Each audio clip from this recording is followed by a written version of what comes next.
Wow. It's fucking She's going on about the top 10 worst states in America to live in, and she doesn't understand why they're also some of the highest business states. Like, you make the most money, like the highest it's like these states cater to fucking corporations, and you wonder why they're fucking shitholes to live in. Yeah, everything's been privatized. Yeah, I swear, if these people would just be poor for like a year, just give themselves like $5,000, go fucking, and that's it. That's all you get the year. You got to go fucking do like menial tasks and like be a fucking server or something like that, or delivery driver. Go do that for a fucking year, and then ask yourself these questions. You fucking clowns. It's like, some people get so rich, it's like they just lose connection to what a bill is. Like, they don't understand bills. They don't understand worries and stresses and stuff. And you're a fucking moron, dude. Live like 80% of your fucking country folk live, and you'll see there's issues in this country. Shit's expensive. Maybe not for rich people, but it's expensive. Sure fucking is. Just move them into like Detroit, one of the suburbs there, like that have collapsed. Make them live there for a year, like you said, right? Let them get a real flavor for It's what's hard to going hear on. you. You're all muffled. Try that again. You were like super muffled. I was agreeing with you. I was saying just make them move into Detroit or one of those collapsed cities, right? Make them live there for a year. Yeah, something like that. Like a lot of people don't get that about some of these big cities. Some big cities are great to live in, lots of jobs available and stuff, but big cities like Chicago, man, there's just no work in cities like that. It's all gone. All the manufacturing jobs and stuff that built those cities are just gone. Yeah, the wealthy have just destroyed this country over the last 100 years, man. Just outsourcing everything. Fucking South Park's right. They took our gerbs. I mean, it's just, there's no other real way to say it. They just outsourced everything good to other nations. And the only way to like be successful and rich is like to get into like finance, social media, things like that. Right? Like, those are like the sort of the easier things to get into for the common folk. But like for the educated folk, I mean, yeah, you got to go to college, you got to get a degree most of the time. Obviously, you can still get jobs in most anything without a degree, but you got to know people. There's just, these motherfuckers just act like everybody can do it. And it's like, if everybody did it, there would be no workers. So obviously it's not everybody could fucking do it. And you don't want everybody doing it. Right, but what you don't want is people who can't do it to be fucking suffering and miserable and have nothing, and they're destitute. Right, they're living on the fucking edge 24/7. It's ridiculous. Like, they think having a windfall is wealthy in this country. So if you have a windfall, they got to increase the cost to take that from you. So you're just right there on the fucking edge for a lot of Americans. People go fucking crazy. I feel bad for a lot of people. They're struggling. They're fucking working hard and fucking get nowhere. Accidents, injuries, all kinds of shit happen. If we're not the one having the accident or injury, we don't give a fucking shit. We don't want no prevention, but then it hits us and we're like, why is it so expensive? It's like, dude, it's so expensive because people don't understand healthcare, right? You pay healthcare mostly, it's just throwing money out the fucking window, technically. It's for other people. It's so that when you get injured, it doesn't cost $3 million fucking dollars to fix your leg because there's a bunch of people throwing their money away every fucking month. Because most of the time, that's exactly what your health insurance does. It just goes straight into the fucking trash for you, and other people get to fucking spend it. But that's why. You want that. It sounds like up front, you're like, why am I doing this? This doesn't make sense. I'm just throwing money away. It's not. Yeah, keep doing it too. Just keep doing it. That way, when you do get hurt, and you're one of the assholes taking money out of the pool, there's money there. They don't fucking get it. Like, people in this country are just, they don't get it. They're like, well, I'd never go to the hospital. Yeah, most human beings are like that. Most of us don't like going to the fucking hospital. So you ask any random asshole, hey, how often do you go to the hospital? It's almost never. One time when I was born, then that one time at like 15, I broke my leg. And then 37, I chopped my finger. Like, that's how it is. It's like decades can go between the hospital visits, and people are like, oh yeah, it's just not that important. I'll take care of it when I get there. It's like, duh. If we don't have health insurance, when you were born, your parents would have went homeless. When you broke your leg, your parents would have went homeless. Like, that's what would have happened. That's what insurance is, man. Up front, it's a waste of money until you need it, and then you're like, that's why insurance exists. But yeah, that's healthcare. No one gives a shit until they personally get sick, and the wealthy love that. The wealthy love that people have that short-sightedness that, you know, you'll be fine for a whole ass 10 years goes by and nothing's wrong with you. Guess what happens in that next 10 years? Maybe. Yeah, you end up going to the hospital, your ass is paying everything, you know? One guy got bit by a rattlesnake, dude. To keep this fucking guy, I just read this story, you can probably still find it, got bit by a rattlesnake and had to spend $1.8 million in anti-venom to save this guy. They went through the entire hospital store of fucking anti-venom to save this one guy. So yeah, it's like $2 million fucking bill right there. It's like just they just ship it from across the country or something. It was. I remember that story. Yeah, it's wild. It's like literally fuck you. Like, you're hurt, we can help you, and then we are going to absolutely fucking wreck you. It's like, just kill me at that point. This guy's going to be in debt the rest of his great-grandchildren's lives, right? Because he got bit by a fucking snake. People just don't fucking get it, man. He does. That motherfucker gets it. He's probably out there fucking with a sign championing for fucking free healthcare, telling everybody else to pay his medical bills. That's what he's going to be out there doing.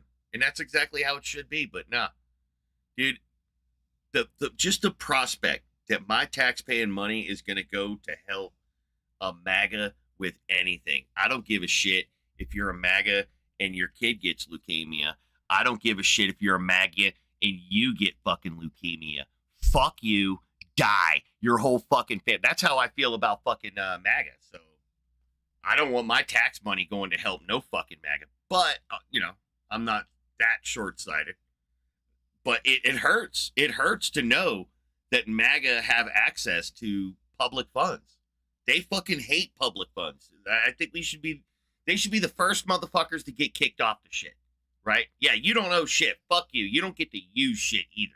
Until you buy your own fucking roads and water treatment facility and power plant, fuck you, right? Go have your little MAGA compound somewhere. We'll give them Montana. Show us how it's done, retards. Can't stand these fucking pieces of shit sometimes, dude. But they get fucking hurt. They go to the hospital just like every other person. MAGA's mostly poor in this country, so they're all fucking trailer park to the fucking, and the taxpayer fucking pays for it. And they're completely oblivious to that. They just think that, like, the hospital did them a solid, right? Because it's a good hospital. They just didn't, not understanding. They just did, you know, they're going to write the bill off. But the taxpayer's going to pay it. They'll literally probably convince themselves of the altruism of their fucking local hospital. It's like, dude, no, fuck you. That hospital needed to have a law that says they have to treat you. Because that's what hospitals were doing. Oh, you don't have money? Okay, there's the door. That's what hospitals were doing. Fuck you, go die out in the streets. That's exactly what you think a hospital loves you? Hospitals don't give a shit about you, especially the people who work there. Most of them don't give a shit. You're just a fucking paycheck for most people at that point because they become so, you know, desensitized to human suffering. And then you got assholes coming in. Yeah, they don't fucking really care. Like, they have empathy like everybody else. But these people, I mean, they deal with people dying every day. People dying on their watch is just, you know, you're just a fucking number at that point. Like, they don't care. You take away EMTALA or whatever, and you are fucked. They will kick you to the fucking curbs and pile your fucking body. They'll call a dozer to come plow your ass out of the way so that they can get more people in. That's what a hospital would do. Give them the opportunity. Hospitals would do. They're not institutes of altruism. They're not there trying to fucking cure cancer. They're there trying to charge you money for the drug. Now, you want, like, doctors and shit, nurses that are altruistic. You go to, like, Doctors Without Borders or something like that, organizations like that. Those people fucking care. If you're working at a hospital, yeah, you may or may not care, but hospitals are not care institutes. No, they're not.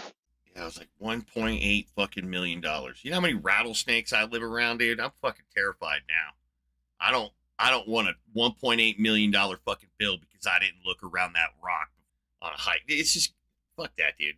You should never go broke in this country at all because you got bit by a fucking snake. That's just crazy. Like if you were fucking around and you got bit by a snake, yeah, fuck you, right? I hope it hurts.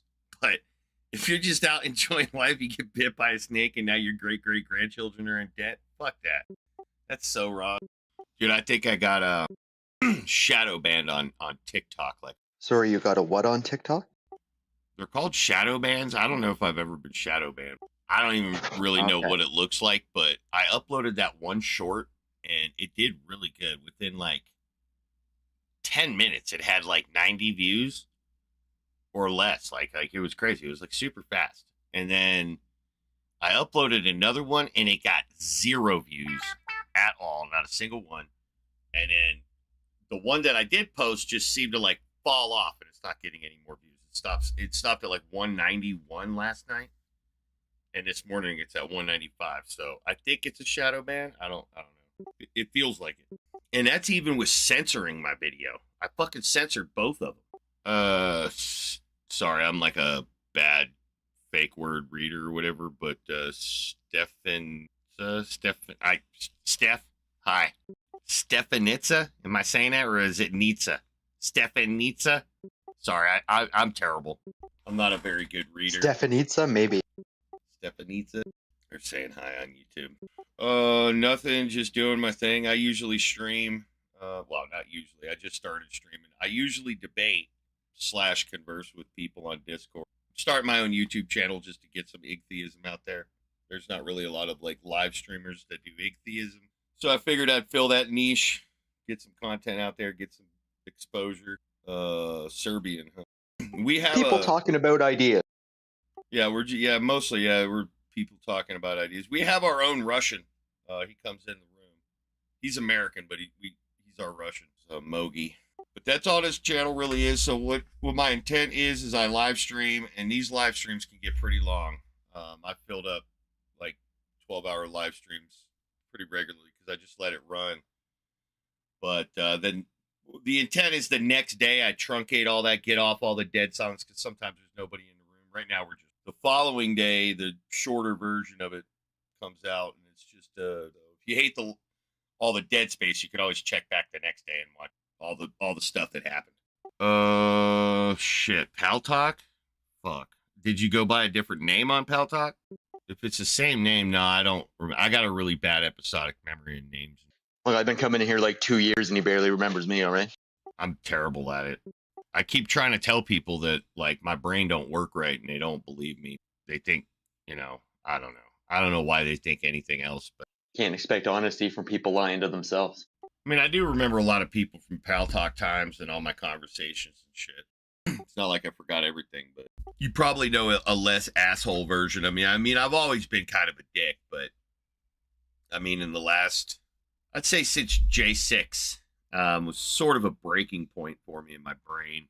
And ever since then, I've just gotten a lot more hostile, I guess people will tell you. It's just, I'm sort of just done with humanity. So, yeah, Polat, he quit a while ago. And he came to Discord for a while and we chatted. And then there was a falling out because I called somebody a cunt. And it was because they were acting like a cunt.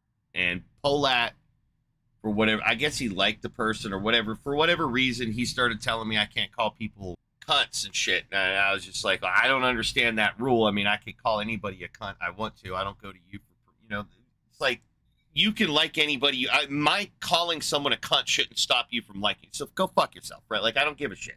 That's a problem with you. I said what I said. Get over it. I don't give a fuck. And he just went on, and there was just a fallout. I guess he wanted me to like express a level of compassion that I don't have, and that was that. And he's been mad at me ever since. So I tried to tell him up front that, I don't care. People hate me. I learned to get over it. They hate me mostly for really bad reasons, and I'm cool with it. Like, it's just what it is. I don't I don't really care if I'm liked anymore. But I don't even fucking like me. So you're never gonna get me on a podium to convince anybody to like me. If you like me, there's something fucking wrong with you. That's all I can really say. If you actually like me, I don't know. Maybe you relate with me somehow or something, but That's what it is. It's the relation, what I was going to say, right? And that's what I Yeah. do. I relate to you. And I'm a victim of it as much as you are. I hate myself just the same. Fuck. yeah, I couldn't do it. So I mean, I get it though. I mean, I definitely see some aspects of myself that I relate to, obviously, but like likable characteristics. I'm humorous sometimes and shit, but I honestly, if you like me, you're probably just as much damaged as I am. So, welcome to. Yeah, I remember Scarlett. I remember her. I remember Hatter, Buddha, but Buddha and I go back to Stickum, so he doesn't count. I wonder if Buddha's still alive. He's kind of old. Last time I knew him, and not in the greatest health, but he wasn't in bad health. But he's probably somebody that I still wonder about from back in those days. And earlier.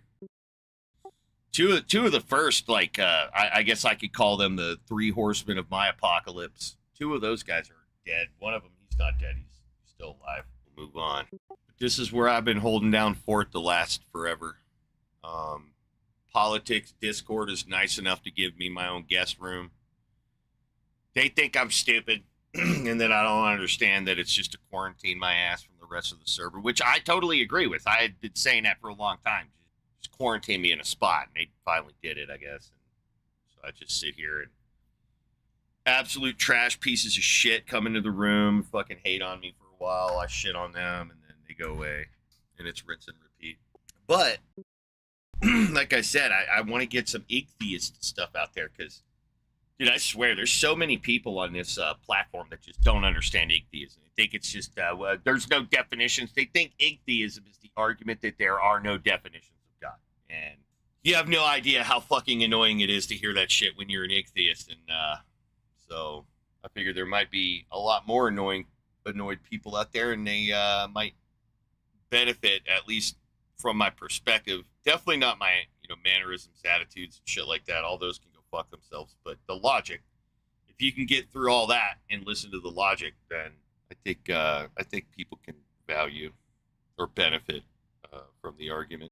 But yeah, if you want like more fast paced, I recommend going to the regular video section. Don't go to the lives. The lives are long and boring and drawn out. In the video section are the lives. They're just, there's no dead space, dead silence. I mean, I tried to tell people that throughout the years I've convinced people of the atheistic agnostic position. But it's just because I'm an asshole. I'm such a fucking asshole. People can't see past it. I get it, That's why I'm in a little small section. I get it. I have insight. People don't need to convince me that I got fucking problems. I know them. I'm well aware of them. I'm the first person I hate when I wake up in the morning. I'm the last person I hate when I. So what, are you still on Pal Talk? You don't go to Discord or nowhere else? Yeah, I mean, I only hate humanity for all of our failings, and our failings are a lot. I think they define most of us as a character. I don't think we do near enough good in humanity to characterize ourselves as good. We're definitely overwhelmingly bad. And until that changes, which it's not going to change. Not in my lifetime, not in many generations, probably. So I've just got really nothing left anymore but contempt for my own species.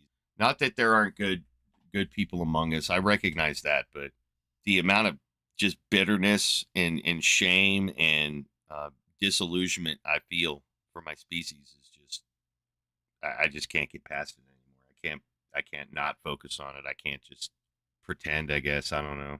Oh, does he got his own server? Yeah, I guess I don't know if he ever invited me to his server or not. I don't remember. I had a server, fuck was it called? Debate Room, I think. I might actually still have it. Oh no, I renamed it to like Chronotopia for gaming. I don't even know how many, like I know there's politics and religion. I don't really know if there's like other big servers out there. Politics is, as far as I know, the biggest. That's why I'm here. That, and some of the staff are pretty deep. Most of the staff is just garbage human beings. What do you do? But they definitely do a lot of work to get this server running and staying up and running. I don't know if you know this, but on politics they have we call it creative VC. It's like at the bottom of the server, but if you're at a certain rank like legend, you can open up your own chat room in there, and as long as you follow Discord TOS and stuff, they'll let you have your own chat room down there. So that's really cool. I that's one of the reasons I came back to this. I left it a while ago, but they opened up those rooms in it. I think it's an awesome environment because you still have the regular servers or the regular rooms that people can go to, but then they can kind of get their own little quiet space, almost quiet. Yeah, I mean, I've been bombarding the algorithm with content. It's not the best content because it's not edited great. But yeah, I've been putting out content, so it's probably seeing me, at least for now. I'm not getting like a huge amount of traction, but I don't expect to get a huge amount of traction. I just want the information out there that maybe somebody could find, they could pick it apart, they could make some videos, critique it, and then make their own videos and put the information out there, and it'd be better quality. But I'm the only igtheist I know of that like hard argues the shit nonstop. There's a few of us on politics, but you know, most of them hang out in this room. We're pretty dead right now. It's just me and Matt. Matt's like our early northern commie.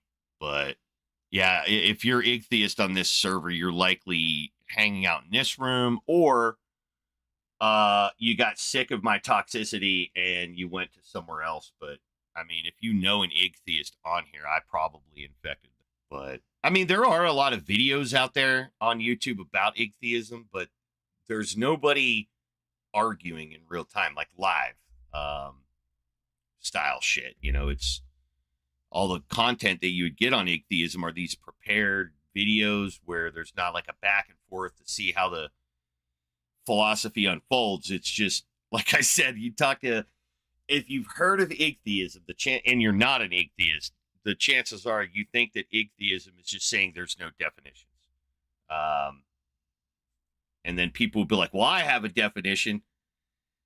It's just like, dude, I'm not saying there's no definitions, but you go to Wiki, and I've always hated the Wiki description, because the Wiki description does make it seem like we're just complaining that there's no definitions. It's like, dude, we know there's definitions. It's that there's no meaningful definitions. And they say, well, it means something to me. And it's like, nah, it's not what I mean. I don't mean meaning just because of a string of words. I mean meaning as in it's a proper conveyance of the observations of the nature of the thing that you're reading. So meaning is not derived entirely from like analytic side of philosophy, where it's just truth propositions.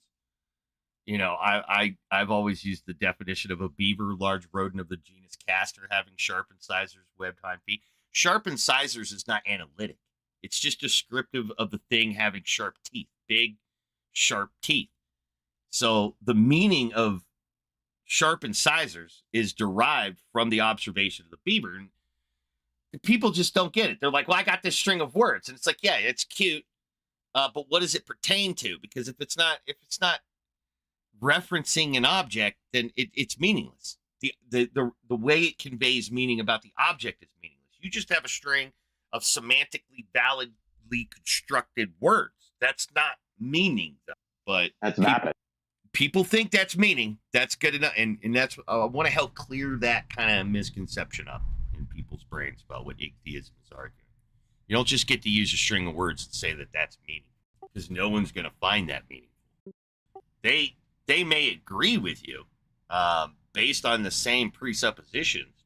Yeah, it's not a valid representation of some aspect of nature. It's just your personal feelings. And when I'm trying to understand reality, you telling me about your personal feelings doesn't help me understand reality.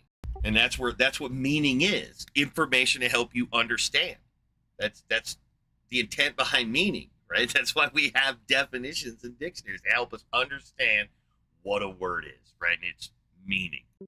But people think that words are where meaning is. Words are what we use to convey. So it could be, I guess, subtle for, maybe that's what it is. Is this the distinction subtle for people, where it's blatantly obvious for me, and that's why I get triggered, maybe. And I feel like I'm always being gaslit, and people are always fucking with me, or why I always get confused at why someone doesn't understand what seemingly is a simple proposition, and I don't feel smarter than the individual. That's what like has always confused me about this whole fucking thing is I don't feel like this is a big brain take. I feel like I was just listening in like third grade, and maybe people didn't start listening until like fifth grade, right? But I stopped listening at fifth grade or something. Like, I don't know exact analogy here, but to say that the only way you can understand the nature of an object is by way of your experience through observations seems trivial. It seems like everyone should just be like, yeah. But there's people out there that'll say no. They'll be like, nah, you could just know stuff about the nature of objects and stuff. And I'm like, what do you mean you just know stuff? And just, yeah. I can't, I'm going to straw man the fuck out of whatever I would follow up and say there. So I'm not even going to try. But yeah, apparently you can know stuff about the nature of objects absent an experience conveying the observation. Like, apparently you could do that. It's not, I've never been able to figure that one out, but I guess I'm just dumb. But yeah, like, where's all the, the atheist live streamers, man? I hear a bunch of people who are more people than me say they're atheists, but then it's like, well, where's your content? And I don't know, maybe it's just a character trait among atheists that we just don't want to do content. We just don't care about that aspect of it. But people like me, like the content's got to get out there because I'm just so fucking annoyed at how people represent the philosophy when they object to the philosophy, because all they do is go to Wiki, they read the Wiki article, and they think they understand it. They've never actually had a sit-down conversation with an atheist. Like, if you want an example of that, one of my videos, Otangelo commented on it. And that's what he did. He just comments like, oh, you don't have definitions. Well, here's a definition. Problem solved. Get rid of atheism. It's just like, really? Yeah, me and Emdell still talk in well, we don't talk frequently, but in emails. Like, I know his I know who he is, and we've shared information. Like, we know who each other is or are. We know of each other. But yeah, Alex, man, fuck Alex. Fucking Alex is a constant. Do you know how many times I've fucking murdered Alex in my brain? Like, for real. Like, fuck Alex. He's such a piece of shit. I fucking hate that guy. I would never harm him in real life, but of all the internet people, I hate Alex the most. He's such a dishonest piece of shit. Like, whenever I talk about how I'm convinced that religious people use these kinds of platforms to learn so that they can go back and brainwash their children or whatever, Alex is who I'm thinking about. Yeah, I tried to get Emdell to come over here, but I guess he just likes Pal Talk better. He goes by Scrody McBoogerballs on here. So if you ever want to talk to him, that's his name on here. I think 5 people, well, 4, because I guess it technically counts yourself for what is the most people I think I've had concurrently on a live stream. Just saying. Also, it's Sunday in America, so most of the theists are out there getting their theotoxins refreshed at church, but they'll make their ways back. Yeah, I tried to get Hatter and all them. They just I don't know, they like Pal Talk. They like, I think it's because of the interruptions. Like, they can't handle being interrupted at all. So I think that's what keeps them on Pal Talk. Also, since there's a couple of you guys in here, and for anybody in the future that watches this, if you do watch any of my content, you hear any of the shit that I spew, and you're interested in me going into detail on that, I'd be interested in knowing that kind of information. Or like, what is it that people don't quite get about Igtheism and its distinction from, atheism and theism? I got a person that comes in here, they go by transsexual 0.5, and they're always asking questions to try to understand Igtheism, and I love answering their questions. Yeah, great question. Yeah, because I don't know the answer myself, right? Like, there'll be questions, and I've never even thought of how to figure that out from the Igtheist perspective, but because I've I've been training my brain like this for so long. It, I guess I'm good at just kind of relating to the answer. So they're always coming at me with questions, and I always have to think about the answers, which is cool because they're answers I've never heard before, to questions I've never thought of and stuff, which is cool to explore kind of your own brain. And with them asking me all these questions, each one of these questions is an opportunity to find failure in the philosophy. And every time I reinforce my confidence that this philosophy has got merit, because I can always find that perspective. I never fall back on needing to just be an atheist, or that atheism answers, or that theism answers the question. Igtheism to me is a good indicator that the philosophy is independent of both of those philosophies, and it addresses what's actually in reality. Well, what is the problem that we're all really focusing around? And it's not the religion; it's the humans. And there are behaviors and our conversations that we have with each other, our beliefs. Atheism and theism get too down into the beliefs rather than dealing with them for what they are, which there are beliefs that do through our cultural proximity, inculcation, brainwashing, families are like they're the what do they call them, like the quarantine places where we took people with why is my brain not working, tuberculosis, Concentration camp? Oh, no. no, well, I mean, yeah, they're concentration camps, but they're for sick people, they're quarantine huts. For tuberculosis back in the day, we built all these huts everywhere, and we'd quarantine them out there. And if they got better, they could come back. If not, well, die. Similar to that, families act as vectors. Where ground zero. If you think about every thought you've ever had about the God thing and its orbiting topics, they all get traced back to our family. So, each one of us, that happens. And, I don't know how many times I've heard people say, well, my parents were atheists. And it's like, it's not the point. I'm not saying the idea that you have in your brain right now is your parents. It's that your parents or those closest to you, right? Just, you try to be fair with people, but you never know how you're going to hurt them, right? Some people don't have parents, so they get offended, or they'll say things like that. Like, well, I didn't have parents. It's like, oh, so you were Romulus and fucking Remus out there sucking on fucking wolf titty? And, obviously that's not what it is. It's their guardians, right? The people closest to you who had access to your brain in your infancy, in your toddlerdom, in your adolescence. Not so much your adolescence, but definitely in your adolescence into it. You're just manipulated by them inadvertently. It's just part of being a parent that you say things and your child hears it and just fucking boom, it's in.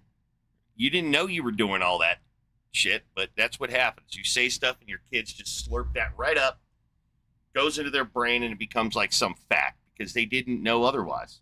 It's not until all that information begins to accumulate and their brain starts synthesizing new ideas from it that, the inconsistency model starts popping up, and then the kid starts listening to the parents intently and intuitively, right? Like, that's what's going on. This is how we all learn. We're all dropped into a rich culture, information rich culture.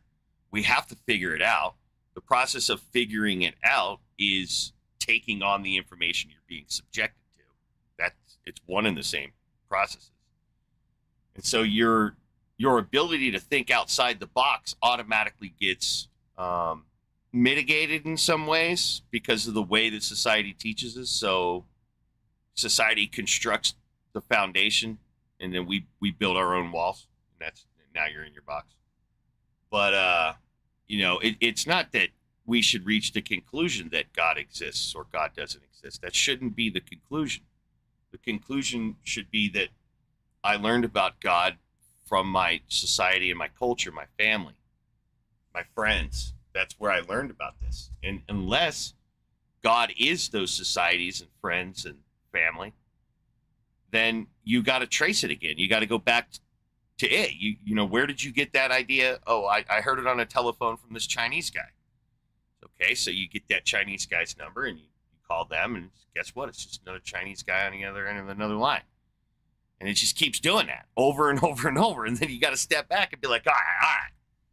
If that's the case, if it's inception is that we got butthurt and told a story, is that good information to reach a conclusion? And I say, well, the only conclusion you should reach based on that is that our information is lacking. But atheism comes in and says, hey, we have done a rigorous study of the available information about this topic, which literally comes from morons. And then they say, based on their studies, God's not real. I'm like, whoa. Okay, so they're talking about a thing in reality, and you're saying that their evidence is bad, and then you're concluding the thing doesn't exist. That doesn't seem like it logically follows.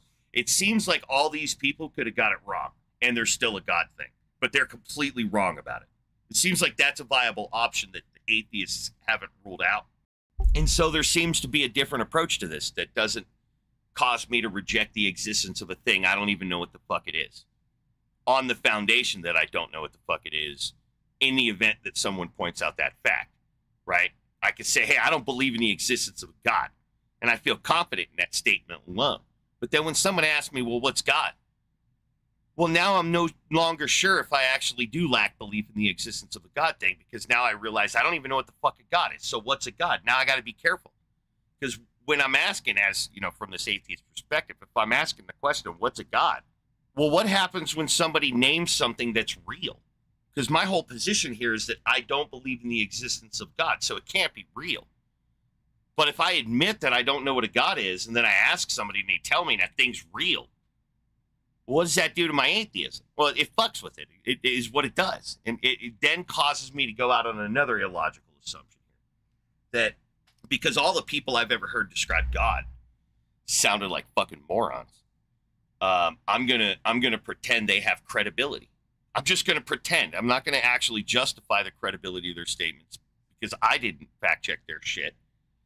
But then what I'm going to do is I'm going to take what they told me, and I'm going to tell this new guy that I just met that isn't even related to these assholes. I'm going to tell them that this new guy's idea is wrong based on these idiots I used to talk to. And that right there is a logical leap. I don't see, okay, how's this new guy's definition of God wrong because of the bad God that obviously cognitively touched you, and it's left a lasting, mark in your brain, and you just can't get over it. You can't get over that. But you're going to tell this new guy God's not real because of all these other definitions and shit. It seems like you're projecting. It seems like your mind shut down that there could be something else. And I don't know. I don't know if there's something else. I'm not convinced of any of these something else, but I don't know what a something else would be. So I don't know how to answer that question. And no is an answer to that question. So, I mean, that's fundamentally my issue with atheism, is that it's not rationally coherent. It seems like a weak-ass response to a proposition about reality. And if we're making a proposition about reality, we have to have parameters, guidelines, tools, right? Things that we're using to get to reasonable conclusions about reality.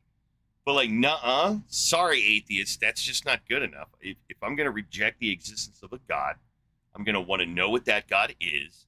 And I have not heard a consistent concept of God conveyed with any level of credibility or justification that I could then use to rule out new ones that might throw a kink in my plan.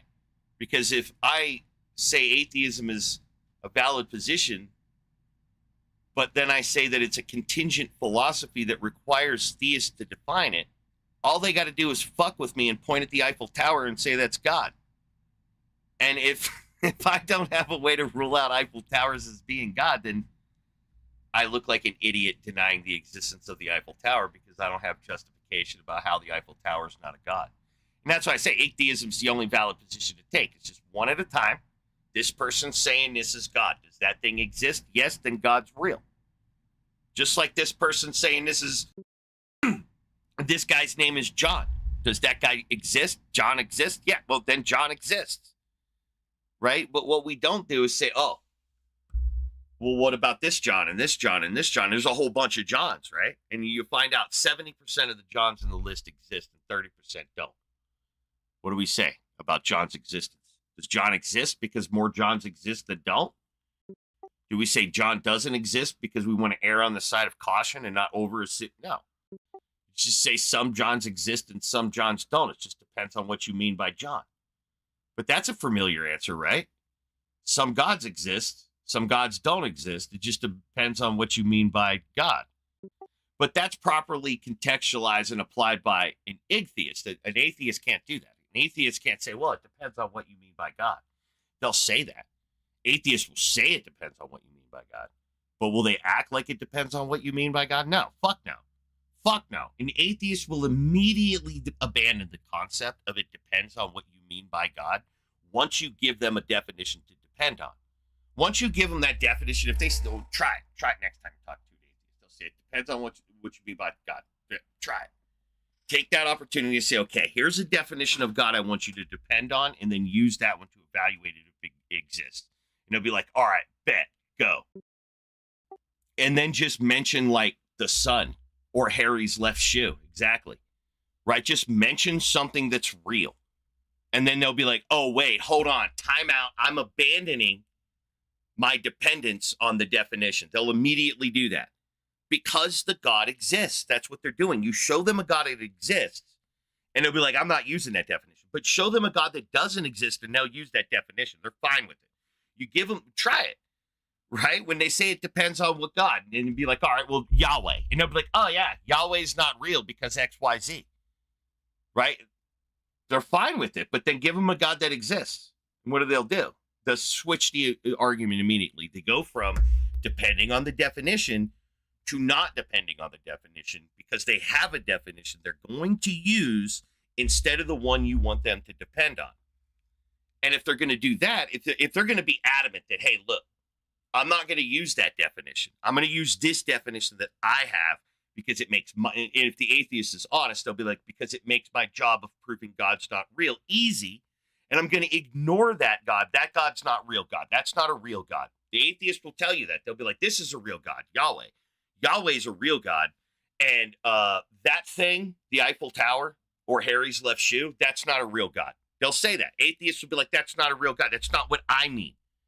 Right? But why do you mean anything? Shouldn't the atheist mean what their interlocutor told them? Right?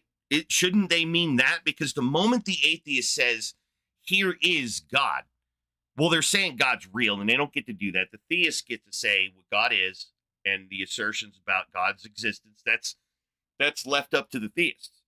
The atheists have no burden, yet they do. They have no burden to tell anybody what a God is. They only tell people what God is to make their stupid-ass knuckle-dragging argument have any validity at all. They can't talk to you about all the gods that exist. They have to ignore them or feign an expertise they don't have and tell you that thing's not a God. That just seems irrational as fuck to me. I don't do that. That's why atheism's just never been a position. It's a contingent philosophy. It's an incoherent rejection of a more fundamentally incoherent proposition. That's all it is. There's no philosophy to it. They have no burden. Ask them. Ask an atheist to prove atheism, and watch their immediate confusion. Almost every single time they'll be like, I'm an atheist. That's me proving atheism. I just don't believe. I'm an atheist. No, you're not proving atheism by saying you're an atheist. You're proving that you are an atheist by proving or saying that you're an atheist. I'm asking you to prove the philosophy of atheism. And then you'll see the gear shift. Their eyes will go dull, right? They stand more erect, but then they just don't move and they start breathing real fast. And they just stand like that they'll stand like that for thousands of years until like motion or light occurs. And then the atheist will snap out of it. And it's like, yeah, we're back to reality. So go ahead and answer the question. They'll go into this weird catatonic state again. It's just rinse and repeat. It's because that's the atheist brain. They're stuck on theism. They require theism to define them. But then on the other hand, you ask them, you elicit their emotions about this topic, and they will deny. They will immediately, they'll just talk about like, all right, well, where do you get your morals from? It's not atheism. True. I agree with that. If you're talking to an atheist, you shouldn't expect their atheism to inform you about their morals. If you're talking to an atheist, you shouldn't expect their atheism to inform you about their scientific position. If you're talking to an atheist, you shouldn't expect their atheism to inform you on literally anything about them. It defines them in no way, shape, or form. You have no knowledge of what this person actually believes because they tell you, I'm an atheist, because all the atheist is telling you is that once the theist gives the atheist permission to speak, the atheist will then tell you what they lack belief in. I think that's fucking stupid. To sit there like somebody's little mental cuck, not free to think about your own philosophy until a moron. What this person, dude, this is the weird part. It's like, it's so weird. Most atheists will feel that they have an intellectual high ground to the theist, but then from their intellectual high ground will capitulate, will abdicate their rational agency to the theist themselves. They'll say to the theist, I refrain from thinking until you give me permission to think. Please, theist, tell me what God is so that I may have a philosophy. And it's just like, to me, it's kind of gross to do that. Like, I mean, if you want to, if you're into that kind of kinky shit or whatever, like, that's fine. I'm not trying to, be all judgmental. It's like that you're into that shit. I'm personally not into that. I don't go around telling theists that they define me, and that I need their descriptors, because I'm thoroughly convinced that theism is just dumb as shit. It's like the vestige. It's like something from an era that, it's not around anymore, so we don't need it. But theists are, they're propped up by their atheist underlings who gatekeep theism, right? Theists have trained atheists to gatekeep theism for them and like protect theists from people like me who I just want to shit on both of them, really, but I'd prefer to shit on the theists. But to get to them, I have to go through this like quarantine zone where there'll be atheists there. And to go talk to the theist, I gotta get the permission of the atheist. I just walk around the fence. Usually is what I do, because the atheists are more on at this fence that it doesn't go all the way around. But they'll gatekeep. They'll be like, hey, if you want to go talk in philosophy and stuff, you got to use this definition of God. And I'm like, what do you mean I got to use that definition of God? And they'll be like, yeah, it's the God of classical theism. And I'm like, why are you handing out pamphlets to the God of classical theism?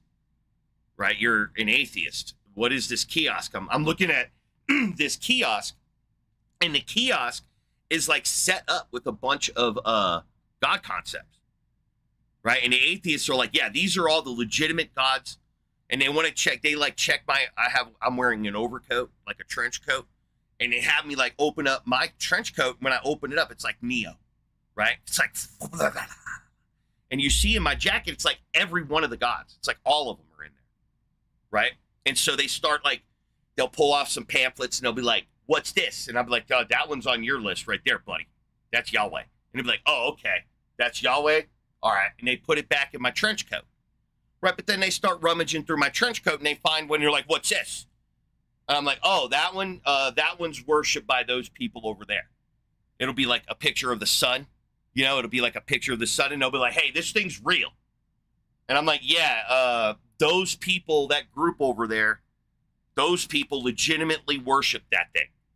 And then the atheists will be like, they'll turn around to their little kiosk and they'll thumb through their list of approved gods, and they'll look on their list and they'll see that the God that I have, that I brought to them, that I found from those other people, they'll find that mine's not on their list. And so the atheist should be like, yeah, that's not a God. And I'd be like, no, it is a God. If you go ask those people over there, trust me, you're not giving them the pamphlet, because I have an infinite supply of the pamphlets. So I'm just like, all right, atheists, just look, take the pamphlet, Go talk to them and you'll see that they legitimately worship that thing the same as those people who are the, people who worship Yahweh, just like they worship the God in this pamphlet, right? But the atheists, this is where they derp the fuck out, right here, right? And I'm telling them, I'm like, look, this pamphlet that shows a picture of the sun is a God by account of those people who, that's the legitimate process right there. But the atheists, what are they doing? They are absolutely fucking terrified of letting me in my trench coat through their little kiosk gate because I have real gods in my trench coat. Right? There are, in my trench coat, in my pamphlets, there's real gods on those pamphlets. I would agree. I show the atheists, I'm like, look, dude, most of these are just like bullshit. Right? But they're harping on the ones that are real. And they don't want to let me through the philosophical gate here because I'm bringing real gods with me, and it shows that their position is incoherent. For whatever reason, I ask them, why can't I bring this God in there? And they just keep telling me because it's real. And I'm like, yeah, it's real. Do you have another reason that I can't bring this God into this room? And they have no real justification for that. They'll be like, well, I mean, you could see in your picture of the sun that it doesn't have legs. And I'm like, what do you mean? I'm not trying to say the sun has legs. Neither of those people who worship the thing either. They're not saying it has legs. I asked them. They showed it to me. I'm like, where's the legs? That was the first question I asked, atheist. And they said, oh, our gods don't have legs. And I was like, oh, I guess their God doesn't have legs, right? So I'm just reporting to you. Go ask them. They're not going to tell you that God has legs. Why are you concerned about legs, atheist? And they'll be like, well, it's not the God of classical theism. I'm like, yeah, I get that.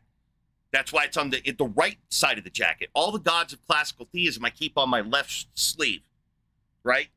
And it's damn near empty.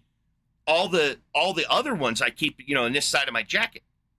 And that's where you're looking. You're looking at this side of my jacket, and it's all just a random hodgepodge collection of all the gods I've ever heard of in my entire life. Some of them are real. Some of them are not real. I'm sorry that your philosophy suggests that I can only go into this room if I have the approved list of gods that the atheists have certified. But atheists, if you could just step out of the way, because I want to go shit on the Yahwists, right? But you see, the problem is that the atheists don't want to get out of the way. They want to act like there are legitimate gods and there are illegitimate gods. When I'm just trying to say, look, technically, all of the gods that I have hidden in my trench coat, as far as I can tell, are illegitimate. As far as I can tell. But I'm not someone to tell because I'm not a God expert. That's why there's just so many gods in my trench coat. It's because I don't know how to identify them. And I'm only putting ones in there that other people have identified. Atheists, they only put real gods worth merit in their trench coat. Think about that. Atheists will only put the legitimate gods in their trench coat. And, if an atheist can clear that up for me without sounding like a complete fucking moron, yeah, I'll adopt atheism again, but an atheist isn't going to clear that up. And if they try to, they're gonna sound like a fucking moron because they know I'm right. This is true. What I'm saying right here is fucking true. You can hate me all you want. You can hate atheists, but what I just said is completely fucking true. Atheists think they're some kind of fucking expert and that their opinion that the God of classical theism is the one we should be focused on. They could sit on it and fucking spin because the gods we should be taking seriously are the ones we can experience. Those are the gods that we should be taking seriously if we're going to be taking any of the gods seriously. I don't know why the atheists would tell me that only the ones we can't experience and are defined in completely incoherent ways are the ones that we should philosophically take seriously. But all the ones that, well, they are real and you could base your claims off of them, no, those are the ones you shouldn't take seriously.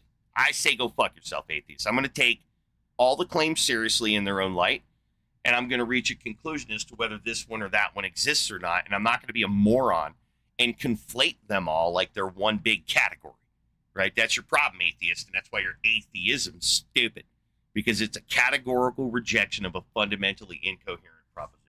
And there's just better ways to like shit on theism. If an atheist just wants to shit on theism, that's their whole goal. You don't need atheists to do that, right? You don't need, atheism isn't what is causing you to shit on them anyway. Think about it. What does the atheist use to shit on religion? Science, philosophy, right? They don't use their lack of their belief in God to shit on theism. They use every other philosophy under the sun to do that. Literally, every other philosophy. They will never use their own philosophy of atheism to shit on theism. Never. They'll talk to you about morality, and they'll get into moral relativism or moral realism or something like that. That's what they'll do. They won't say, hey, due to the philosophy of atheism, because they'll admit right up front, there is no philosophy of atheism. So what the fuck are you then? There's theism, and there's what? You're a cuck for them? Like, it's literally like going around calling myself a non-tennis player. Like, yeah, I don't play tennis, but that's not a label I go carry around with me. I don't do that. Because if I'm going to carry around, I don't play tennis, well, I don't play badminton, I don't play ski, I don't play soccer, I don't play football, I don't play all of the motherfucking sports, and that's a long-ass list. There's like a few I'll play. I play hacky sack, or I used to. That was fun, right? There are things that I'll do. I'll even play some football or something, but I don't play it. Why would I go around labeling myself based on the shit I don't do? Atheist, why are you doing that? Get a real philosophy, and then you won't have to do that. Get a real sport, and if you want to be like someone who goes around and be like, yeah, I'm a sports player, right? Well, get a sport. Don't tell people I don't play tennis. That's what makes me a sport player. It's like, dude, just play chess or something. I play chess. I don't do tennis. I play a real sport. I play chess. It's a sport of the mind. Okay, well, there you go. You did it, right? I don't play chess. That's stupid. I play Monopoly. Well, congratulations, you did something, right? But saying that's a stupid sport, I'm a sport player and I don't play sports, that's just a contradiction. So atheism's either a philosophy or it's not. I think even the atheists will agree that it's not. So you should stop calling yourself and identifying yourself in the most useless and vapid way that you can, right? Which is, I'm not a member of the set of the most incoherent hodgepodge grouping of incoherent, disconnected morons on the planet. That tells me nothing about you, right? It doesn't. It really doesn't tell me anything about you that you don't do the literal most incoherent thing that you do or could do. That really doesn't inform me, right? Because the problem that I'm going to have here is there are really good scientists in the group of morons that they're citing. Right? There are really good philosophers in the group of morons that they're citing, right? In the same group, there are better scientists than the average atheist who just philosophically what? Just nuh-uh? That's atheism. The philosophical position of nuh-uh. Well, nuh-uh what, motherfucker? What are you saying in your nuh-uh? Can we articulate that? Well, you can't articulate it with atheism. Listen to them. They'll just never do it. You ask an atheist to explain anything they assert as true. Don't ask them to do it with atheism because it's not atheism that informed them of that position anyway. So honestly, what are these people fucking defending, right? Nothing. They're cucks for theists. That's all they are. They're theistic gatekeepers. It's crazy. No, I feel like before we coined the term God, I'm just now reading your text there in the side chat. We had ideas, mind stuff going on, emotions, right? We had emotional dispositions probably a lot longer in our brains than we had the words to describe those emotional dispositions of mortality. You know, if evidence come out that 3 million years ago, human beings were butthurt because somehow we figured out we were mortal, I would not be shocked at all. I'd be like, that's crazy. That's cool that we found that evidence. You know, it would totally be in line. Like if a chimpanzee, right, which would be the 3 million year old equivalent of us, something like that. If we did a study and it turned out that chimpanzees get butthurt every now and again because somehow they figured out that they're mortal, right? They did a study and they found out that chimps get upset, right, when when they think about death, right?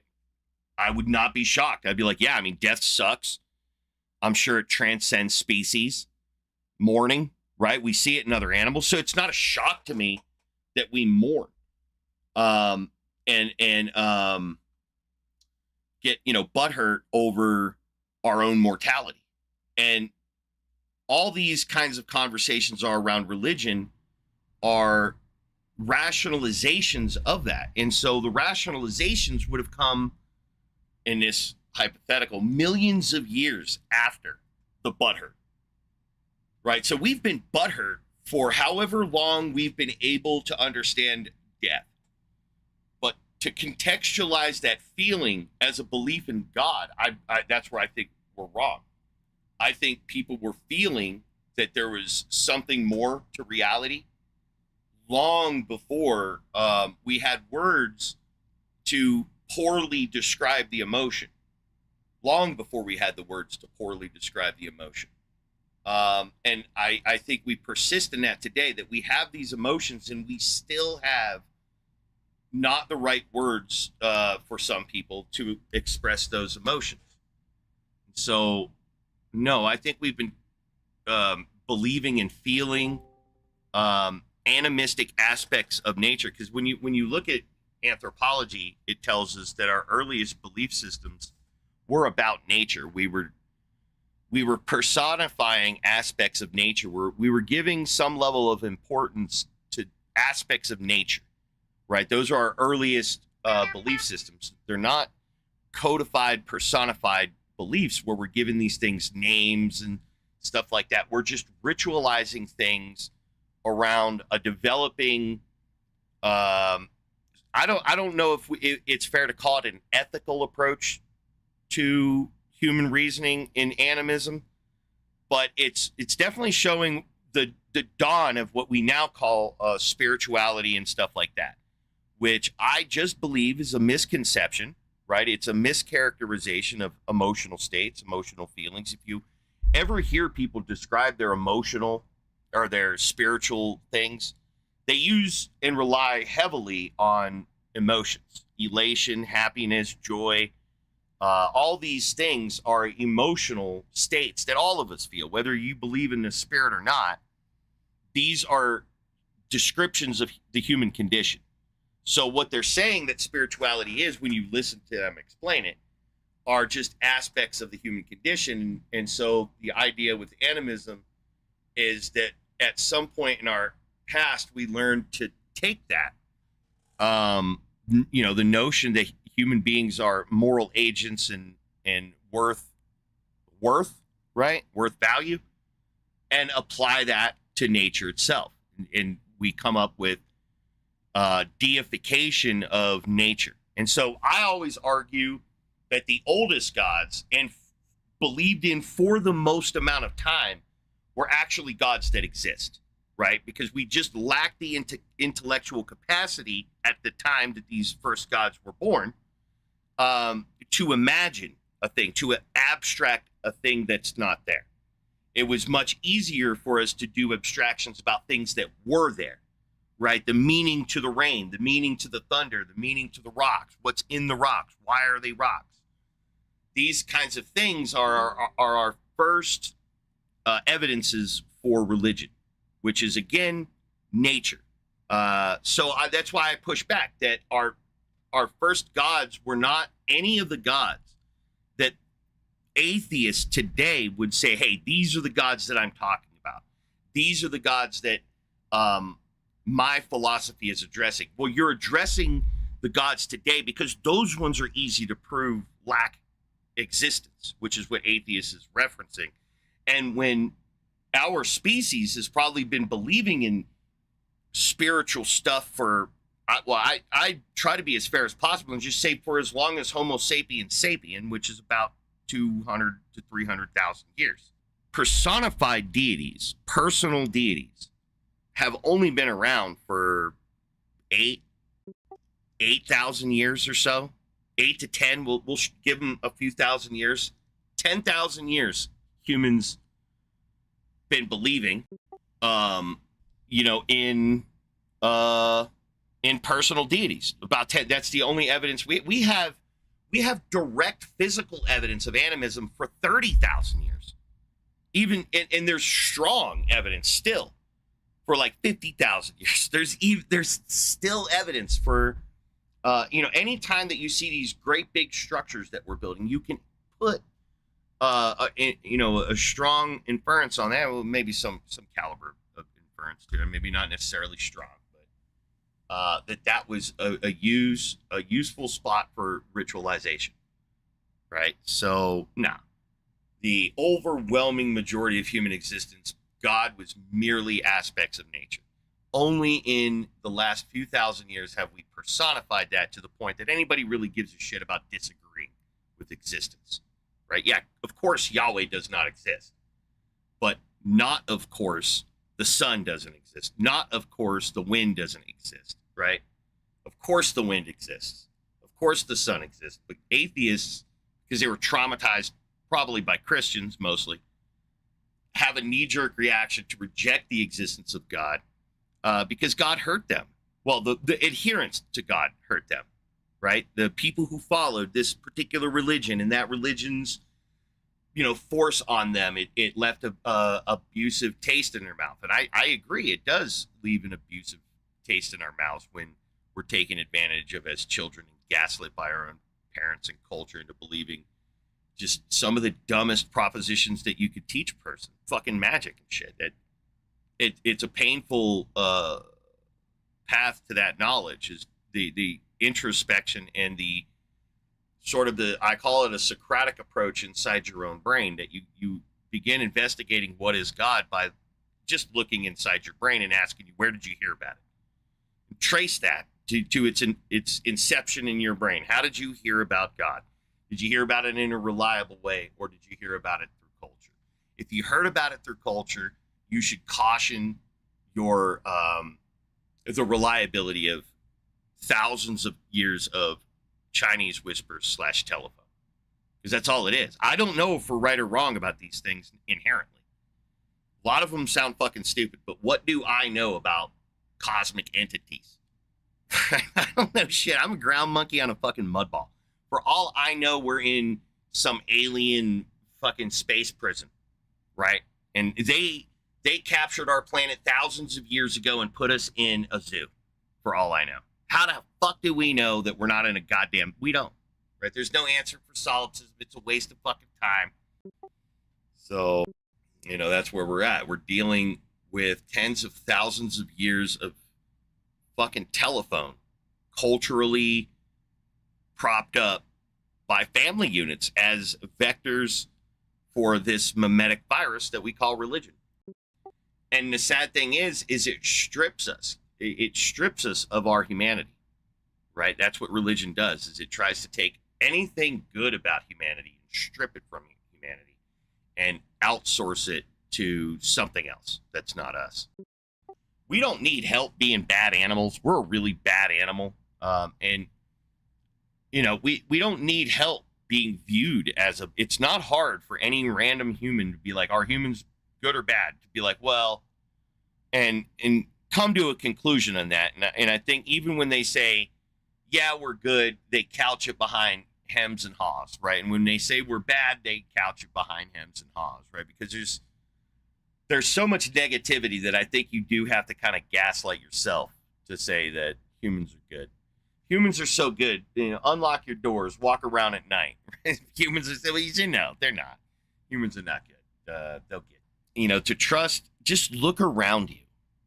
Because the people that you see around you today, think of them about 6, maybe 17 times dumber, because you're just rewinding the clock back to the Bronze Age. And then ask yourself, would you trust your average Joe? I mean, that's where these stories come from, your average Joe. But from ancient Judea, back before, education, anyone could read, proper hygiene, right? Back before anything. And yet we're supposed to look at, people from ancient Judea or anywhere else on the fucking planet. We pick on Judea a lot. But anywhere else in the world and be like, yeah, these people knew it. These people, they had, oh shit, he just beat the shit out of his wife. Oh, fuck, he just shat in a goddamn hole. That's the people you're talking about, right? The people you're trying to say, hey, this person had an idea, probably fucked a child, right? It's the unfortunate fucking truth that people from ancient pasts are just horribly, graphically bad people. And we just romanticize them and we build them up into people they're not so that we can culturally gaslight each other that we're not so fucking bad. But yeah, we are. We stink like shit still because, you know, this isn't going to sound great, but, you know, ask yourself, why do you shower? I love asking people this. Like, why do you get into the shower? Is it to wash the day off? Most people would say, the day is what I'm washing off. And then you ask them, it's like, does the day smell like rotten onions? Like when you go out into the day and you're just walking around, does it smell like putrid onions out there? And, you know, they'll be like, nah, it doesn't smell like putrid onion out there. And it's like, that's because the day doesn't smell like putrid onions. Do you know who does smell like putrid onion when you're in the shower cleaning yourself off? That's you. You're the one who smells like fucking onion, right? You're excreting those foul odors. Outside smells just fine. There's nothing wrong with the smell of outside. So, like, you're not washing outside off of you. You're washing inside off the surface of you, right? All the shit that is leaking out of you, that's what you're showering off. It's not the day. You're actually stinking up the environment when you go out there. The outside smells great. It's only when we go out there that it starts smelling bad because we're bringing the stank with us. We're nasty ass, oil leaking, vile meat sacks, right? It's just what we are. So yeah, I mean, it's an uncomfortable truth that, you know, we're not really showering to get the day off. We're showering so that you don't smell the monkey inside. But then it's just, you know, if you can acknowledge that you're then it's us that's nasty. It's us. We're the ones in all the ways making things bad. Any bad, it's because humans exist there. We're vile species. It's just what we are, but we, you know, don't get hung up on it. You know, we're going to be a vile species for a long fucking, probably tens of millions of years. I mean, animals themselves are nasty. Yeah, it's just animals. There's not an animal that doesn't do that. Like, all animals just stink. We're rotten. We're rotten, I tell you. We caused like one of the first mass extinctions, just animals. The existence of animalia fucking caused mass extinctions. There's people today, though, they think that a particular species of ground monkey is holy, is divine. I want to grab their face and bury it in my armpit after not showering for 3 days so that they get a good whiff of what monkeys actually smell like when we don't hide behind colognes and perfumes. You know, you want to say something's divine about a human, dude. We shove food in our mouths and feces is excreted from our assholes. Call that divine. What a divine shit, right? We're nasty. We're disgusting. We squat and we shit, and you're gonna say that we're divine? We're forged after the image of an all-powerful. Come on, right? Like at some point, we just got to step back as humans and just be like, yeah, we're fucking right. That's what's going on. We're all fucking delusional. We're not special. We do stink. That's why we all have showers, and creams and emulsifiers and shit inside of our showers. You know, it doesn't say breaks down outside. You know, in the chemicals, it says breaks down monkey juice. That's what it's breaking down. So all I'm trying to say is if you want to have a better future, you got to be able to recognize the present and make adjustments to the present. And, you know, but if you don't know what the present even looks like, then you're never going to get the changes and stuff. And like us being a moral animal, I mean, that's why it's so far away, because we're so fucking deluded. And we'd rather just kill each other than admit we stink, right? It's fucking crazy. But yeah, you know, God probably is us only in the context that it's our own ego. We just personified our own ego. I mean, it's linguistically rooted. It has no ontology outside of linguistics in all of the forms, even the ones that are real. God only has ontology in the conversation. The external ontology is benign objects and human behavior. That's the ontology of that. People just don't like the message. So I think that's why it's so hard to like get the conversation going. Let's go, nerd. Prove it. Yeah, I didn't want to engage with that. Not even a little bit. I mean, that's all that's really left on this server, though, to be honest, is just some of the dumbest people you'll interact with. Some dumb racist. Look, I try to I don't even let the soft A go by, so I try to I do moderate the shit out of that. We're pretty hostile towards that stuff, but you know, it's just a consequence of a live streaming on politics Discord. So, but yeah, it will be moderated. Every I don't even warn, I just ban. It's the only punishment we give is banning. No, but it's funny. Hopefully we can get you know, a decent conversation going with, you know, if there is a decent conversation, it's going to be with an atheist. The theists on this server are just usually so fucking toxic that there's no point. Quadruple in and to the nth power, elbowing down. It's fucked up. Yeah, it's wild. You almost want, like, you wonder why theists don't debate theists more. Like, why do they care about debating atheists at all? You would think that they would debate each other and start asking pertinent questions that, you know, questions I ask. Like, well, how do you know that, you know, God's blue and it's got 6 arms? How do you know that? Right? And then the other guy will be like, well, how do you know God's made a triangle? Huh? How do you know that shit? You would think they would have that conversation, and then they would realize, well, actually, I've never actually seen Shiva, so I don't know that it's blue and it's got all them arms. That's interesting. And then the other guy would be like, well, yeah, I've never actually seen Jesus, the Holy Spirit, and God be in the shape of a triangle. So, you'd think that would happen, but that never happens ever in the history of humanity. Has that ever happened one time? And that's like one of the things that I figured. I can't remember if somebody taught me the idea or if it's just something I remember. I've had the thought for so long. I'm fairly confident somebody said it and I stole it from them, but I don't remember doing it. But anyway, the idea of like whenever you leave your, and this is only true of people who were indoctrinated, like when you leave your house on the way to church, like on Sunday, that all these people are doing, they're going to go refill their theotoxins. So shit could get wild today.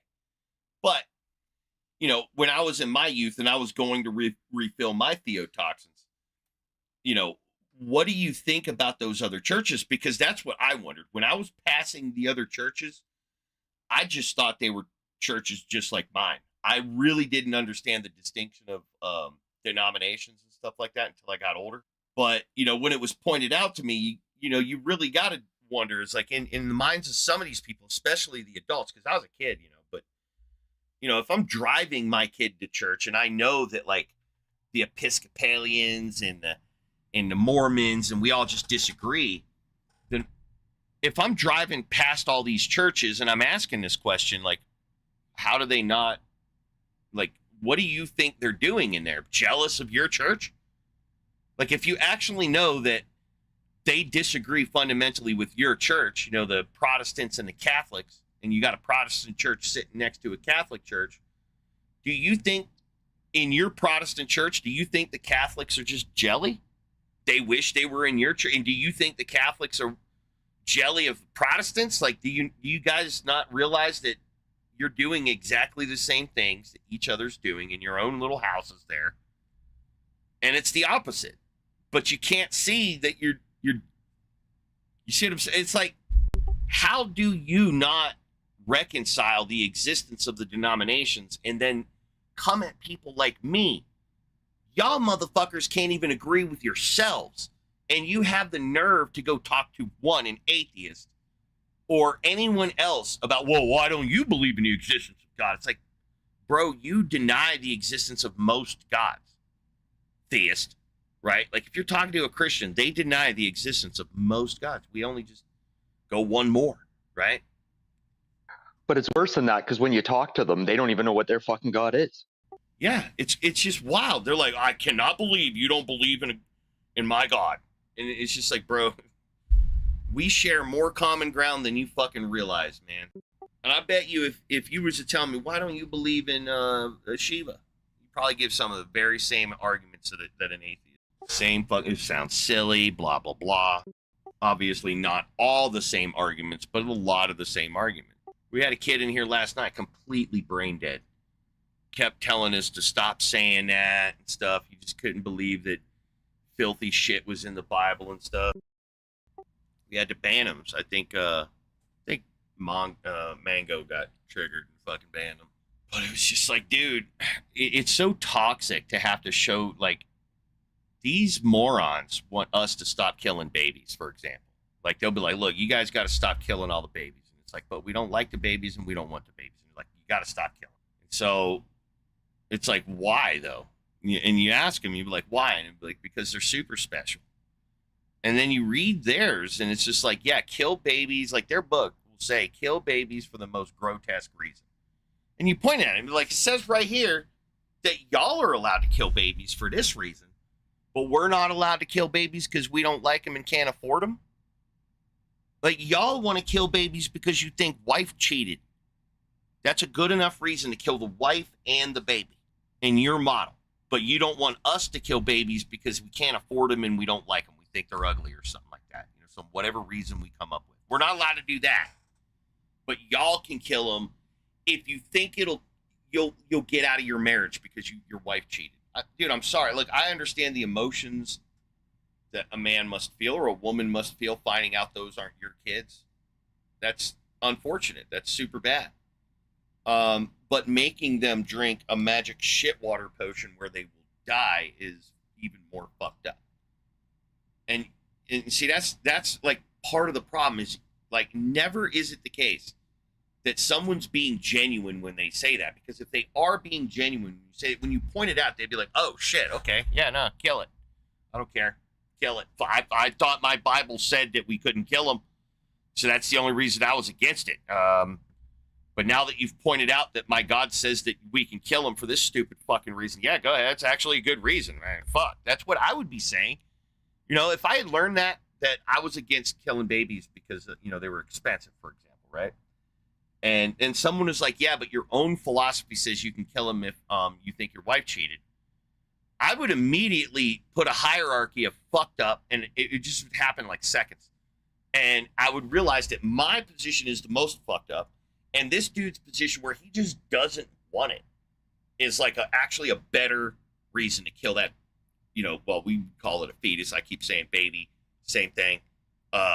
You know, it's just, you see what I'm saying? It's like you would think that a moral agent would come to their own conclusion that their book has the worst reason to kill a baby. And if their book approves that worst reason, then yep, let them all through. Let all the abortions, let them all. Old term, late term, post-term, pre-term, all the terms, right? Kill them all, right? You would think that the person would be like, shit, I thought my shit was moral, but nope, God's the complete dick. He says kill him if you don't like your wife. So fucking floodgates. But no, they're still, they just deny it. It's not in there.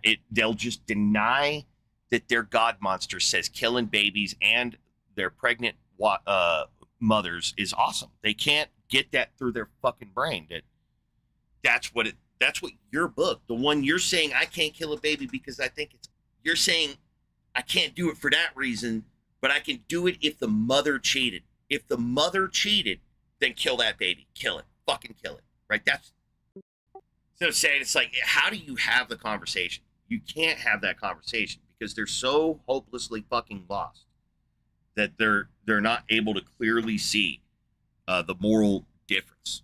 That on the one hand, you don't like your baby, which sounds horrible, right? Up front, you don't like your baby, so you just want to kill your fetus, right? Is on the one hand an immoral. It sounds immoral, but do you want a baby to be raised in an environment where the parents don't want it or hate it? What's worse, growing up in an unloving household all your fucking life and being treated like shit, or just not existing, right? That's a difficult question. I don't know how to answer that question. I would never wish that life on somebody. Just as an experiment, I think it would be an unethical experiment. Wouldn't be able to do that because that alone, it's horrific. But that's the solution for weak-minded people right there, is that they're told by their church killing babies for any reason is bad, so they stop good reasons to kill a baby, a fetus. Good reasons. They stop good reasons and don't give a shit that the whole foundation of their argument is just fundamentally flawed because their God monster says kill babies for gross reasons. It's just, how do you actually have the conversation at that point? You can't. You would have to get in a time machine and not inculcate that person so that they're not that brain damaged. You're not going to convince that person. Their damage is beyond repair. They're inculcated that way. It's their life. Reality doesn't. Dude, I've talked to some of these people, and you ask them, if you're wrong, what happens to reality? And they think it'll just disappear. Their understanding of reality is more important to them than the existence of reality. Because if reality isn't like the way they say it, it doesn't exist. It's fucking broken ass brain right there. How do you fix that?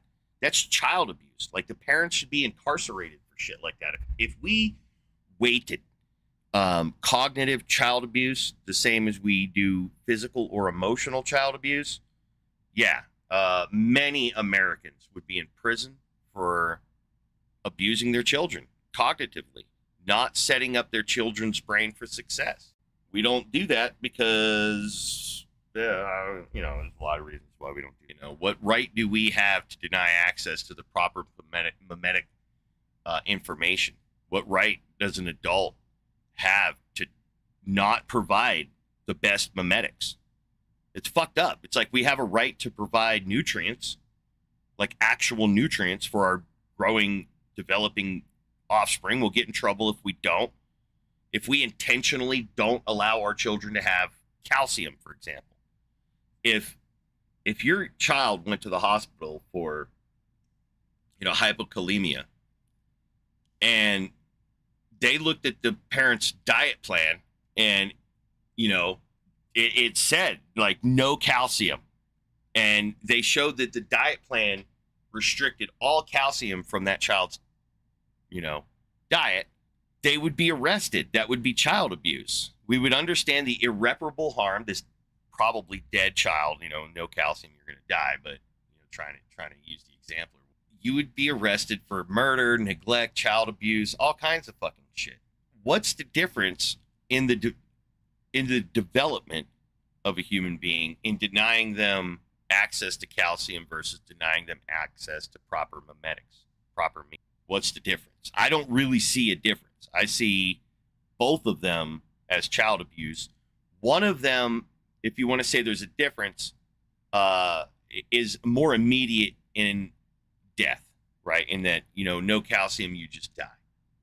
And obviously, no meme, you still live, right? You don't get the meme, you still live.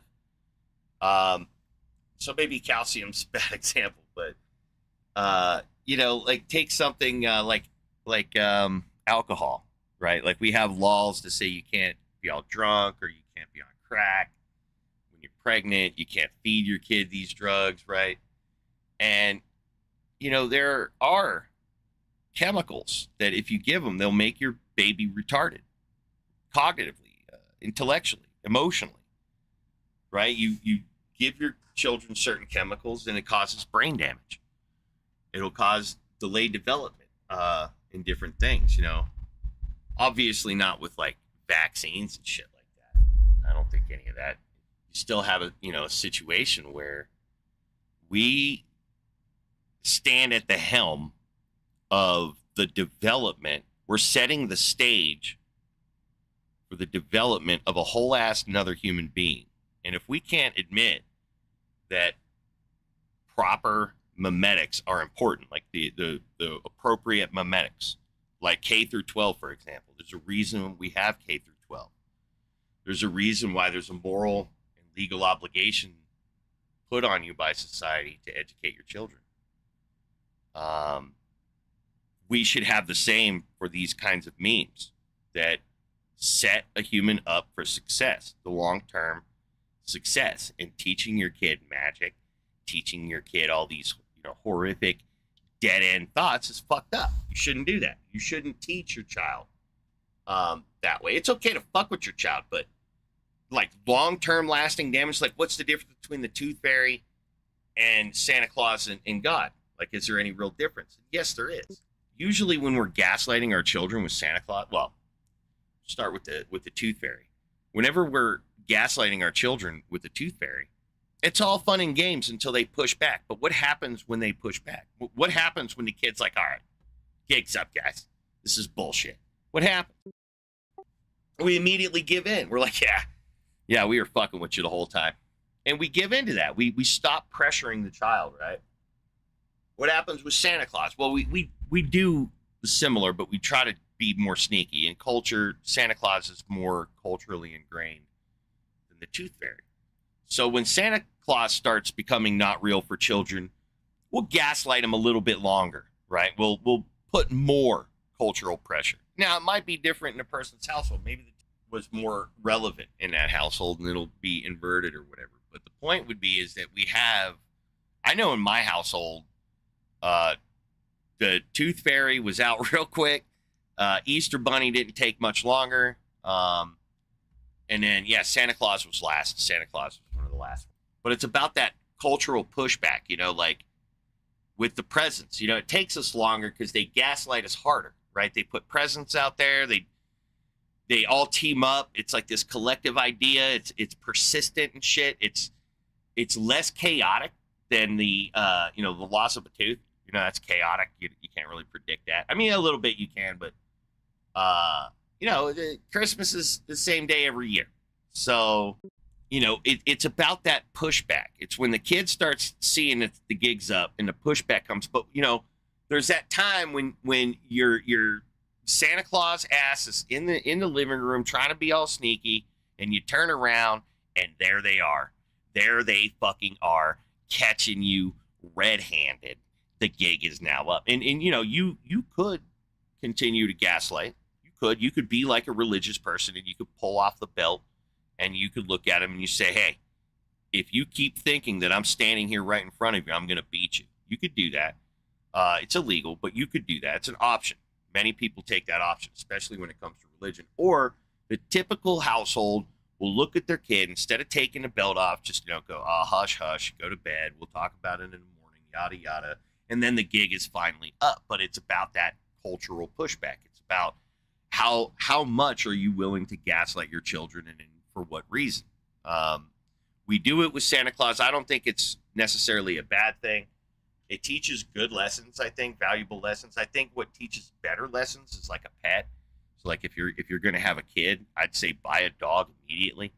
Like a good sized dog, like a Labrador, something that's going to die right about the perfect time when that kid's old enough, like they're maybe 10, 12, 13 years old, and they're going to lose somebody they love, and they're going to be traumatized from that. They're going to have to learn what that's like. And it's better that they learn and they start with a dog than with losing a brother or a sister or, a mom or a dad or a grandpa. You set them up for that properly. And that's one of the lessons. And so that's why I don't think there's no value in, inculcating our children with these kinds of, gaslighting fairy tales and stuff, because it teaches us something about how to think. I'm pretty sure it would prime us for distinguishing imagination and reality, setting us up to do our own investigations. Like we begin thinking that the gig is up about the teeth. You set up traps for your parents maybe.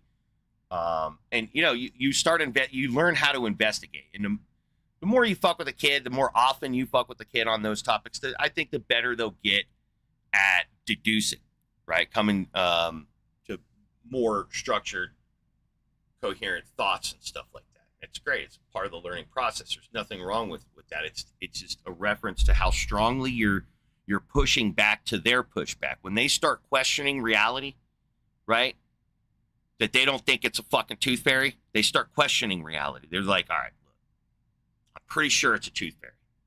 However, The last time that happened, I smelled my dad's cologne. I swear I smelled my dad's cologne the last time. And it starts like that, right? Is that like maybe in the middle of the night, you went in there, you snuck and you got out, but you forgot you were wearing cologne and you shut the door and the kid wakes up, the tooth fairy, and then he smells his dad's cologne and he goes back to sleep and he doesn't even really put two and two together that first time.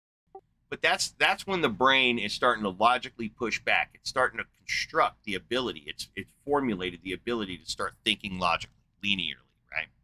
Deducing. And if you push back too hard on that, if you gaslight your children too hard, you blow it up. If you beat your child because he won't accept that it was the tooth fairy, right? Think about the lasting damage you'll do. He knows it was you. That next time he set it up. He said, Dad, I lost another tooth. Why don't you tell the tooth fairy? And he goes to sleep and he ain't asleep. Sees his dad come in and do it and leave, whatever. Just giving examples. And then bam, there it is. You've successfully ruined your own fucking relationship with your child because you wanted to gaslight him too hard. You look like a fucking lion sack of shit. Especially if you're abusive and you took it too far, right? If you overlay this with religion, it fits right in, right? Fits right in. If you don't fucking sit down and do what you're told, I'm the fucking adult, right? Like how many kids have to hear this shit from gaslighting fucking retards that you hear on these platforms here? Fucking abject morons come in here and say the stupidest shit promoting their fucking religion. These are the type of people that will use their power, their position as a parent, an elder, and they'll have unfettered access to their own children to sit there and fucking gaslight them. They'll sound like, overbearing, confident people to their own children because they don't have that intellectual pushback. They come in rooms like this and they get fucking shit on, right? They get dominated logically because they themselves, they don't fucking think. They're not used to it, right? They're just saying vapid, nonsense. People like me sitting around and even this vapid nonsense have that ability to push back. But you got to think, dude, if this guy, if a person comes in here and they state these things and they get their shit pushed in and they go back and they teach their children in absolute confidence of what they just got their shit pushed in cognitively, that's abuse. That's abuse right there. How many tens of millions of Americans are doing that right now in our society with their own children? Gaslighting the fucking shit out of them, abusing their dominance over their own children to instill religious beliefs in these children under threat of being ostracized, under threat of being beaten, under threat of, in very rare cases, killed, right? There's a reason why religion is persistent, and it's not on the merits of the claim. It's on the level of abuse that the people closest to us are willing to enact on us if we act out of line. That's what keeps religion disgusting. Back in it. Right there, Iggy. I just got back. What happened? No, there's some kid in here. I didn't know if my mic was shit. He was saying he couldn't hear me, but I'm outside, so I don't know. Oh, it's... Ate a bunch of edibles. So I'm doing the right thing by walking to get my weed. Hey, you sound like basically fine. I mean, there's a little... Some kid came in and then he was like, "Are you talking to me?" And I was like, I didn't know if I could hear him, so I just didn't know if my mic worked. And when I checked the stream, it didn't look like it was on YouTube. Oh, I was in the Just a black shower, screen. so I paused the stream. Yeah, cool. You can hear me, obviously. So. Kilo pond was the word I didn't know that I needed yesterday when I was trying to explain weight to the guy. You said a philopod? Kilo pond, P-O-N-D, like a lake, Kilo pond.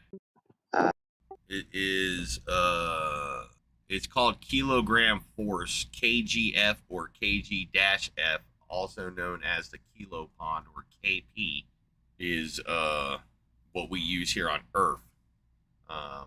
Because of Earth's gravity at 9.8 meters per second squared, the gravitational acceleration. And so he was thinking that I was saying that a kilogram is changing from planet to planet. And I was trying to tell him the weight of the kilogram is what's going to change from planet to planet. I remember it was bad and I couldn't speak. Yeah.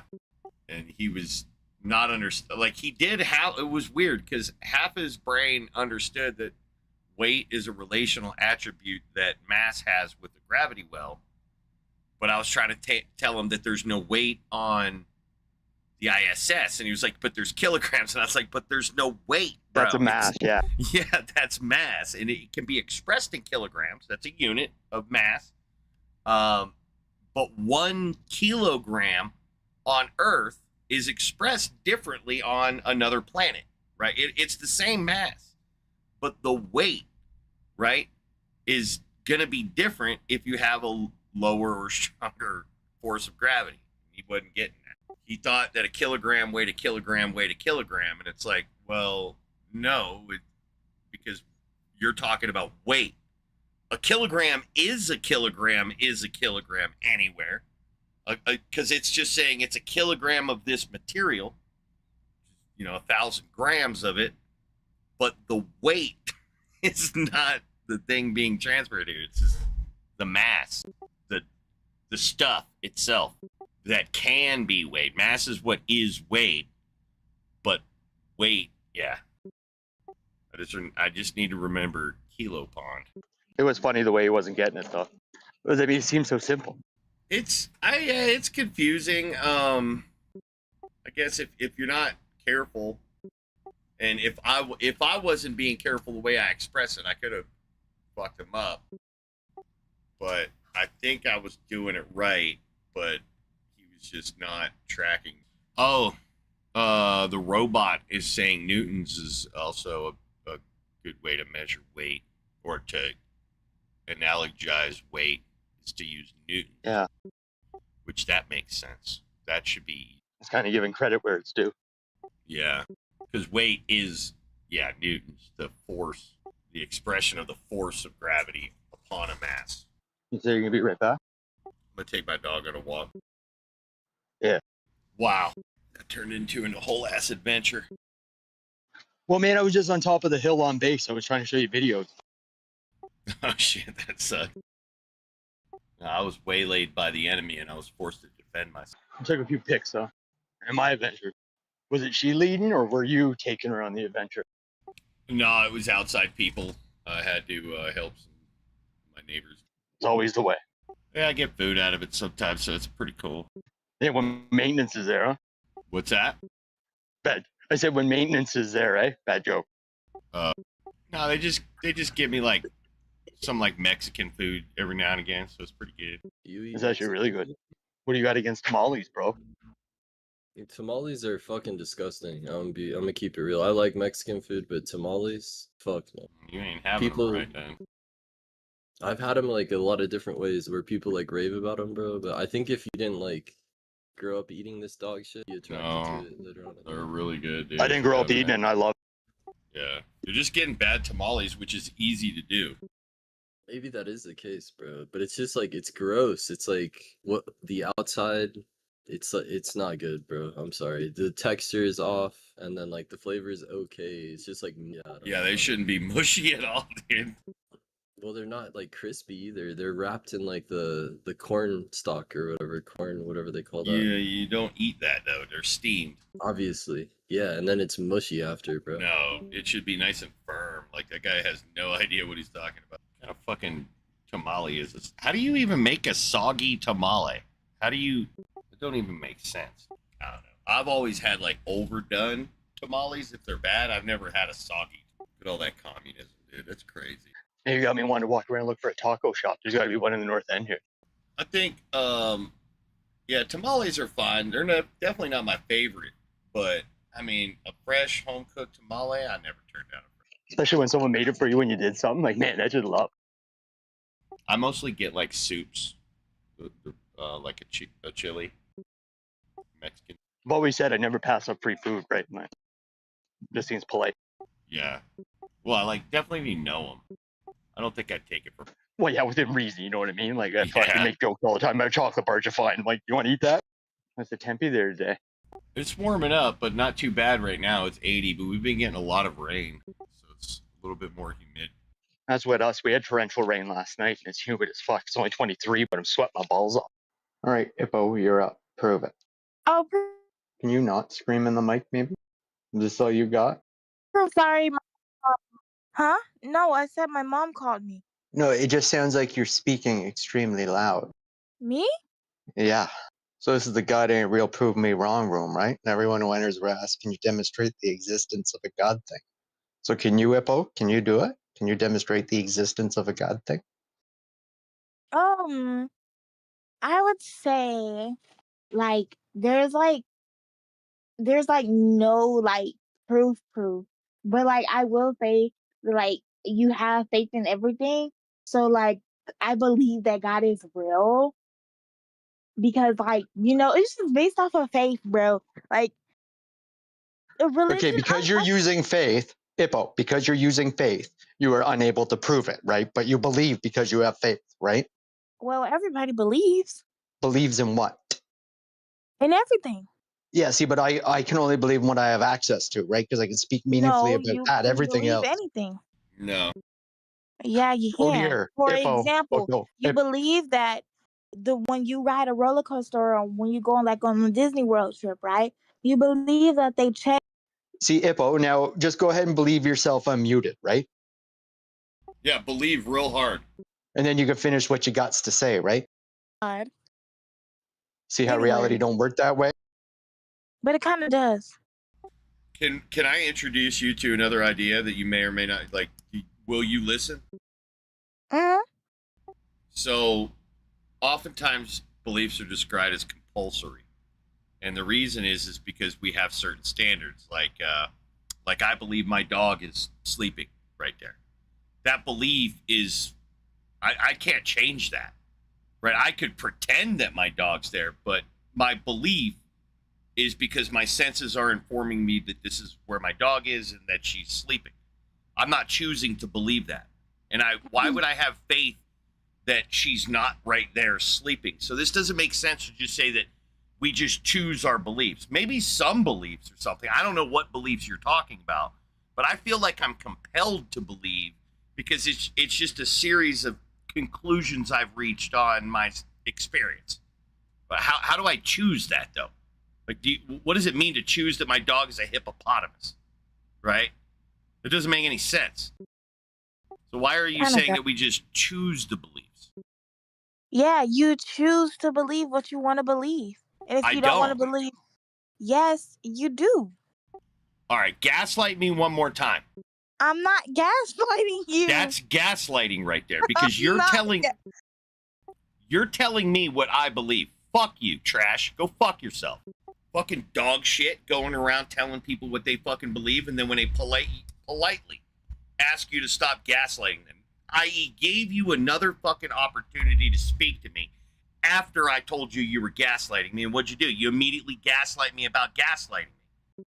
How about your dumb ass go look up what gaslighting means so that you understand how you're gaslighting? Because I ain't having a conversation or listening to a gaslighting piece of shit. That's just not what I do. Hopefully you learn to treat people better and stop putting words in their mouth, right? Don't do that to people. It's not fun. It's toxic as shit. And it just shows that you're not a fair person. I believe we gave you ample reason to understand. If your dumb ass thinks that people just believe their dogs are hippopotamuses, click the disconnect button. You're too fucking stupid for me to want to engage with. Like at this point, if you're still there in that belief, that's fine. You keep it somewhere else. If you want to just sit and chat freeload, that's fine. I'm streaming live on YouTube. You could chat freeload from there because at least you'll be helping me out. Here, you're just a pain in my ass. That's it. Yeah, it's rude to gaslight people. Most people don't like being gaslit. You obviously don't know what the word gaslighting means, so you should look it up.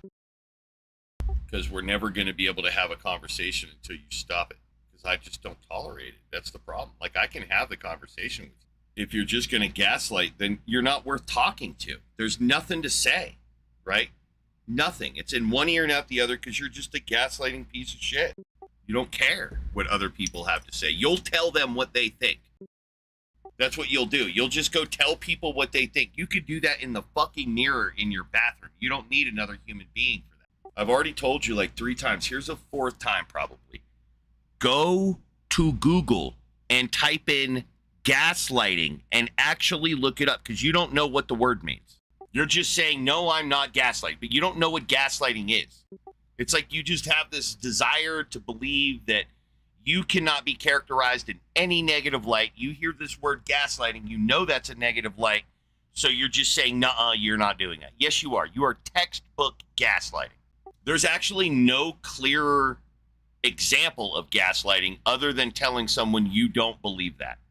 That is the by definition gaslighting, you fucking moron. Look, I'm not reading your wall of text. I'm not. I see you're typing. I'm not really paying attention to the substance or meat of it. I saw your first, and you're just like, I'm not gaslighting. That's all you're just wasting your fucking time. Till you stop gaslighting, this is your treatment. So if you want to be always treated like this, don't make any changes or adjustments to who you are. Just keep being you, and I'll just keep mod abusing you until you get, I guess, worn out and you go away, and I never have to deal with your fucking bullshit ever again, right? But yeah, you don't get a voice in here if you're just gonna gaslight. So go fuck you. Like, it's just go fuck yourself. Yes, so that you'll go away. I don't want to fill up my fucking ban list with morons, right? I'm hoping that you'll just gas out, go away, and never fucking come back. That's what I'm hoping. So you stay muted until you just go fuck yourself. You're obviously not going to stop gaslighting. So I'm just waiting for you to gas out and go fuck yourself. It's a fair request. Well, like I said, as long as you think you're not gaslighting me, you're going to stay muted. So keep pretending you're not gaslighting. It's not going to change the outcomes. Watch. Let's try it again. Tell me you're not gaslighting again. Be very clear and specific so that you know that the message is delivered to me. Then I'll repeat back the message to confirm that the message was delivered, and then I'll answer the same exact way. That way there's no ambiguity. So just type in clearly and unequivocally, I am not gaslighting. Type that and hit enter. Just so that you know it's clear and that you get all the information you need to make an executive function. So just say, I'm not gaslighting, and we'll be real clear so that you're able to make an informed decision and then go fuck yourself. Like, why are you still here? I've told you. Like, this is all you get now. Like, permanently. Here, let me make a note on your account. Add. Here, look, you can check my live stream. There. Gaslighting piece of dog shit. That's how I'm going to remember you. Right there. Gaslighting piece of dog shit. Go ahead. Say you're not gaslighting more. Go ahead. Keep denying it. It's all not working, and it's exactly doubling back down. That's what's happening. The more you deny that you gaslit me, the more I know you're a gaslighting piece of shit. There's literally no path other than that, apparently. Because you're like 8-tupling down now. Right? It's like, when are you going to get it through your head? You're at the end of the road here. Your journey is over in my room. Go play outside. I just don't like people like you. Let's just keep it at that. I don't like you people. We'll say that. Fair. We'll just go with that. It's you, not me. Yeah, it's whatever. You fill in the blank. Black people, you want to go with black people? Sure. So that's what it is. It's that. Apparently I'm racist, and it'll just stay that way. Right? Did that help? Like, oh, you're still typing. It didn't help. That's just crazy. Just call me the thing that, if it's true that I'm that, I'll be a complete waste of your time, and then you'll go fuck yourself. So just whatever it is. It doesn't matter. Literally anything. You could say, like, this dude fucks donkeys and eats whale semen. And I'll be like, yep. And then you'll be like, I will never contact you, and then you'll leave permanently, and I'll never. That's perfect. Whatever it is. Go ahead. We're all waiting. Okay, well then I'll just ban you. People are just so fucking stupid, man. Like, you're never gonna have to ban me, guys. Just be, like, mildly unentertaining. I'll get bored and leave. It'll all be, like, automatic and shit. Self-regulating. Literally, like, you're such an asshole, bro. Like, what is your problem? I detailed soccer it for camp. you. I literally detailed and walked you through it, moron. No, And you're you still didn't. asking. Did you not listen to a fucking word? Retard. You are being mod abused for being a gaslighting piece of shit. I think one of these days I'm just gonna do it. I'm gonna sign up for mod school so I can learn how to moderate without mod abuse. Because I am fucking terrible at, like, 100% of the time I've ever modded someone, it was mod abuse. 100% of I'm shooting real bad here. See, John Fetterman, man, he's saying it himself that if you're not pro-Israel, you're anti-Israel. Well, I guess I'm fucking anti-Israel then, bitch. Fuck you. Take my tax money and give it to literally anything else, man. Anything. Call me what you want, bitch. That's what I'm saying. It's like, if I don't want to support Israel, that don't mean I'm like anti-Israel, right? Like conservatives. Conservatives. Let me ask you something. Let me just ask you something real quick. If you kick your kid out the house at 18 years old, are you anti your kid? Just wondering. Like if you say, hey, look, you're a fledgling now, go out there and live and do your thing. Get out of my house and go get your own. Is that anti-child? Are you? So. It doesn't sound like anti. It sounds like, look, if you set your kid up for success, it seems like that's what it should be. That it's like, okay, you're doing well, right? You did good. You learned my lessons. Now here's the world. Go conquer it. Well, how's that any different with Israel? It's like, look, you've had billions of our dollars for years. If you spent it, why you're 18 now, and you're making us look bad. So what we're going to do is dial back the amount of money we give you. Now, if you're saying, look, you are going to be eradicated by your neighbors, that must suck. That seems like something you should have fucking thought about. But I've been saying it for years. Give them Montana, or at least parts of it, the part of Montana that Montanans aren't using. Just give it to Israel. Israel can move to Montana. They can, get some dirt, bring it with them or whatever, since it's about the land. And they could just set up shop in Montana. What's wrong with that? It's perfectly good land. It's beautiful out there. Just don't fuck with the neighbors, right? So yeah, Fetterman wants to be like, oh, if the Democrats stop funding Israel, well then that's just a red line for me, because then you just basically become the anti-Israel party. And it's like, bitch, I ain't never once been in my life anti another country. I'm pro-America. I'm a nationalist. When it comes to America, it's all, listen to me, foreigners. Yeah, I want my country to take over your country, but peacefully and with my constitution. However, I'm on hiatus for that belief right now because my country's a shithole. So if we ever get back on track, my patriotism will like ramp back up naturally and shit like that. But right now it's bottom. It's bad. But yeah, I am an American nationalist. I believe in American values, the American Constitution, and I think my country is technically better than yours. And I want all countries to agree. It's just an inherent thing. It doesn't have to be through violence, but education. We can make changes over here. Like, for example, I've been saying this for years. We Americans can learn to use a bidet, right? This is something the foreigners have figured out, that this is just a better way to clean your butt. And I think if Americans learn to use the bidet, we'd have cleaner butts. And that would, when we say we're better than you, it'll have more merit, right? At least in that arena. But right now, yeah, we've got poopy butts over here en masse. And it's kind of hard to believe that you're better than another person when you've got a poopy butt and they probably don't. So I mean, some of this shit's on hiatus right now. I might get back to American nationalism at some point in the future. But for the majority of my life, yeah, I've been pro-America. I've always believed that my country's better than your country, primarily because my country can beat up your country. But yeah, the disillusionment is fucking real. The butthurt I have felt in like the last 10 years about my own country is insane. Absolutely fucking insane. But what are you going to do?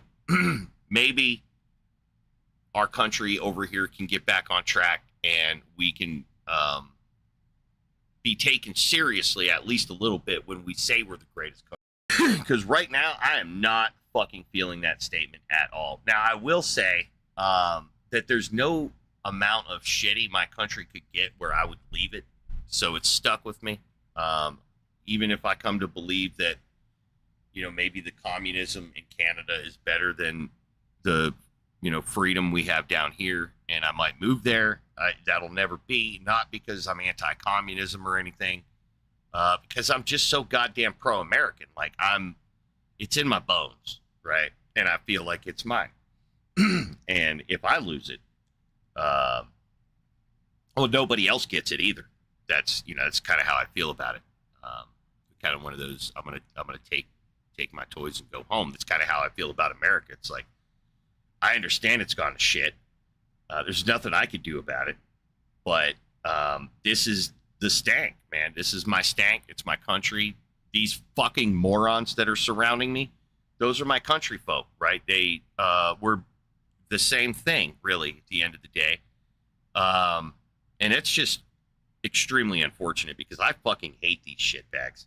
I can't fucking stand Americans anymore. And to think that I have to align myself with these fucking morons, these dog shit fucking human beings that vote for people like pedophiles or don't enforce anti-pedophile laws. That's both sides right there. It's just fucking disgusting. So, yeah, I'm super ashamed. There's still a lot of me that believes that I'm a member of the most superior country on the planet, but it's getting harder and harder to delude myself in that, by the day, basically. That's just crazy, man. Like, I look around at my fellow Americans, and it's just like, I feel kind of gross just saying my fellow part. I didn't even get to the part where it's like Americans, and it's just like, dude, fuck all of you motherfuckers, dude. That's kind of where I'm at now. It's just like, you ever seen a movie Civil War where the dude's like, which kind of American are you? That's kind of where I'm at in life. There are different kinds of Americans. There are Americans who think the Constitution means some shit. And then there are Americans who believe that you can suspend the Constitution if it disagrees with you. And then there are people who will vote for you and put you in office if you believe that. So that's crazy. I gotta say, I was never prepared for that reality to ever come in. I just wasn't ready for it. When it happened, dude, yeah, it's a sore subject. But what do you do? What do you do? You're supposed to, national pride, nationalism, patriotism. Would any of you assholes die for me? Because I'm telling you right now, I probably won't die for you. If you're an American, I'm ashamed of you. Probably would, push comes to shove, all the talk go aside. And, I'd fucking, but the whole time, I'm just going to be all morose about it. Because it's just like, I don't have any pride. There's nothing to be proud of in this country anymore. It's just, I don't want to go with the whole working against the interests and shit. But I don't feel like any of you anymore are worth the dream. I don't want this group of people as part of that dream. It's just not there. It's just kind of gross. Americans just kind of gross me out now. I'm so fucking ashamed of what's going on over here. We'll all just take it. Yeah, me too. I'm just taking it. I'm just taking it full deep. So don't think the criticism don't go right back on me, because it does. But it's like, holy shit, what's going on? What the actual fuck is going on here? So no, I'm in a weird transitionary period. 10 years ago, I'd have been like, yeah, I'll dive on it. Fucking grenade. Fuck that grenade. You're not killing my buddies. Today, it's just like, dude, are you worth it? Did you vote for MAGA? Are you MAGA? I ain't diving on it. If you're all MAGA, I ain't diving. Nope. Fuck you. You dive on it. That's my attitude. And that's the attitude of you know what I mean? That's North versus South mentality. But the problem is we're all integrated. MAGAs and blue-haired libtards are everywhere. In every state, every city. So, what's that going to look like when we finally just have enough of it and we just, one side freaks out over the other side, and then now they're, they bring us to war, whatever fucking happens. It's crazy. It's not economic now. It's not a dividing line. It's these people are fucking everywhere. The MAGA and the blue-haired people. Y'all just need to chill the fuck out. Stop telling everybody else how to behave like that. It's It's not how America works. Like, what part of American history lessons did the people miss? Like, if you want to change the Constitution, blood, sweat, and tears, blood being a big factor to getting America to accept that we need to go back to the drawing board on the Constitution and, you know, re-talk about it. That blood is it's a big part of it, not in like a threatening way, but it's just an aspect. Like, name one time that it was modified in a meaningful way where there wasn't blood associated, where the shit didn't get so bad that people were dying, getting the shit kicked out of them, and, you know, stuff like that. Name one time, and like, that's what like modern Americans think all they got to do is publicly throw a fucking hissy fit, and if the government doesn't change, then we're oppressed. You know, maybe, I guess, but, you know, you think about the civil rights movement. Remember how nobody lost blood during the civil rights movement? Remember how nobody lost any blood, you know, during the emancipation? Remember how nobody lost any blood when, you know, women got rights? Remember how that was without blood? Like, nobody got hurt because we all just talked about it, and then, you know, we all sat down and was like, you know, that's a good argument. We're going to do that. We're going to ratify the Constitution. I'm so glad we were able to all come together and ratify the Constitution with zero blood loss. Now, people need to wake up. It's not saying, hey, you need to go fucking cause blood. It's to say that if the shit ain't that bad, it probably ain't worth fixing, right? If people aren't getting the shit kicked out of them for that kind of change, maybe it's not bad enough. I don't know. I'm not saying that's the case. I'm just saying that there's got to be a logical reason why before we ever get big change in our country, there's a lot of violence that's before it, right? Not just violence against like the government, but violence in the people. The people, you know, intolerant towards this shit. You know, the sit-ins and stuff. That wasn't against the government during the civil rights. That was against the establishment, the people, the businesses, right? They were doing it to the businesses mostly. So, you know, shit got bad. People lost blood. But what's going on in our country today? It's like, what is really fucking going on? Does anybody really know? I mean, we blame like rich people, right? The elites or whatever, not just rich people, but like elites. I mean, we point fingers and shit. And I'm not saying fucking, you know, blood on the fucking elites, but it's like, what is the problem? And I don't know. And then because of that, it's like, what's the solution? It's obviously not war. Like whenever we went to like the civil rights movement and there was blood, there was like a clear message, a group of people with an idea, and they moved against, you know, a force. But today we're so fucking scatterfucked. There's like 80,000 plots, you know, everybody's got their own fucking needs, and we're all like so self-important that we want our needs on the list. If I don't get my fucking needs, nobody gets them. That's Americans. That's who we're asked to die to defend. It's just like, you know, anymore, I don't know if y'all are worth it, because that's the question I'm asking about you. Do you guys think I'm worth it, right? I'm already thinking that. And I don't think any of you assholes would dive on a fucking grenade for me. So why would I dive on a grenade for you guys? And I honestly hope anybody hears that genuinely agrees with that you look around with shame and fucking humility about your fellow countrymen, and you're just disgusted at their behavior. You don't need to know them. You just need to know that they're an American and they're putting up with this shit, and be disgusted. If we can't all agree on that, then fuck, man, what the fuck is actually happening then? If we don't all agree that fuck each other, like in a vacuum, like you look at the random American, you can't tell what side they are on or something like that. If you're not just immediately just like, oh, fuck, an American. If you're not, like, what are you, think about it. Like, if you're like, oh yeah, great, an American, name, in your own brain, name characteristics about this individual that are like so fucking positive that you're willing to die for that piece of shit if push come to shove. Because as far as I'm concerned, when I interact with my fellow Americans, you fucking people hate me. You fucking people would shit on me. You probably wouldn't even do that if that benefited me somehow, right? That's generally how I feel like my fellow American thinks of me. And, you know, there may be some merit there because I am kind of an asshole, so it's easy to fucking go there, but still, right? We're supposed to have patriotism to all come together in the worst of times and do the greatest of things. And it's just like, I have zero confidence that the people I've been witnessing in this country have anything in mind with me being part of their interest. Anything, not even nationalism anymore, not even pride, not even none of that shit.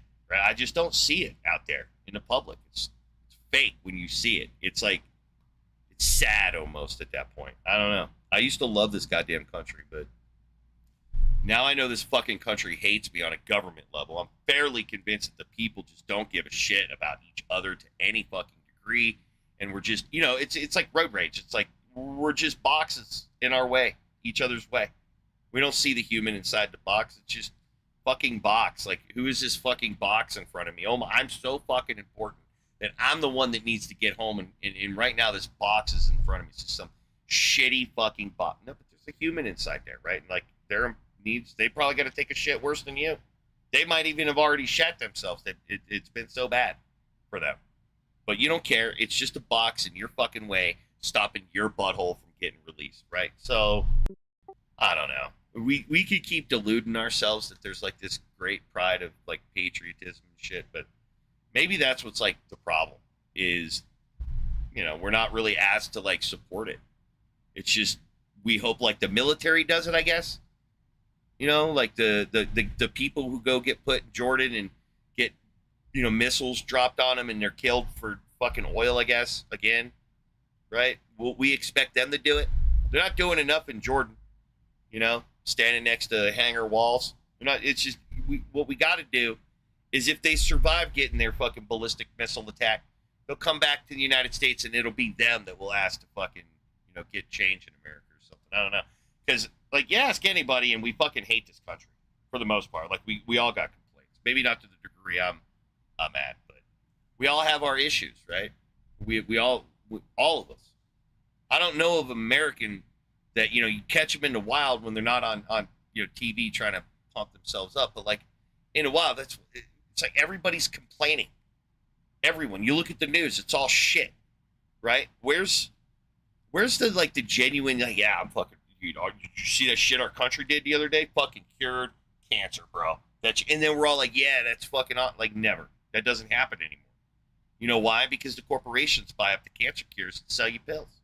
So, you know, it's just taking it all from us. It's from America. It's just taking, you can't even go to the fucking national parks anymore. You can't go to the monuments. Utah just got their shit pushed in. If you're from Utah, you got fucked, dude. They got 2 national parks in Utah, lost like 80% of their national protection. Now, I don't know why, but you know, it's lost. It's just more lost. When is the last time you got a right where the government actually gave you something for being a government, right? Not just fucking check because we all got sick, but like better water in our country, or I don't know, more electricity or something that actually makes our fucking lives better. Fucking trains or something.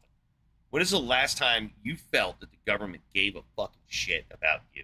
And then as an extension, that Americans, you know, think about all the times you had to fight to get into traffic and how many times some nice person let you in, and compare it. Like, you can't see it. You must not be looking or something. Yeah, I don't know, Koha. I never knew how to say your Conus, whatever. I don't know that, because I mean the question's still there. It's like, does anybody really want to fight for America anymore? And I don't mean like in a military way. I just mean, does anybody really truly have? I used to. Maybe that's why I'm so fucking butthurt about it, because like my own disillusionment's still kind of like a fresh wound. I don't know, man. I just feel real bad for like kids growing up these days and their fucking role models. Like, who's a fucking role model today? Are there role models? Is that still, do we still do that? Is that a thing? Like, it used to be cops until they, you know, got plastered all over the fucking news everywhere with enough bad accounts that now cops are just all fucking shitbags, you know? It's just like, it's like, what? Dude, we are falling apart, and I'm not seeing any rejuvenation, no gentrification, nothing. We can't even keep a goddamn swimming pool free of fucking algae anymore. Algae. We used to be the fucking alpha of alpha predators on this fucking planet, and we're getting our shit pushed in by some fucking algae. It's gross. It's just, how are we supposed to take on the Russians and the Chinese? Fucking algae's pushing our shit in, dude. Like, it's almost like our government doesn't know what bleach does, right? We got all these fucking people talk about happiness and stuff. Fucking hate those people so goddamn bad. Out of jealousy. I'm not gonna fucking lie. It's jealousy. It's straight up fucking jealousy. I wish I could be fucking happy, man, but I just can't. Right? I can't be fucking happy with all this dog shit happening all around. Right? I just can't do it. It's too much of a fucking curmudgeon to just let it go and just breathe. You know how many times I fucking heard that shit? Fucking just breathe, man. What? Why are you focused on that? It's just a nail, dude. Didn't do it. Oh, I hate the postmodern architecture, man. Such a stain I on was the gonna say, it village. really is. It's gross because you got beautiful century homes over here. Like, brick and mortar just hits different. Yeah, we got old brownstones. I'm gonna be walking past them, man. Dude, what the fuck, man, has happened to people? What do you mean now? So I've never used TikTok before. I don't know how the fucking thing works, but people keep saying, hey, you know, dude, so I was looking at it and I just noticed like weird shit happen on my video. So I asked the robot to explain how this works, and so the robot is saying the 3-second rule, the hook. Put your absolute most exciting visual or bold text statement on screen within the first 1 second. TikTok's initial test group scrolls incredibly fast. If you don't hook them instantly, they scroll. Your retention drops and boost ends early. So, yeah, the TikTok people, they got a 1 second attention span. Holy shit. It's pretty cool, though. It's a cool algorithm. I think it's a little bit different for us. Like, yes, the attention span is still short, but there's a different type of audience for the debates. Well, this is how the robot explained how it works. So when you upload a new video, you get pushed into what's called the For You section. I imagine that's just everybody's like homepage or whatever, but it's a highly boosted part of the algorithm. So when you first upload the video, it goes into that section. If people watch your video, if some percentage of people watch your video in that stage, it's like a 1 to 200 views, like one individual to 100 views or something like that, and then they kick you into the next one, and they basically play the same thing. And if you get your retention high enough, they kick you into like phase 3, and basically it's how they promote you, but it's you have like 1 fucking second to keep them, which makes sense. Like if it's not an entertaining video or whatever, they move you on, and they don't promote you in their For You section. Wait, Country Folk Records in China, they think it's okay to eat a dog, but in America you will get arrested for eating a dog. So who's right and who's wrong? It also means that my morals can change, depends on where I'm at. Look, man, in America they think it's okay to fuck their sisters, right? You could say that. Americans fuck their sisters, dude. Like, you could go around, you could find Americans who have fucked their sister. So, like, if you're in Asia, you could say that about your American people. You could be like, yeah, they fuck their sisters over this. So when you say, well, in China they eat dogs, I'm sure they do. We eat dogs over here too, man. People eat dogs in the United States, man. It's fucking crazy. I don't eat dogs. They eat a lot more than just dogs. Right. I was gonna get into that. They eat all kinds of shit here, man. You know, you're just saying, hey, look, these people over here do some fucked up shit. Yeah, I'm sure they do. We do everybody does fucked up shit, man. Now, when you're talking about your morals will change depending on where you, yeah, I mean, that's called enculturation, right? You're adopting a new way of life, right? So you're going to behave and act differently. You're going to be given new social expectations and be asked to stop certain things that you think are socially normal when you go to other countries. that's what the whole concept of assimilation is all about, is the amount of tolerance or the threshold for change that an individual has when they go to other cultures. Yeah, your morals change when you're introduced to new ideas and perspectives, man. That's perfectly natural. You'll be all right. You'll make it. Wow. What are y'all up to? I Strolling am about. learning stuff and things. Oh, For the okay, betterment of mankind, really. cool. Oh shit! I forgot to look. Can you find that? Does YouTube tell you people dislike your shit? They're getting all butthurt. Well, you can still get disliked. I don't know. Actually, I don't know. I don't know if they were like. All I know is they removed the dislike for shorts, and that's it. That's it. But I think people can still dislike your video, but it's not gonna like tell you how many dislikes you have. I think. Oh, I just wanted to know if I'm like making people butthurt. I don't think you have any dislikes. I saw like some of the videos. You don't. Zero. Hi, Uh, how are you? I'm okay. You? Is this the right channel for this, or are we going to get to proving it? What? No, she's just here for me. Yeah, I was you're teasing. ghosting me. You. Oh, I Well, didn't everyone see who your enters the message. room is still asked the question. What'd you say, Carl? I said I didn't see your message. I wasn't here. Oh, okay. Well, Yeah, we're I'll on the respond table. to You you. can, if you want to join. Yeah, I'll come. Bye bye. All right. Bye.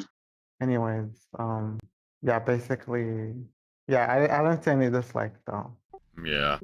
Honestly, think I don't think TikTok, people yeah. even use YouTube. Like, I think like 99% of YouTubers just like start the video and then that's it.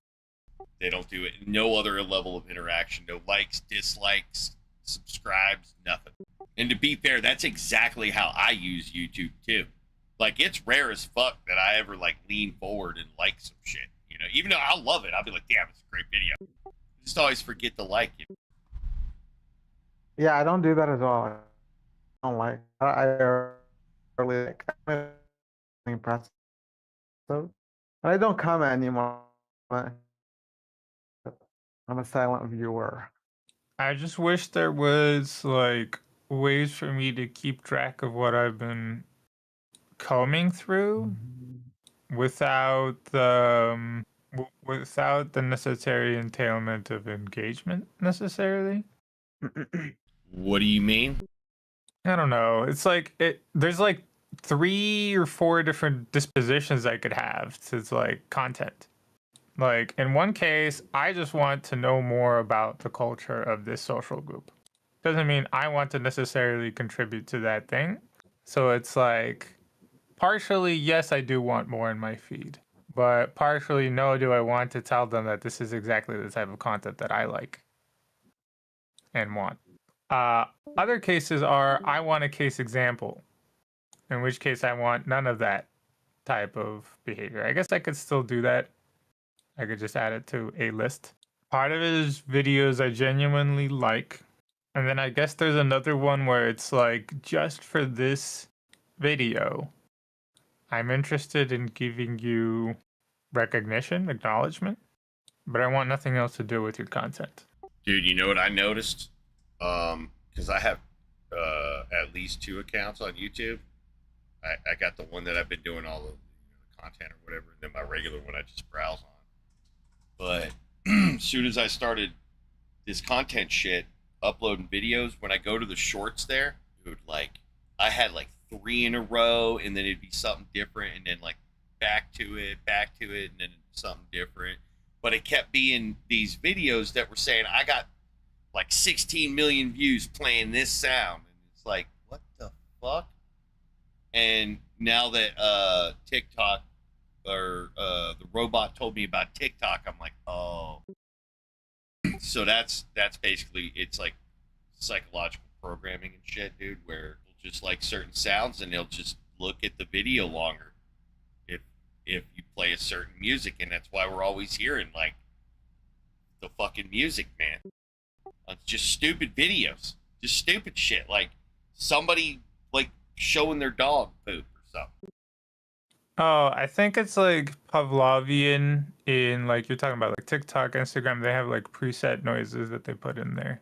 Well, just like musics, music Well, just for sounds. copyright for copyright reasons, they need to put in only some specific set of noises. So when content creators happen, like when they first get started, they only have the app. So that's why it's flooded with that type of noise. I wonder if we were always dicks with art like that throughout history. We always, like when it started off with seashells and shit. Were we like that with seashells? Like, just all like you can't use that combination of seashells, bro. I came up with that one first. It's like how did? I don't know. Humans are dicks, dude. We'll find any way to be a dick. Oh shit! Tell us it didn't happen. I got another subscriber, dude. I'm moving up, man. I'm making gains. Trying Future's approach. What was his approach? His approach was to do like a little bit of reaction content plus maybe like a couple 60-minute blurbs like the move the vape test. Oh nah. So far, mine's pretty lazy. So I've just been doing the live streams, however long those end up being, and then I just take that, put the live stream into DaVinci, and DaVinci auto deletes all the dead noise, and then I upload that. Those videos are usually shorter. They've been in like 2 to 5 hours of actual content, and then what I really ought to do is kind of skip through it somehow, and delete out where I just rant, because I'll just go on fucking rant fest, dude. Like I just rant. I could probably do without those, but I don't know. Maybe I'll leave them in there because maybe somebody will like my rants or something. There is some good stuff sometimes. Then make individual videos. What I'm thinking about is going back on like a third level and then pulling out good conversations from that, so that people who don't want to hear the random ass rants can just go to like specific ones. But those are going to take more time because I'd have to go back. Really and, like, time listen. consuming. Yeah. Like doing the nuggets of wisdom and the salient critique, I think should be doing that and then getting on some other people's panels, I think is the fastest way for you to just get to being able to put up a live. And then once you put up a live, it's a lot easier to go from there. Yeah, and one thing I want to get more content on my channel so people have more of an idea. I'm pretty sure, like, if I talk to him, I could talk to JL and maybe show just to kind of get some exposure, but I'm hesitant until I get my own like foundation going to go on other people's shows, because I don't want to be like accused of clout chasing. I just want to get the information out there, dude. It's just part of the ecosystem. It's totally normal for people to just say, hey, just give me some likes so I can put up my own thing. Yeah, I went and had the robot make me an intro image so I could just put like subscribe up on there, but I don't want it to be like a shit like that. If I generally feel like people don't need to be reminded, they're gonna do it or not. Reminding them, I don't know how effective that is. Well, consider how many new users join the platform. It's like many of them are genuinely ignorant that in order to give the engagement, they need to double tap the screen, especially for your demographic, maybe. We'll see how it goes. It's not doing too bad on YouTube. It's doing all right. It's about like as expected, just kind of niche community, which is fine. I do need to get more short content out there. Not shorts, but like 20-minute videos or something like that. Like just regular convos that we have in here, like separated out individual playlists. Yeah, I've been lazy on the recording setup. Been too busy doing the computer science. I think I finally got my clean rebuild. Fixed all the goddamn errors. Where do you listen to that? Your microphone's not that great. Can you try that again? Maybe don't scream into it. What? You said it's not your wife. You don't have to yell at it. You yell at your wife, bro? No, but I'm assuming you do. Can you go ahead and like make Do you have a wife? So, Pseudo, I'll try again. Are you going to make a point or get banned? Make a point about what? Right, so let's engage. You're in the God Ain't Real, Prove Me Wrong room. Can you do that? Well, I guess it depends on what you mean by God. Why would it? You're saying it depends on me, on what I mean by God? If you're asserting something isn't real, you have to have a definition for it. I haven't asserted anything isn't real. God ain't real is literally the channel name. You just Yeah. recited it. Yeah, that's the channel name. I haven't Sorry, said bro. that. You need to have at least 120 IQ. Hey, retard. I didn't say that. Absolute dog shit. Like, how is he that fucking stupid? Are you an Hey, anus copy, huh? semen? Yeah, I'm an anus semen. Now prove it. Do you like to use your hand or do you like to just get in there with your face or what is the thing you're doing with this? I didn't come up with this. This is you. Hey, chill with that shit.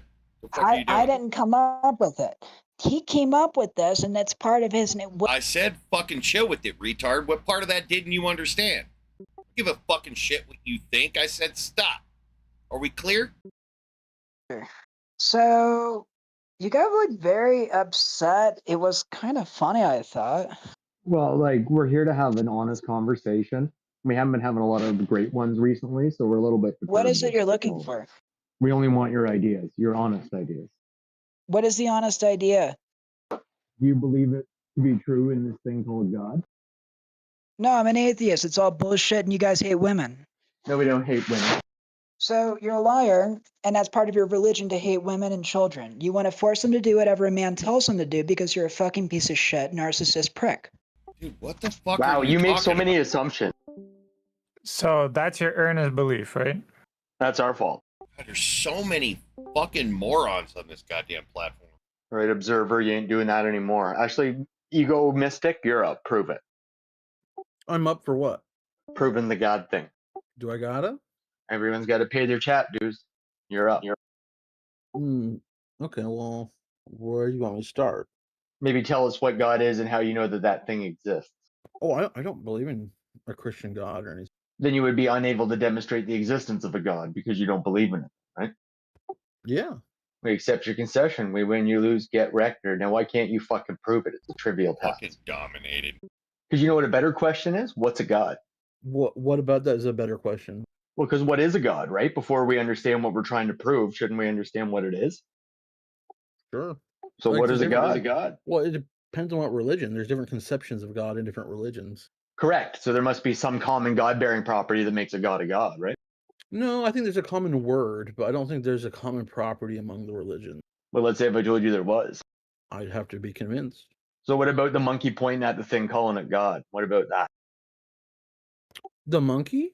Yeah, because that's where all this God idea starts, right? Is in the brain of the monkey, and then we point at some shit, whether it be an ontologically existent animal like the sun or the universe, or an idea like the Yahweh monster from the Bible book, right?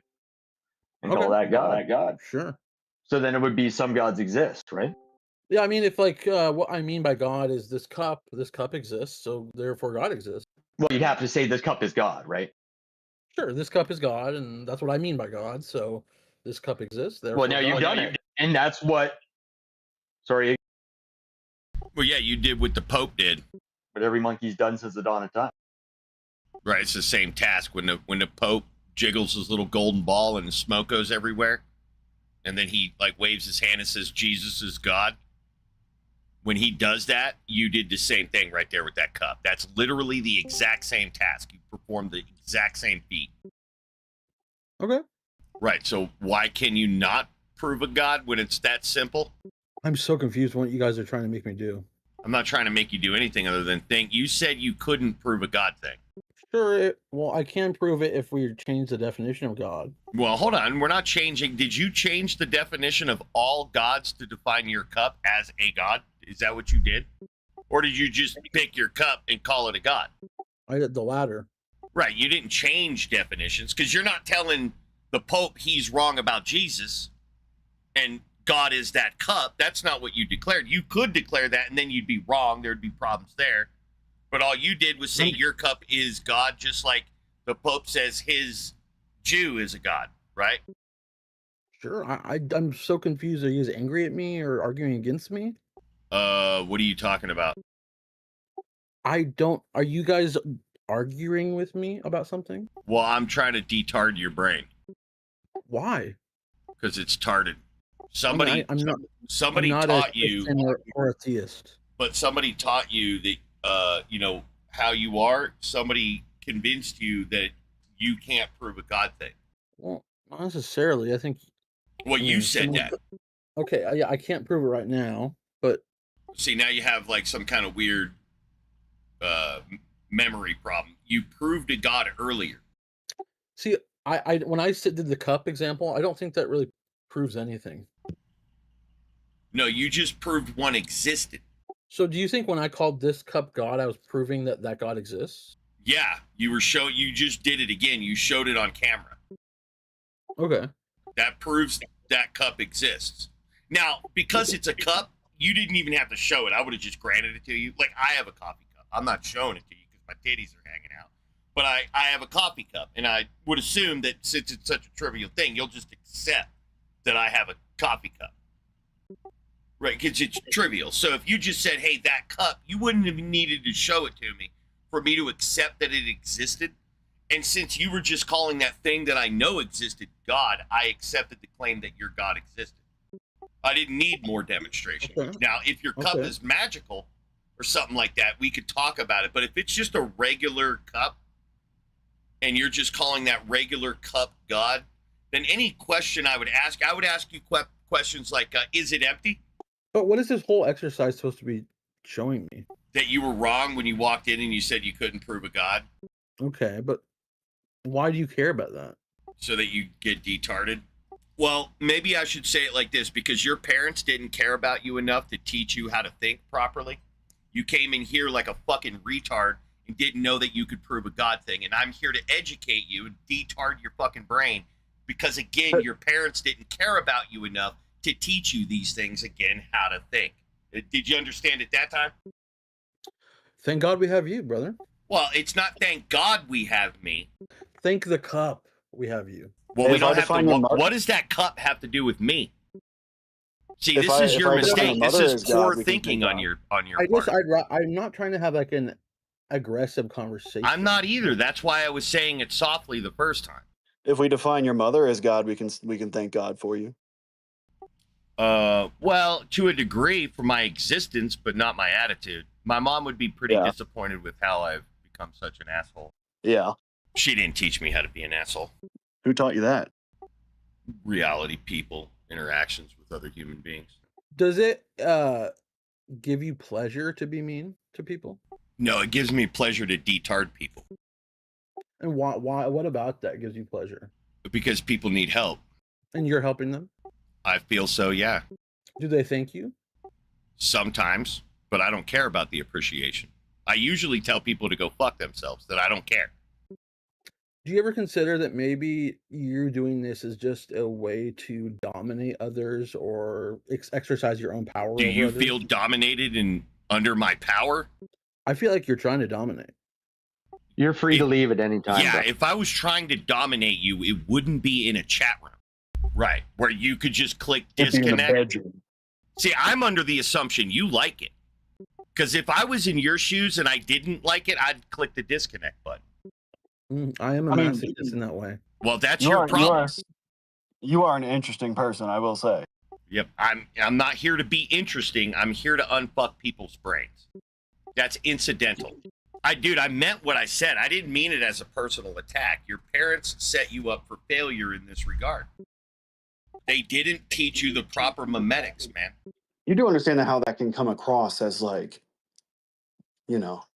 condescending or mean or rude, If I wasn't in the same boat, sure. If I used that as to say that I'm better than you or something, yeah. But right, I was victimized in the same way. They took advantage of me too. I was a young, impressionable mind under the domineering forces of my own parents who inculcated me in how to do shit. And I grew up under their thumb, right? That's how that works. We all do that. And I'm saying but in this essentially you case, just did like we got a guy who essentially came you- into this room and basically was under the conviction that he could not cognitively shit his own pants, right? He couldn't do it's that. More like, it's more like you performed kind of a language trick and then acted like it was like a feat of intelligence. Yeah, because you were gaslit. It's not me doing a language trick. It's me unfucking your brain from the linguistic damage that was already done to it. Yeah, because most people, by God, they don't mean the cup. That's fine. Most people by God mean incoherent nonsense. Okay, so I mean, so why is that little like semantic move? Because the like, question is fully- whether it exists or not. I think what's interesting is that it's like the underlying question here is kind of the lesson that if somebody says, do you believe in God? The correct and most reasonable answer is, what do you mean by God? Not no. Well, that would be the first question. But then if it's about reality, you would need to know why they're saying that. So if they say God's 37 kilograms, oh, okay, it's not the answer. The follow-up is, did you weigh it? Was your scale calibrated? All these other questions, because now they're saying a claim about reality. God is 37 kilograms. Right? We If don't they're wrong, they're intuit misinformed 37 about it. kilograms, do we? We don't analytic 37 kilograms, do we? Do we say that there's this word that means God is 37 kilograms, like a married bachelor and shit? No. It's just a value. It's a metric of a thing's mass interaction with a gravity well. That's what 37 kilograms means. Yeah, if you define God as something just measurable in the world, then yeah, God exists. You mean an extant? You mean an extant? Sure. I Right, just don't know how that's an interesting. extant. Right, an Why is that- extant is something that we measure. It would be of the member of the set of measurable things, an extant. So why is that an interesting move? Because they're saying God exists. Is that an interesting claim? Yeah, it's a claim about reality. I just don't find it interesting if they're defining God as just the cup. I didn't say that was what you should find interesting, dipshit. I'm not stuck on the cup. You're stuck on the cup because you think I give a shit that you think that cup is God. It's just showing you that you can cognitively shit your pants like the Pope does. When he proves God, he just cognitively shits himself. That's what he does. He looks at you, gives you a weird look, and then mentally shits his own brains. That's what he does. It's this, like if I asked you, can you shit your own pants? Is the answer no? No, I could, but I'm not gonna. The question, can you prove a God exists, is of the same caliber. This is not a difficult thing I'm asking you. I'm asking you the equivalent. Can you either hold the shit in your own asshole or can you let it go and spew out in your pants? It's on that level.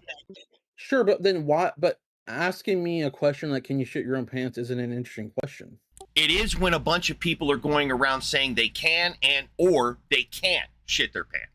Can you not do this with like literally any word or claim about reality? Potentially, if it becomes that ambiguous that we would all agree that, yeah, the concept of X is so ambiguous that every time it's used, we have to ask the person, what do they specifically mean by X? Yeah, I would say X is overly ambiguous because of its usage. What makes words meaningful in their categories is the way that they're used. If you are constantly asking someone what they mean by, that's a strong indicator that that category is broken. That category don't mean shit, and that's why you keep asking. Well, it just seems like we all are agreeing with this, but then you're upset for some reason. Well, we don't agree, and I'm not upset for some reason. We don't agree because you came in and said you cannot mentally shit your own pants. Okay, well, obviously, if you define the God as the cup, then yes, I can prove God. No. Obviously, if you looked at the Pope as someone who's just mentally shitting his own pants, we wouldn't be having this conversation. But you guys want to bigify those retards and act like they have some kind of credibility where they do not.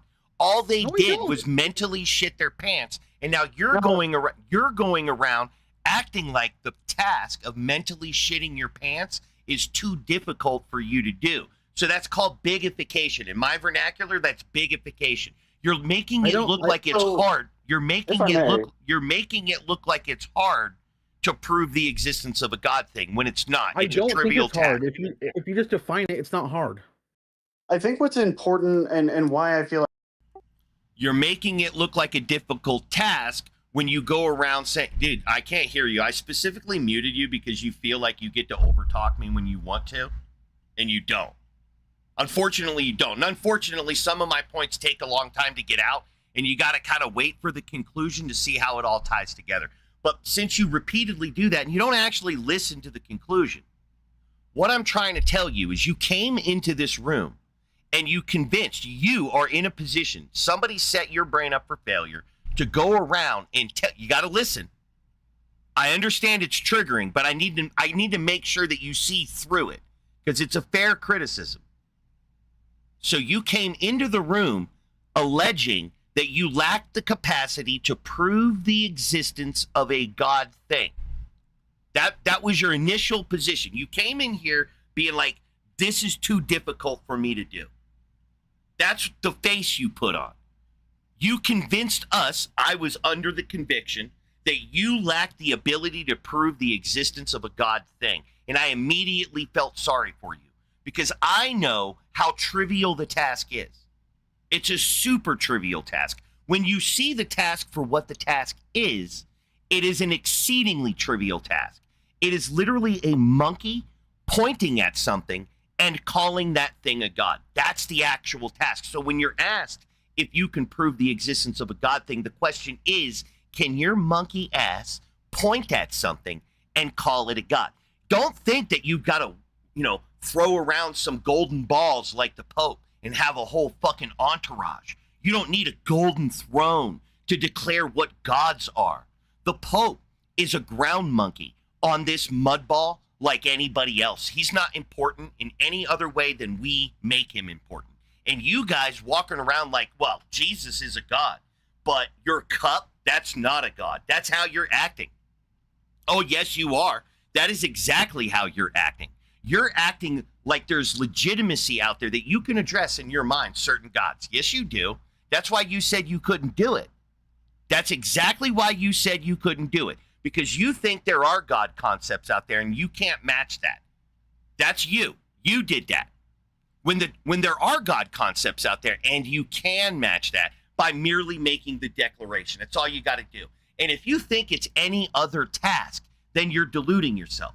That's what every single human being who has ever thought of a God has ever done. They've literally been just a ground monkey on this mud ball, and they picked their favorite thing, and they called that favorite thing God.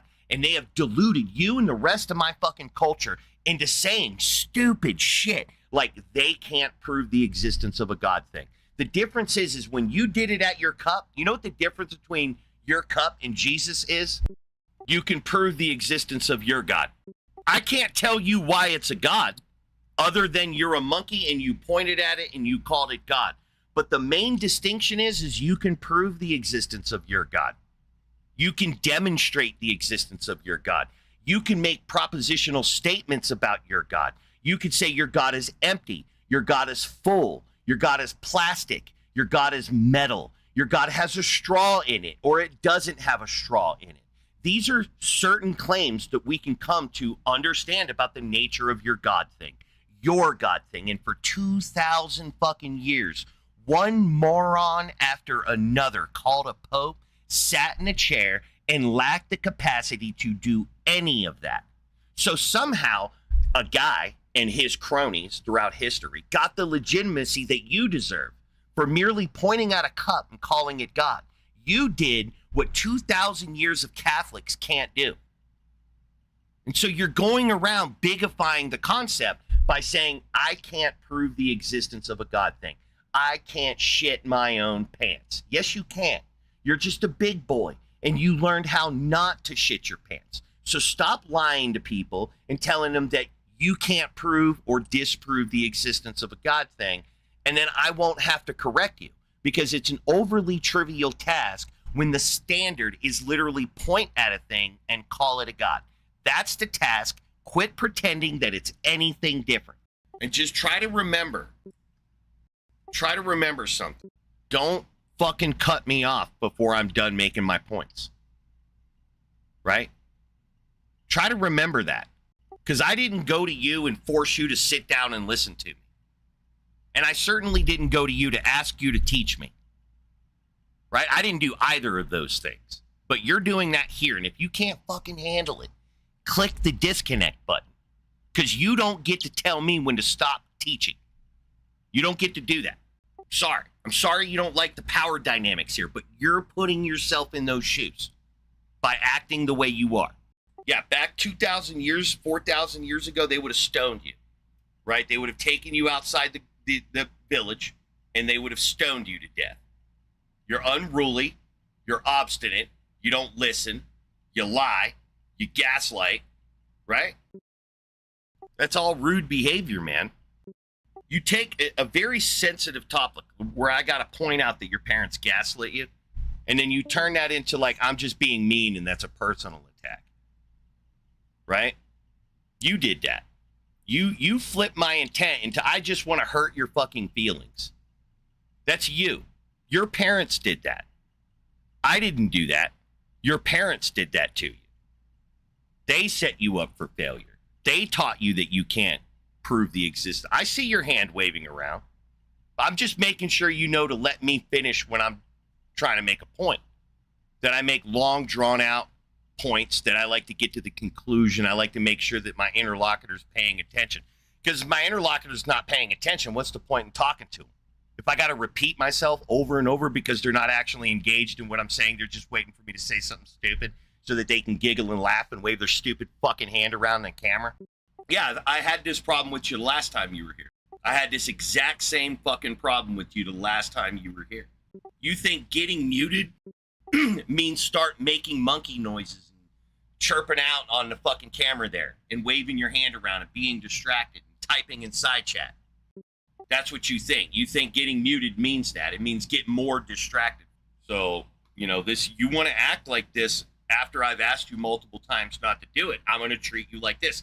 I warned you last time that I'm doing this because you're an asshole fucking with me. Yeah, I told you this last time. Why didn't you pay attention last time? I told you when you act like this, I'm going to treat you like this. And I felt like that was a contract that we had. I feel like it's a contract. I warned you, right? I warned you. So it's a contract at that point. Further engagement, you accept the warning. Well, this is your mod abuse. You want to be an asshole, dude. Like, whenever you decide to not be an asshole, that's when you're going to get not mod abused, right? And it's not going to be on your time. It's going to be on my time. Because you get to choose whenever you want to come in here and fuck with me, right? You got to choose. I reset my ban list like, 48 hours ago? Took you 48 hours to get unbanned and come in here and fuck with me again within 48 hours. So you got to choose your attack of opportunity. You had 48 hours to decide when you wanted to strike. So you're on my time now, right? You're on my time now. You got to choose whenever you wanted to land your attack, bro. That's the disadvantage I'm at when I reset my ban list. Is that you guys, like, dude, there's 500 of you morons out there that got put on my ban list. I've reset my ban list like 30 times by now, right?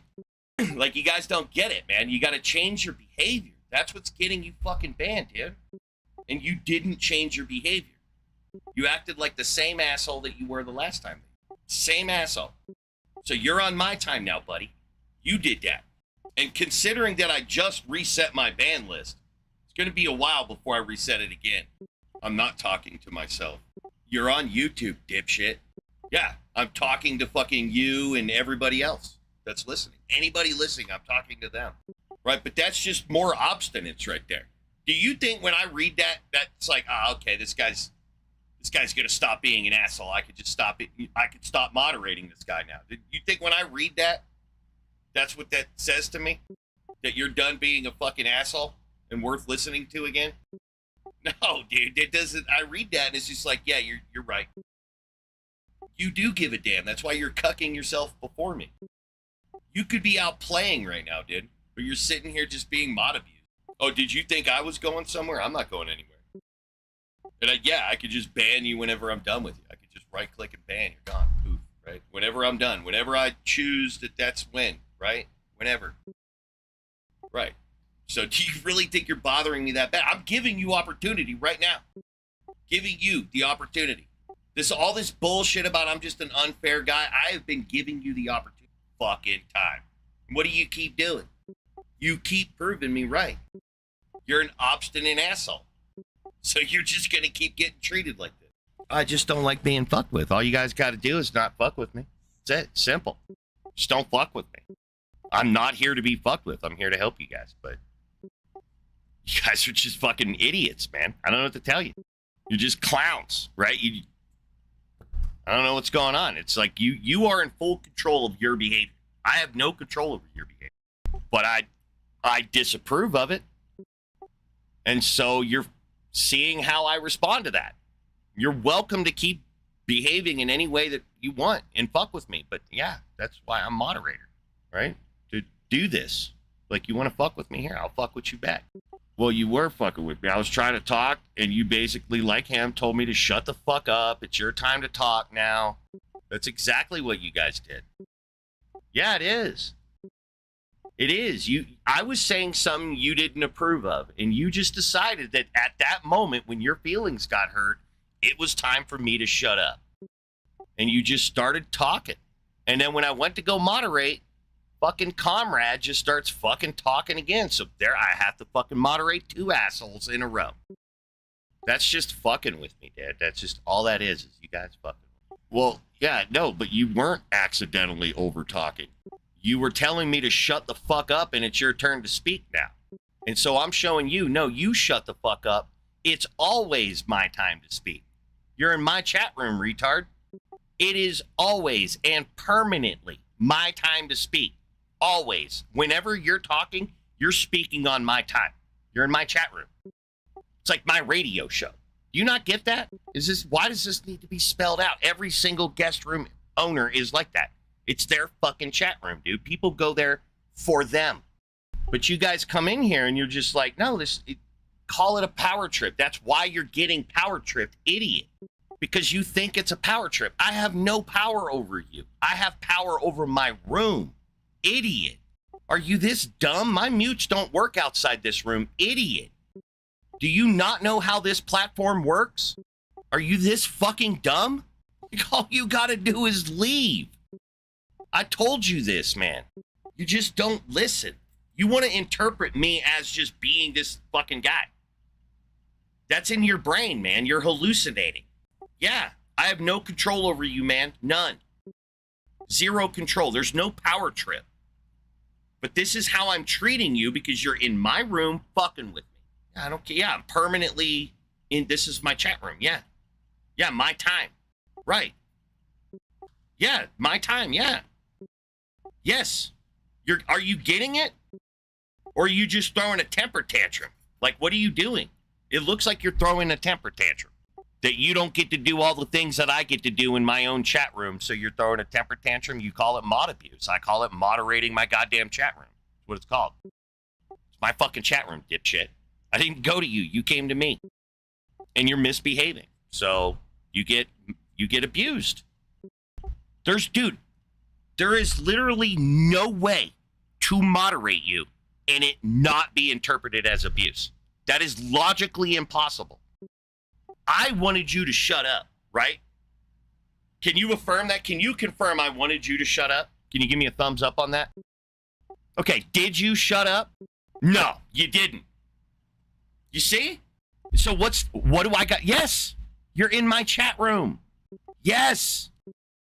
You don't have to be here, clown. That's like, how are you not getting this? You are only feeling my quote unquote wrath because you are subjecting yourself to it. Look, do you want me to feel sorry that you don't get to speak in my room? Is that why you're throwing your temper tantrum? I'm supposed to give a shit? Yeah, you don't get to speak now. Like, how long does it take to set in? And it's because of your behavior. Persistent behavior. I understand Comrade kind of got caught up in the thing. He's not been a sore problem or whatever. He's kind of like fodder. I get it. I've known it the whole time. I felt bad the moment I fucking muted him. I did. But it's how it is, man. I don't know what to tell you. I was talking to you, you know. I didn't appreciate him butting in, and that's just that, dude. I'm just trying to unfuck your brain, dude. You obviously don't want it unfucked. You're mad at me or something that I unfucked it.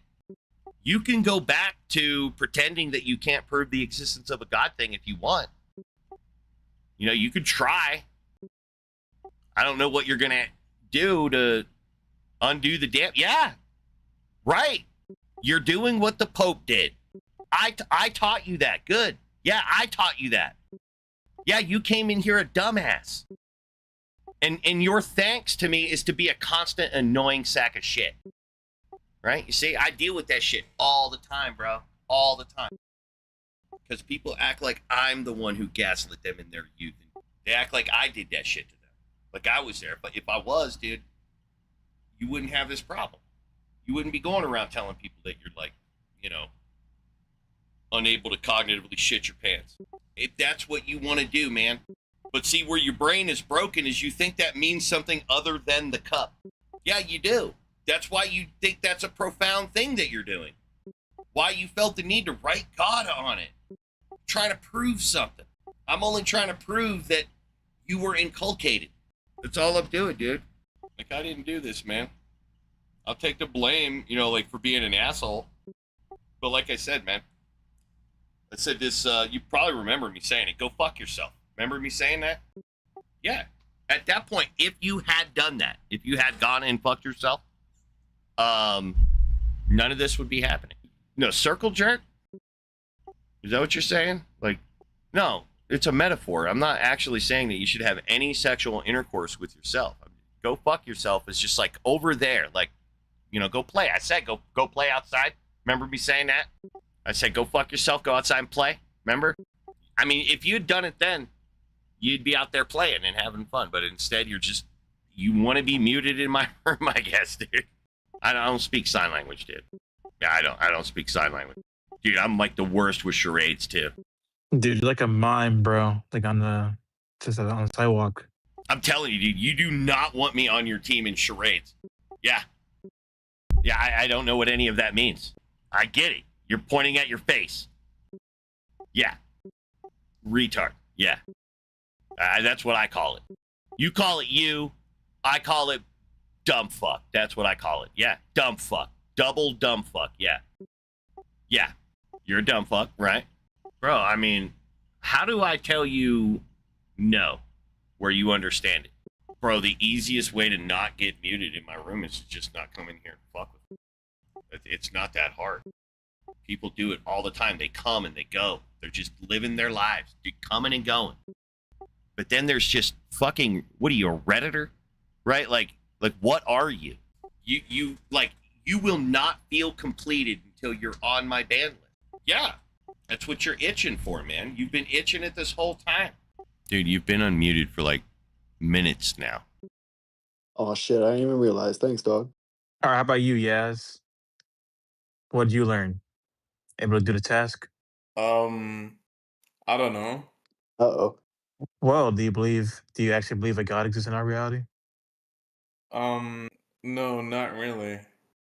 Uh-oh. But All right, so I will follow that you couldn't prove one that exists. could you prove that one exists? Well, you're telling us you don't believe in one, so that will follow you can't prove one, right? I don't know. Some arguments are like more compelling than others, but I don't think they prove the notion of God that a lot of people adopt. Well, I'm asking, do you have the capacity right now to prove a God that exists to somebody? Yeah, just that it's real. That's it. Not what we know about it and how we discuss it, but whether or not it's real. Okay, but like we'll have to define what that God is, right? There we Do go. you? Well, Yes or no? yeah, but how do you do that? How do you define a thing? What's step one in defining the nature of something? Because I don't know, like here's what you're saying. You're saying, hey, in order for us to discuss this linguistically, we're going to need an operating definition, right? yeah. So where do we get those definitions, though? Like, here's a definition of an animal. A large rodent of the genus Castor having sharp incisors, webbed hind feet, and a flattened tail noted for its ability to dam streams and rivers. Where did we get that definition? You know Sounds what like a animal beaver that to me. is, right? Like, no, I didn't give you the name of the animal, but do you know what animal it is? I fucking love beavers. It's a beaver. Yeah, it's a beaver. And where did we get the definition, like flattened tail? Why the hell did I say that? Flattened tail. Where did we get that definition, dude? I don't know, because its tail looks relatively flattened by Yeah, we From the perceive it. beaver. From the beaver. from the beaver itself. Right. It's not analytically true that the beaver has a flat tail. That's not why a beaver's got a flat tail or why we defined a beaver as having a flat tail. Not analytically. It's just an observation. So if we're discussing the nature of an object and we're not starting with some observation, what the fuck are we doing? And so I agree with you. We need a definition. And that's the fucking problem right there. Is that we need a fucking definition. And people are like, well, I'll give you one. I got like 3 of them. Look, I don't need any goddamn definition. That's not the fucking point. Like, I don't need any definition of a beaver, right? Any definition of a beaver is not going to work. I need a very specific definition. Large rodent, genus, castor, sharp incisors, web, high feet, flat tail. I need that definition for a beaver because that's the one that makes sense and conveys meaning about the nature of the fucking beaver. If you start fucking with that definition, I'm gonna be like, what the fuck kind of beaver are you talking about, bro? What do you mean doesn't have sharp incisors? What kind of fucking beaver doesn't have sharp incisors? I'm gonna freak out, right? Because there's beavers, and the meaning of beaver is literally the beaver, and the way your eyeballs interact with it. That's the meaning of beaver, right? And then we construct a definition from there, from the observation. So I agree we need a definition. That is definitely critical in the discussion. We need that goddamn definition. But the problem is where we get those definitions and the type of definitions currently available. So we have a body of definitions we could pull from that are available. We've got a big old bucket of definitions we could pull from. And all I'm saying with Igtheism is some of the times when you pull a definition out of that big barrel of definitions, some of them exist. Some of them are real. They're real things. It'll be like Eiffel Tower. And you'd be like, okay, I guess the Eiffel Tower is God. You pull out another one, it'll be like the fucking wind, right? Okay, I guess that one exists. We'll put that one. You pull out another one, it'll be like Earth itself is God, right? People do this. Genuine people, not just assholes like me who are using them. There are people who believe Earth, planet Earth, is a god called Gaia.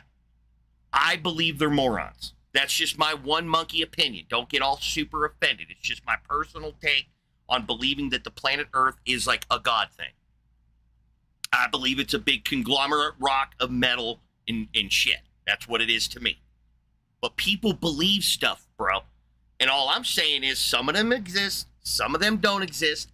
If you actually do hold to the idea that it depends on how God is defined, if you actually believe that, then when you're given a definition, depend on it. Depend on the definition provided, right? But you'll get gaslit. People will be like, oh, yeah, it depends on the definition. Then you give them a definition. What do? Immediately abandon the definition and fall back on their favorite definition and start telling you how that God's not a God. That's not what I mean by God. You're changing the definition of God. They do that all the time. It's crazy. So, yeah, we need a definition, man. I don't disagree with you guys. But the problem is, how do we get the definition? I mean, honestly, I have no clue. Like, if someone gives you like a working definition of what it is, then you just a working definition is an observation. A working definition of a thing is an observation. That's how you define it. I understand the observation is not conveying the symbolic representation, i.e., the words. I get that. But like when you see a beaver and you want to describe it, what are you doing? You're describing the observation. You're saying flat tail. Flat is an observation. Tail is also an observation. Right? These are observations. So the definition, the meaning of the definition of beaver is literally the beaver. It is the beaver. There is no symbolic representation here. This is literally the beaver. We're not saying that a large rodent of the genus Castor having sharp incisors, blah, blah, blah, is symbolically the beaver. No, it's literally a one-to-one correlation. Now, we're using symbolic representation, which is words. The words are symbolically representing A equals A. We have A, the beaver, equals the definition. So you're like confused about where we would get the definition of a God thing. We would get it from the God thing. But what do? They condition you. You say, they say God's real. And you say, okay, well, show me God. They condition you. They treat you like shit. They laugh. They're like, God's not a thing I could just show you. You a fucking idiot, right? They condition you to not ask that question, to think that that's an inappropriate question. It's the appropriate question. But they've conditioned you to think it's not an appropriate question, that God's like a metaphysical, non-physical thing. No, they're saying God exists. God exists, right? Because they said God exists, you know the mode. You set the mode of the discussion to extant, not imagination. Imagination don't count. It don't matter what bucket they have and how many definitions they have in that bucket and what they're able to pull out of that bucket. And that's imagination. Because we're going to look at the thing outside the bucket. When we pull the definition out of the bucket, we're going to compare it to the thing outside the bucket. And if that definition don't match the thing outside the bucket, we get a new definition. We don't get a new thing outside the bucket. We just get we draw from the bucket again and hope somebody did better than that one, right? That's what we do. The definition doesn't make the beaver's tail flat, right? If we start defining beavers as round tails, you think they're going to develop round tails? But like, I'm confused about one thing. So like, where, like how could you like possibly? Okay, so like if someone's like referring to the Abrahamic God, let's say like to the you know, like a notion of classical theism, like how would you See, what would you I call was that? with you until you did that right there. You fucked it up, bro. Right there. 'Cause saying that Yahweh is a God of classical, which trait? So, all right, let's do it like this. Watch. What are the defining characteristics of the God of classical theism? Omniscience. Okay, let's just stop omnipotence. right there. Yeah. Omniscient. When was Yahweh ever referred to as omniscient? Where is that in the Bible where he's omniscient? And no contradictions here. Like, I want to be certain that Yahweh, the character Yahweh of the Christian Bible book, is omniscient. Is he omniscient? Or is there shit that it doesn't know? Are there Bible verses that we can go to where he doesn't know shit? Have you ever heard of Bible verses that say he don't know shit? I don't think so. I'm not One of really the all that first Bible familiar. verses where he says he don't know shit is when Adam and Eve covered up their genitals, and he went down to the garden and he was looking for them. And when God got to the garden, he shouted out to them, "Where are you?" They were hiding from him. And so he was saying, so he didn't know where they were. Right? So when you read it, he doesn't know where they were. They had to reveal themselves, so he doesn't know something there. There's another one where he had to send a general out to go get some information. And if the information was true, when the guy came back, the scout or whatever, if the information was true, then he was going to change his attack plan. There are things that the Christian God monster Yahweh, who promotes pedophilia, doesn't know some stuff, right? It doesn't know some stuff. So you're saying, hey, God of classical theism, and then you just kind of wanted to just slide Yahweh right in on it, like we could. Okay, so we know omniscience is out. And what was the second characteristic of God of classical theism? All powerful. Omnipotence. So all powerful. Okay, are there any times that God is not all powerful? Yahweh is not all powerful. Like, how does Yahweh fare against, say, wrestling a monkey that has long hair? Well, you would have to cheat. How is he against like an army that uses iron chariots? Well, I mean, he would just have to cower in defeat, right? So he's clearly, like, the Christian God monster Yahweh has limitations. If you read the Bible, you will find that it has some limitations. Like, for example, it couldn't create without fucking up, right? It just couldn't do it. It's so incompetently moronic. It's so stupid and such an invalid of a God that it can't get creation right. It fucked that up, right? So it's obviously not omniscient. And this is a double whammy, because this is also too pussy and too dumb, right? It's like a double compound. It's pow, right? So, and what was the third characteristic of God of classical theism? Oh, all loving. Do I need to remind you how loving the Christian God monster Yahweh of the Bible book is, who promotes pedophilia? Or you just give me that one because that's a softball? Yeah, I think I get it. Okay, like what about like? Well, okay, hold so on. you're Before talking we about move Yahweh. on, hold on. Before we move on, do you see how you slid in linguistically an error? You said God of classical theism and Yahweh as an example. As you clearly know, Yahweh is not an example of the God of classical theism. It's not. It's just not. It's smuggled in there. We gaslight ourselves into believing shit so that we can have conversations with people, not realizing that we make our own critical errors when we do that. You're legitimizing an illegitimate concept that Yahweh, a Bronze Age pedophile, is an omni-god. No, it's not. It is not an omni-god. It is not a god of classical theism. You could argue it has been made to a god of classical theism. You could argue that modern Christians think their God is omnimax. You could do that, but we would be quibbling.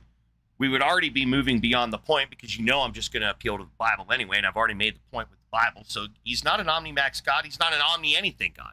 He's a little bitch who came from a polytheistic, henotheistic religion where he sat not as the head god, but as a lesser deity on that pantheon, right? So there are multiple different angles of attack here to show that Yahweh is not a god of classical theism, but man, how they have gaslit the fucking shit out of you and everybody else to believe and just allow these fucking knuckle draggers to smuggle Yahweh in to the doors, into the grand halls of the the opulence of being around the atheists of modern era and their genuflections of the god of classical theism. It's fucking retarded. You guys are fucking delusional. Right? You're just gaslit. That's what it is. You're fucking gaslit. And I'm so fucking angry about this shit because there's so many smart people out there that are fucking gaslit. Way smarter than me, and they come in here gaslit as fuck and can't see these simple facts. These simple, tiny little morsels that make up all the ways that we build bigger ideas. Right? I'm fucking terrible at building big ideas. I guess I'm pretty decent at building little ideas and seeing the little morsels, but like putting it all together, yeah, I suck at that part, dude. It's hard. But knowing when I don't know some shit comes easy. And I don't know why my fellow thinkers out there can't see that simple fact that I could do this all fucking day long. All fucking day long with the incoherence of the language itself. The problem we should be addressing here isn't the ontological status of God. We should be addressing the ontological status of intelligent monkeys on planet Earth. That's what we should be fucking questioning. Are we really intelligent? When we can be gaslit so deeply, right? But you're not the only one with this I was just asked this the other day, and I don't got a good answer for it because I'm not like that. Somebody's like, how come, if you're right about this, how come all these really, really smart people don't see it and they're all like atheists, right? And I'm thinking to myself, that is a good fucking question. That is a good fucking, why are all these really intelligent people atheists? Can't they see this simple fucking linguistic problem? But why are all these really intelligent people Christians, Muslims, Jews, right? There are really intelligent people on this planet that believe in actual fucking magic. There are big brain nerds, like 200 plus IQ nerds, ground monkeys on a mud ball, think that they're magic spirit monkeys, bro, and they're gonna teleport to Magic Happy Land when they die. So you fucking tell me how a really intelligent person can believe in some really dumb shit. And it goes for both atheists and theists. Both the atheists and the theists are making this mistake. I got a question for you. Do you think like numbers exist, like abstract objects? No. We Can interact. we use those words to have sorry, I didn't mean to cut you off. Yeah, no, I was just going to say we interact with numbers because it's a system of logic. Logic itself doesn't exist. It's just an extrapolation from our interaction with reality and how it functions.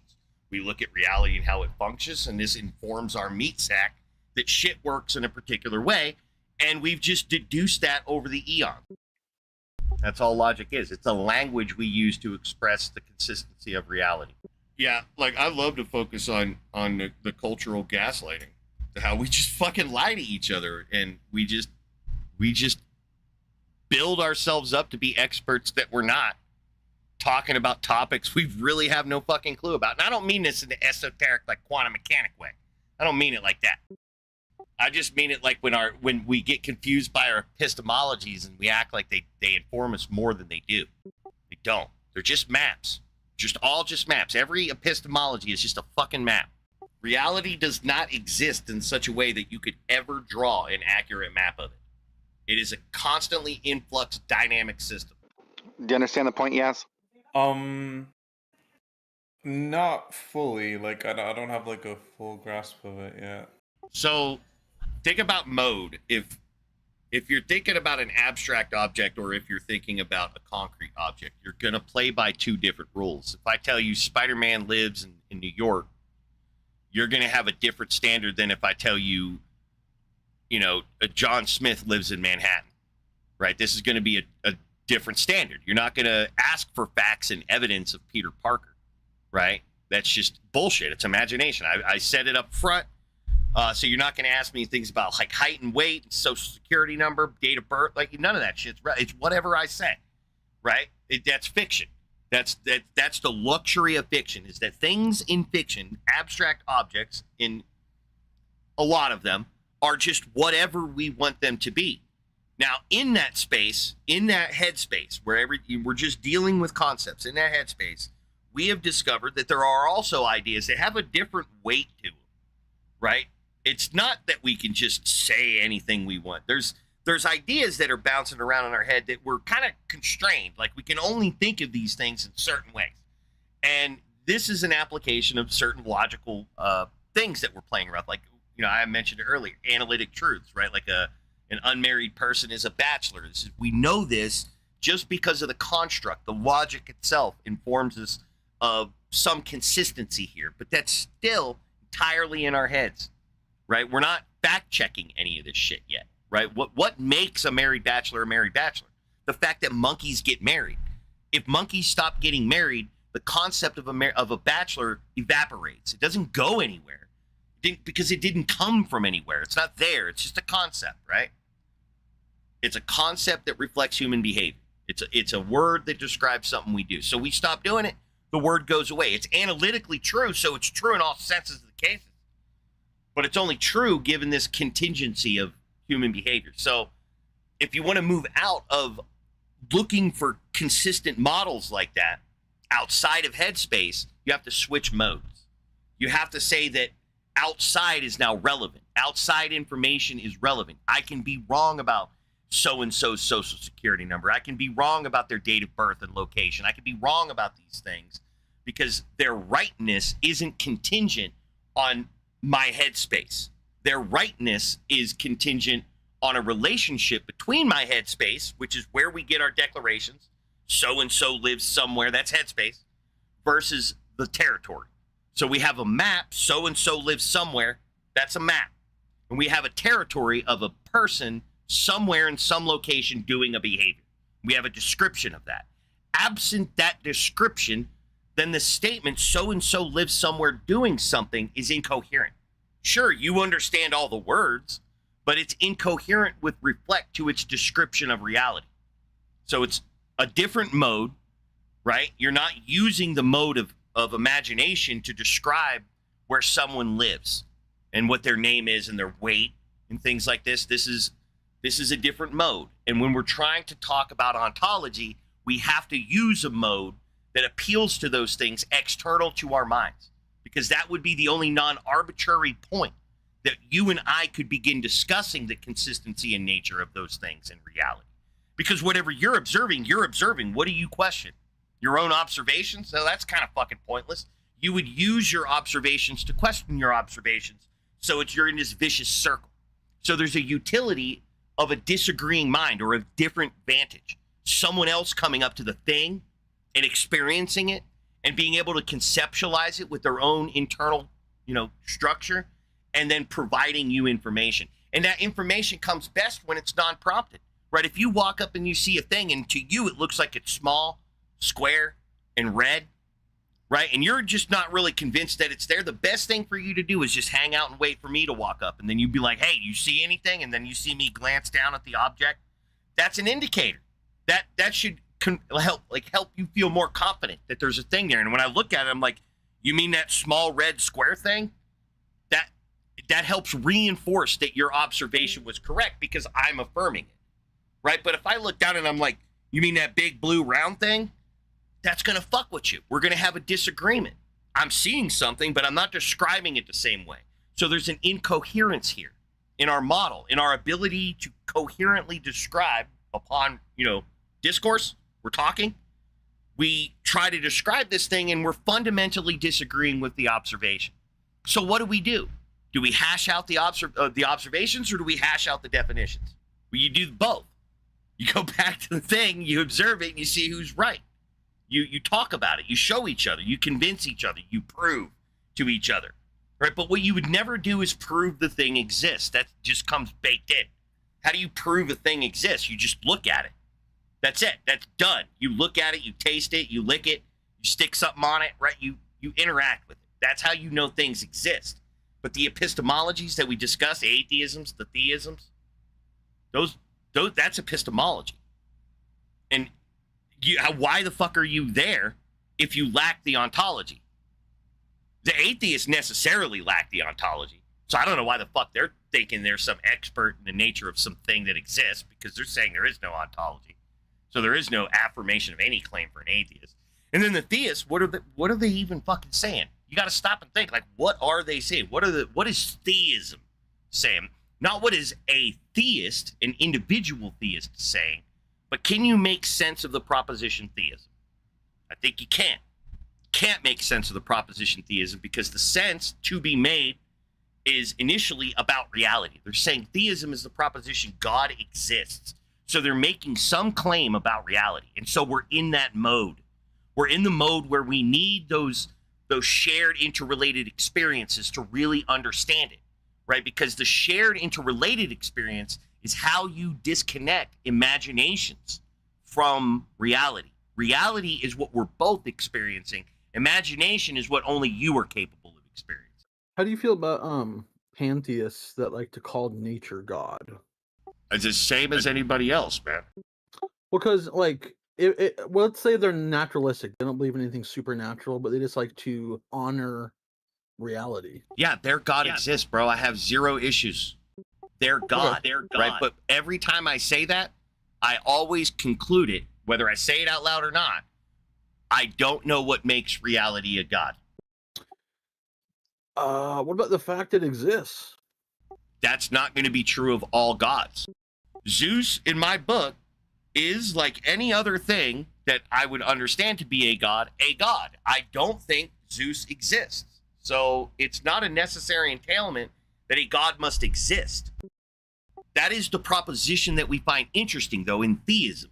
Theism is the proposition that it exists. And I like that proposition because, like I said, with modality, it locks you into the mode. If you can't have a shared interrelated experience, then you're not experiencing it. That's the accusation. If I say, watch out for that elephant, and no one's experiencing the elephant, then I'm hallucinating. Like if people are walking right through the elephant that I see, that should indicate to me I'm hallucinating. That's not really how hallucinations work, but in this perfect hypothetical world, it would conflict with me. If there's a wall, I see a wall that people just walk through, this is inconsistent. I would be sticking my hand up to the wall, testing it. Like, what the fuck is going on here? But I only know that because I'm interacting with other beings who could tell me I'm wrong about stuff, or that I could observe doing different things. But that's the cool thing about nature, is it's sort of invariant. It's symmetrical, right? What works here works there. And everywhere you put it, there's no difference. So you could just extrapolate to the rest of it. And if you're wrong, who gives a fuck? Fix it and sit in. You said you didn't understand why anyone would call the universe God, or you have a hard time with that. What about No, the I fact don't that, know like, what about the universe makes it a God. There is no God-bearing characteristic in a thing. The God-bearing characteristic is in the mind of a monkey. Sure, I guess the point would be that like all things come from the universe and go back to the universe. False. Right? How so? All things are the universe. They are the universe, yeah. They don't True, come from. true. Come from is a level 7 wizard spell in theism. I am a monist, so I actually don't believe in any separation between things. I think things is just a way of talking about the unified world. So I just want to figure. Yes, do you understand now or no? Yeah, I think I get it. It's like this is more of a naturalistic outlook on things, you know. Well, I am a naturalist, but Igtheism is a philosophy that will give you a burden of proof. You'll have a burden of proof. You'll be addressing theism, You'll have to address atheism because of the problem, but it gives you a burden of proof, something you have to prove, an argument, right? You can build a foundation when you have Igtheism because your ontology, the ontology of Igtheism, is not God. The ontology of Igtheism is humans and behavior and linguistics, right? That's what the ontology of Igtheism is referencing, human behavior and how they communicate. I'm not concerned whether gods exist. This is why I say, hey, it depends on how you define it. If you say God is the Eiffel Tower, that's fine. I don't give a shit. I still have an argument to make. I'm not done. Even though I've accepted the existence of this God, I'm still in it, right? I'm able to make an argument and put forward and unfuck both the theist and the atheist brain. Both of them, same time. What are your ontological beliefs? Well, I'm a ground monkey on a mud ball. I've learned to identify the shape of a banana, and I think I know what's inside of a coconut. But is that an ontology? That's as close to ontology as I get with my Yeah, body there's an parts. isness, right? That's what ontology is, the study of isness. So, is he is? Does he have isness? Of course he does. Is he on a mud ball he calls Earth? Yes. But you're asking about, you want to get into what do I understand about the banana and the coconut and the mud ball and the monkey. That's epistemology. You asked about ontology. Well, I guess if you had to label all the things that are real and exist, what would be on that list? Everything. Reality. What percentage of reality do I understand? Because of my understanding currently of reality, I think percentiles are incoherent. As far as I know, there is no limit. So there is no way to give percentile to the amount of things I know.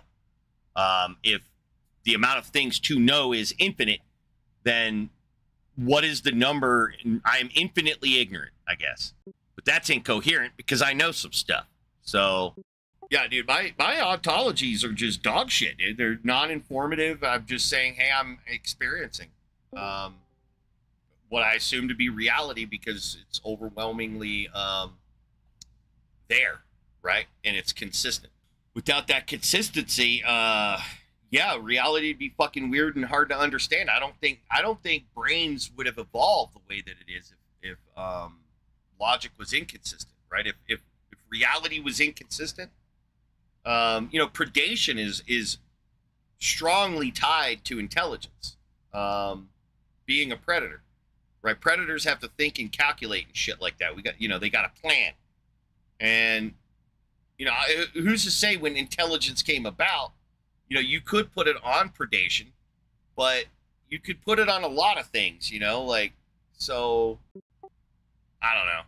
I don't know what intelligence is. I don't know if we're intelligent enough to even know what intelligence is. So, do you think like this pen is an object that exists? Yeah. So, in your ontology, there's pens that exist. Well, there's a thing, yeah. And so, like, at what point does it, like, I guess I'm asking, like, mereologically, why not just say this is just a bunch of atoms and there is no It pen? is just a bunch of atoms. So there is no pen ontologically. It's just a bunch of atoms in a pen. Well, I didn't shape. say there was a pen. I said there was a thing. What's wrong how with is it the a thing? ontology of a pen being a bunch of atoms? Yeah, so if ultimately it's just a bunch of atoms, then the pen is kind of an illusion, right? It's just No. a shape that the Wait, atoms are taking. why does this notion of ultimacy like suddenly like invalidate what makes a pen a pen? Because I don't see why something else comes into being when a certain amount of Nothing's atoms coming come into together. being in my model. Everything about that it's not pen coming into being. is there. It's just that pen is a configuration of quarks, if you will. Here's what a quark bag is? Fuck the nerds. Dude, I'm gonna say if you're a nerd hearing this, fuck you. Do you know what a quark bag is? A quart? No, like subatomic particle. Quark. I know what a quark is, but not a quark bag. Okay, so a quark bag, if you ask the nerds, is a condition that all your atoms are under. Right now, you have quark bags, and the quark bag contains quarks that are forming and unforming. There are anti-quarks in the quark bag. There's a writhing sea, right? So when we say I have a quark, that's false. What you have is a dynamic quark flux bag of quarks that are popping in and out of existence. Not really, but that's how they express it. Popping in and out of existence constantly.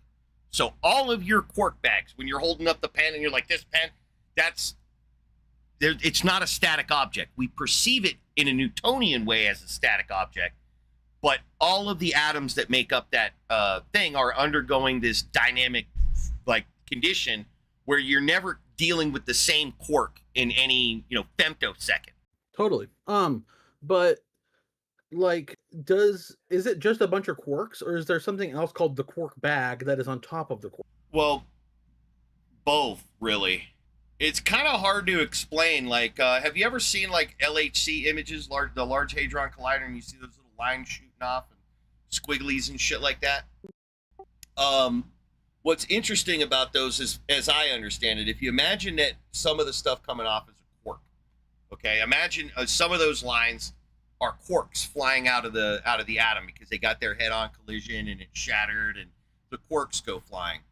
The interesting thing is when you're a quark and you're just hanging out doing your quark thing and you get hit by a hadron and knocked out of your shit, you as an individual quark can't exist unless you're bound to another quark.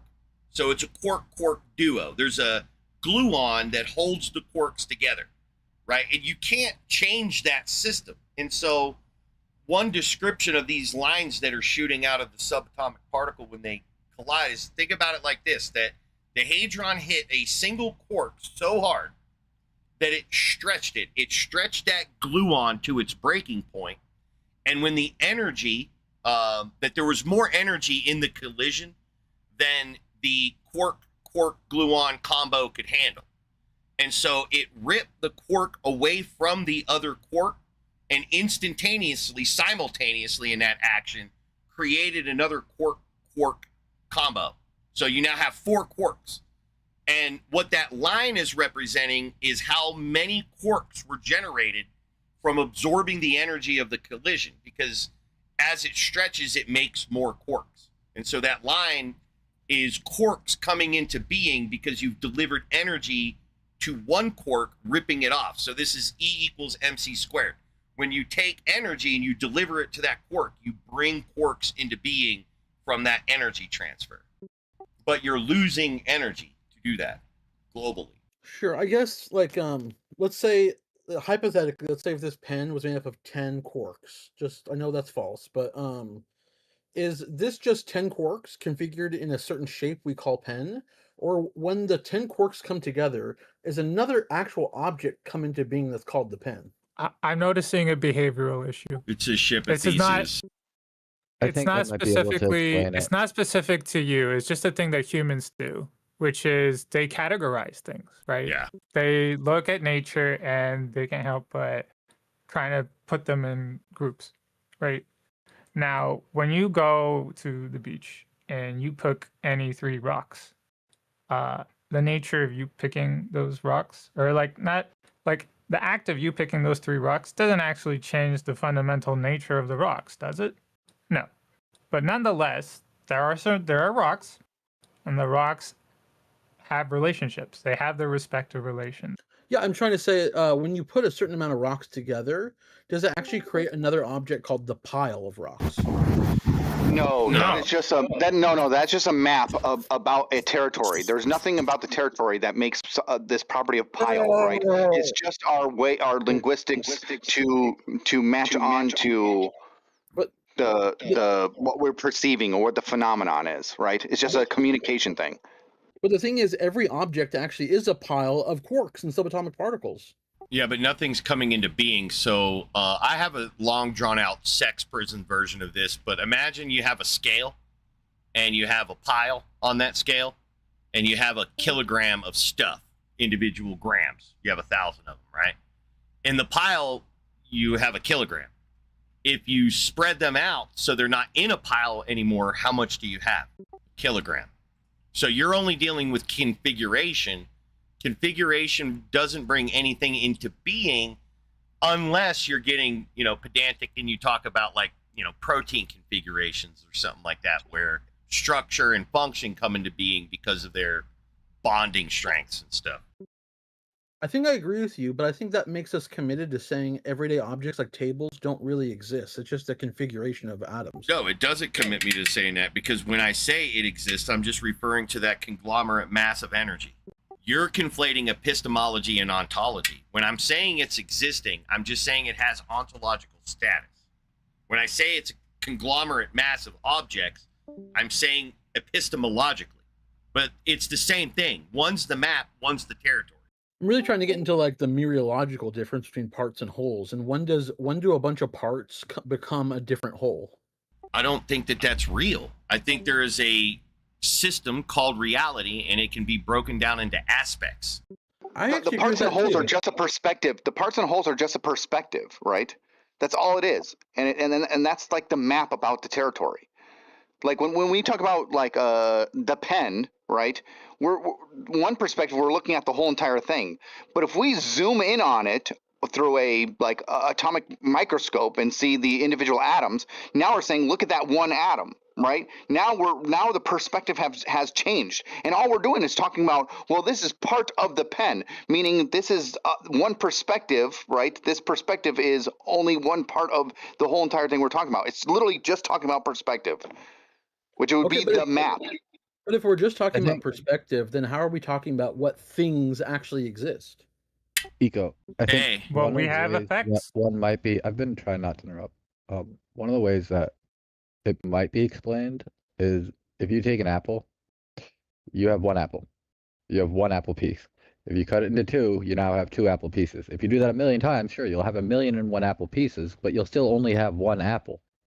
Regardless of how many pieces That doesn't answer the question, right? You're not the changing the the answer amount. to the question is effect. I'm not answering right? a question. I'm not answering a question. Then why And are I you wasn't talking to speaking? you because you're interrupting me, and I was talking Well- with somebody else. Well, Mystic was asking a question and The you're real not question answering it is, why are you speaking? And because I'm a moderator and I can put a sock in your mouth. That's why. So to answer the question is effect. The apple has an effect. So no amount of you zooming in, looking at the parts, or zooming out, looking at some other larger aspect of the system is going to change the effect of the system. But doesn't all of the apples that can make up an atom have the same effect as an apple? No, not in the same way. Why? Well, aren't you talking about the same thing when you say atom and the because not the- atoms of the apple? You're talking about the same thing, right? Because not apples are the same apple. Oh, I must have misheard. You say They apples have- as in plural? They have other respective effects. Like what? Like position. I mean, Yeah, that's true. There's an asymmetry with 2 and 1 apples. There's an asymmetry there. That's Do a you- different effect. Do you know about like invariance? Like the invariance in physics? I was describing it in light earlier when I was saying that like your experiment's going to work here as it will over there. That like you have like symmetries, right? So you have like axial symmetry, radial symmetry, and stuff like that. So if you have an apple, so imagine an apple and then imagine an experiment going off, like baking soda and vinegar reaction, like a volcano going on. You have an apple, and if you rotate that apple on its axis, nothing happens to the physics on the table. The physics is fine. It doesn't change anything. No one's perspective. The apple doesn't see a change in physics from its perspective, and the volcano reaction doesn't see a change in physics when it sees the apple begin to rotate. And so any symmetry, any movement that you do with this apple, reality responds the same way. Reality doesn't change like that. That when an apple begins moving, the experiment stays the same, right? So there's all these invariants. Now, if you're wondering what's different between 2 apples, okay, well, if you have a table, imagine a clear space and you got a table and an apple on that table. If you got 1 apple, you move forward, there's nothing there. So you can move forward just fine. Move backwards, it's just fine. Any direction you go, there's no change. There's no change in physics. There's no invariance. There's no invariance. Your model doesn't have to adjust because there's just 1 apple. So you're only describing that 1 apple and how it interacts. But when you have two apples on the table, then you have some variation. Let's say the apple's in front of it. If you try to move the apple forward, the physics is going to be different than if you move the apple backwards. The apple is free to move backwards, left, and right, and the change in physics is invariant. There's no change in physics here. It works all the same. But if the apple's to move forward, there's going to be a marked change in physics. Newton tells us about the laws of motion. If that apple is to move out of the apple's way, force is going to need to be applied, which is going to change the physical model, right? The physics changes because now you have an interaction.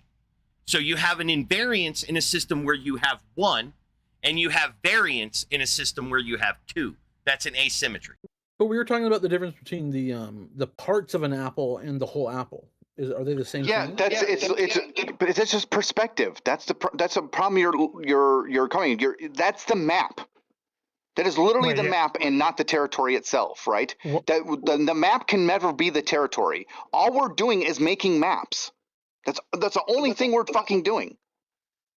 Yeah, why does you categorizing being a you problem like really have anything to do with the ontology of a rock, for example? Yeah, but the difference is F equals ma.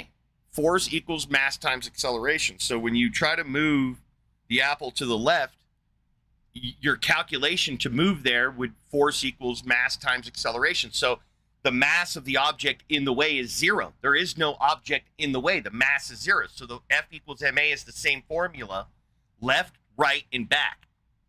It is not the same going forward. You do not have the same calculation. Force interactions with the other apple are going to change. I'm not a mathematician. I don't know which variables are going to change in F equals ma, but that formula will reflect the change.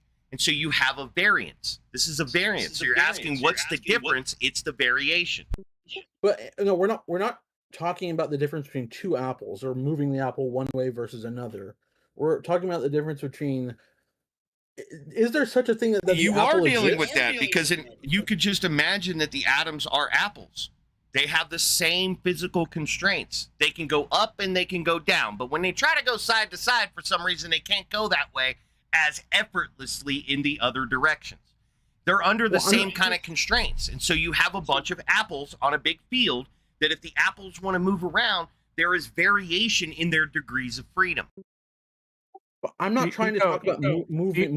I don't think he's talking about that, though. We hear you, right? But the question here is that why are you like equating? Why are you mixing the two together between you categorizing things and the relationships that a rock has, for example? Like you categorizing the nature of like the things that make up a rock, the properties of rock, right? Versus the relationships a rock has. Yeah, so why are you mixing the two together? Yeah, maybe this will help. When you perceive the world, right? You agree there's reality, right? Whenever you perceive the world, right? That is a perception about the world, correct? Great. So that is the map about the territory, right?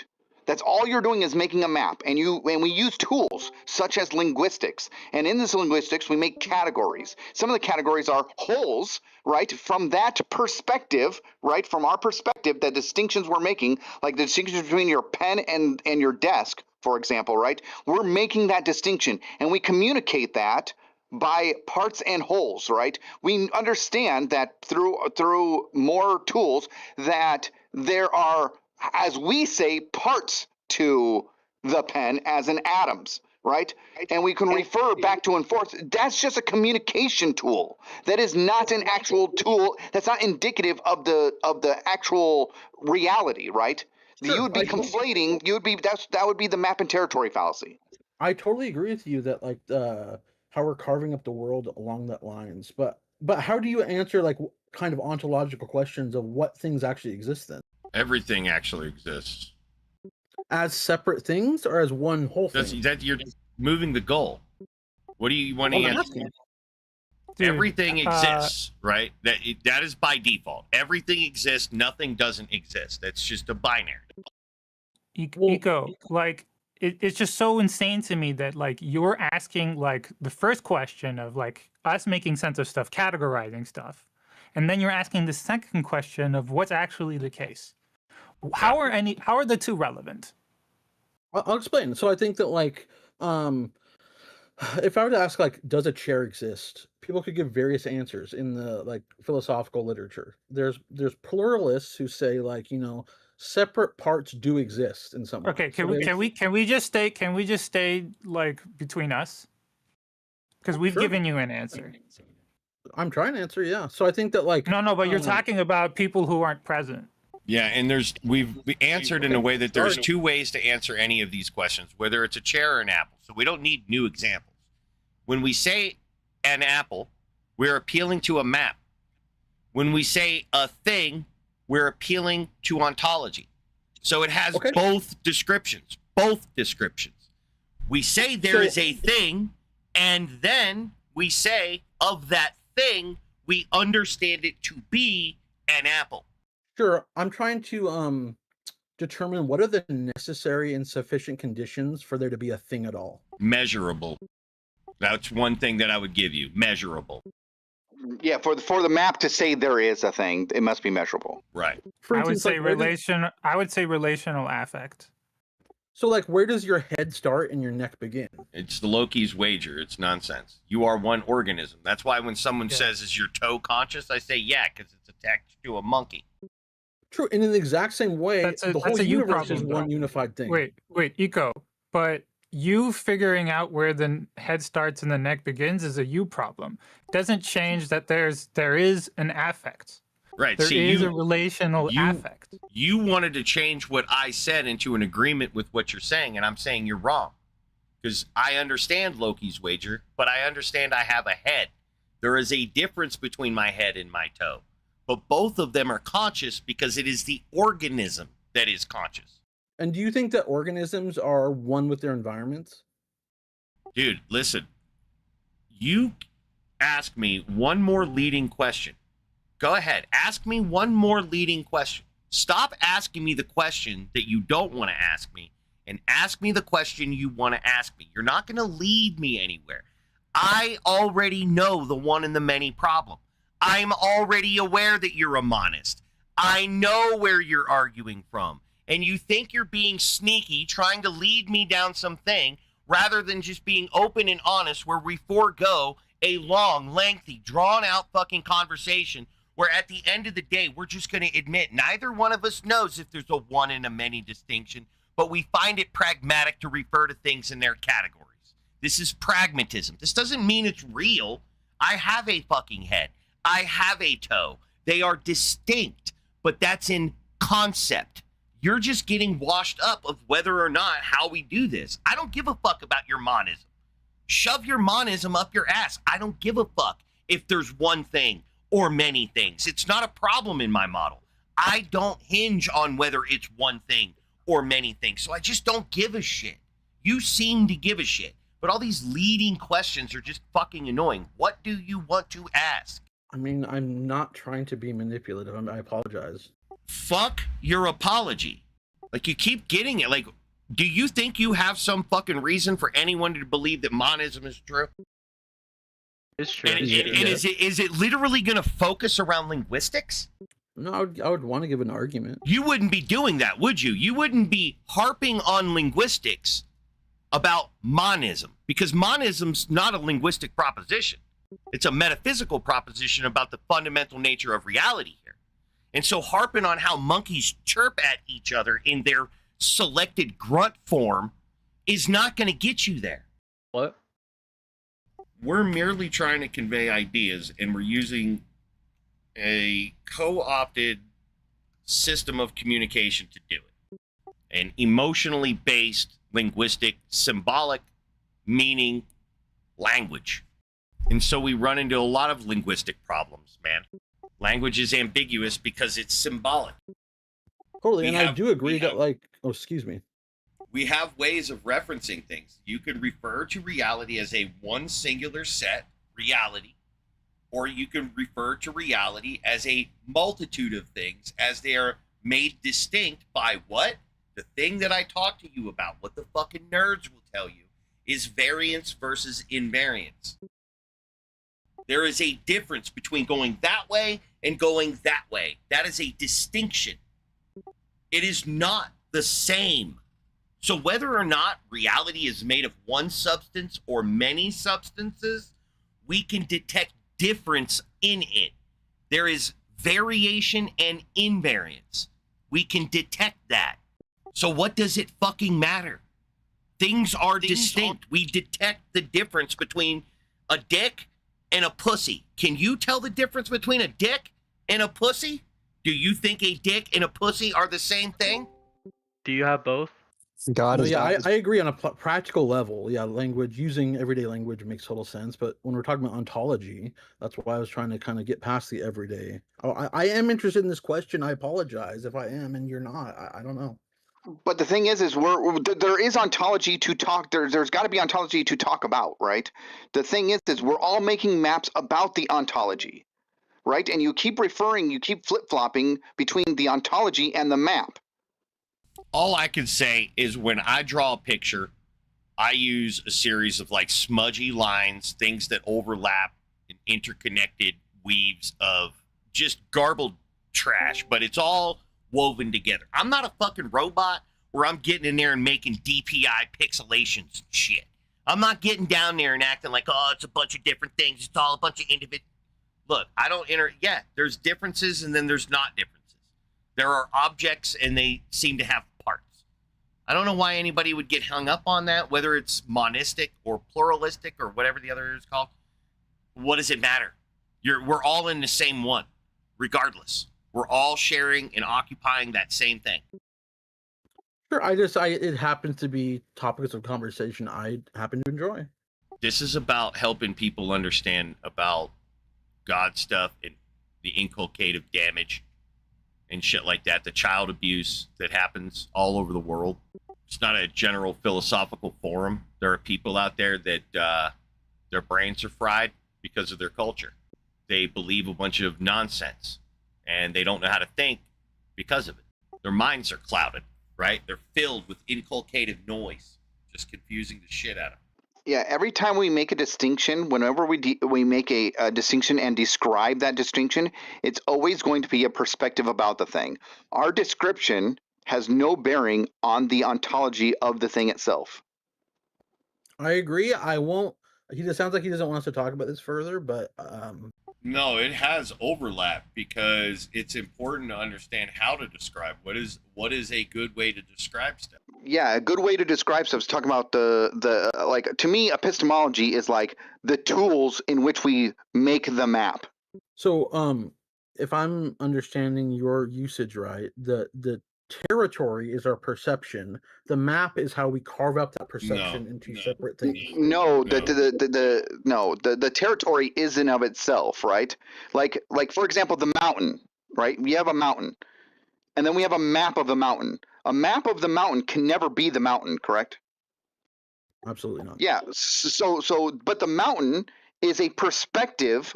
But the map is the perspective of the mountain, and it could be accurate or not accurate, but it's not completely accurate, right? And so when you're talking about whole and parts, you would be like, it's the difference between a map about the overarching mountain compared to a map of a rock on the mountain that's making up the mountain, right? Yeah, but that is literally only because we have a perspective. That is literally a description from a perspective. I don't quite understand what you said. Okay. So he was talking about, like, you know, whether your map is accurate enough to draw the mountain as the mountain is versus drawing the mountain as we perceive it from our vantage. So if we're off in the distance, think 30 kilometers away from a big old, like, Bob Ross mountain, okay? Bob Ross's mountain is just a smudge to us. It's a smudge of paint, if you will. But if we're up in the woods where Bob Ross was burying his bodies, well, then it doesn't look like a smudge anymore. It looks like individual trees, boulders, you know, crevices, things that there is no mountain. When you're too close to a mountain, you don't even see a fucking mountain anymore. You just see a bunch of rock in front of you. You're too close to see the mountain, so you describe it as a cliffy terrain or something, right? So depending on your vantage, you're going to see it. And you're getting hung up, right? When we look at the map and you're asking, well, in the map, does it reflect the individual parts, or is it one big smudge? Is it pixelated like a robot, or is it smudgy like a monkey painted it with a brush, right? Like, have you ever seen that movie with the one robot that became sentient and Will Smith tried to kill him for it? iRobot. Remember when he drew the picture? And he's like, I don't know if I'm alive, and he draws the art, and he just scans it like a fucking printer, right? It's just an analogy to say that when we're drawing these pictures and we have our map, don't get too critical of the map per se. The map may or may not accurately reflect the territory. Don't get your concerns about the map being wrong, because the easy solution is just make another look at the territory and fact check it. Fact check it. So I guess then, if we're just talking about the territory, then how do we know how the territory is divided up into separate things? Well, I gave you a metric, which is variance and invariance. Yeah, but even single things have variance and invariance, right? Yeah, you map them with tools. Like, for example, we were able to tell atoms exist because of an atomic microscope, right? Well, I mean, but simply put, we're at a mountain, so I start walking. I'm free to walk, and I can walk in, and then bam, I can't walk in that direction no more because there's a fucking mountain. Right? That's variation. I was previously effortlessly walking forward, and now I can't anymore. Or maybe it's now getting harder to walk for whatever reason. Now every fucking step I take was harder than that's great. I'm increasing. Maybe my steps are getting easier. Holy shit, everything's so much easier because the grade is negative, right? I'm going downhill versus uphill. These are variations that you can map. Now, are they all different? Is it one thing? Who knows? Maybe it's one big thing that's different all over, or maybe it's one big thing that's the same in tiny little parts, right? We don't know. Who gives a shit? Well, that is the question I'm trying to ask. Well, what I'm saying is what in reference to who gives a shit is it's not going to change the amount of effort you got to use with positive or negative grade. The answer to that. Totally. Is this connected to something interesting? No, it's actually towards the end of a conversation. Yeah, I don't understand, Modest Man. Like, why though? Why do we care though? Like, what does the answer solve? It doesn't solve anything, right? In what, like, do you change anything about your life or how you go about your life if it is all just one substance or it's a distinct substances? Well, I mean, lots of philosophical questions don't really change my life, but they're interesting nonetheless. But it's a philosophical dead end, like solipsism. What's the original philosophical question, if I may ask?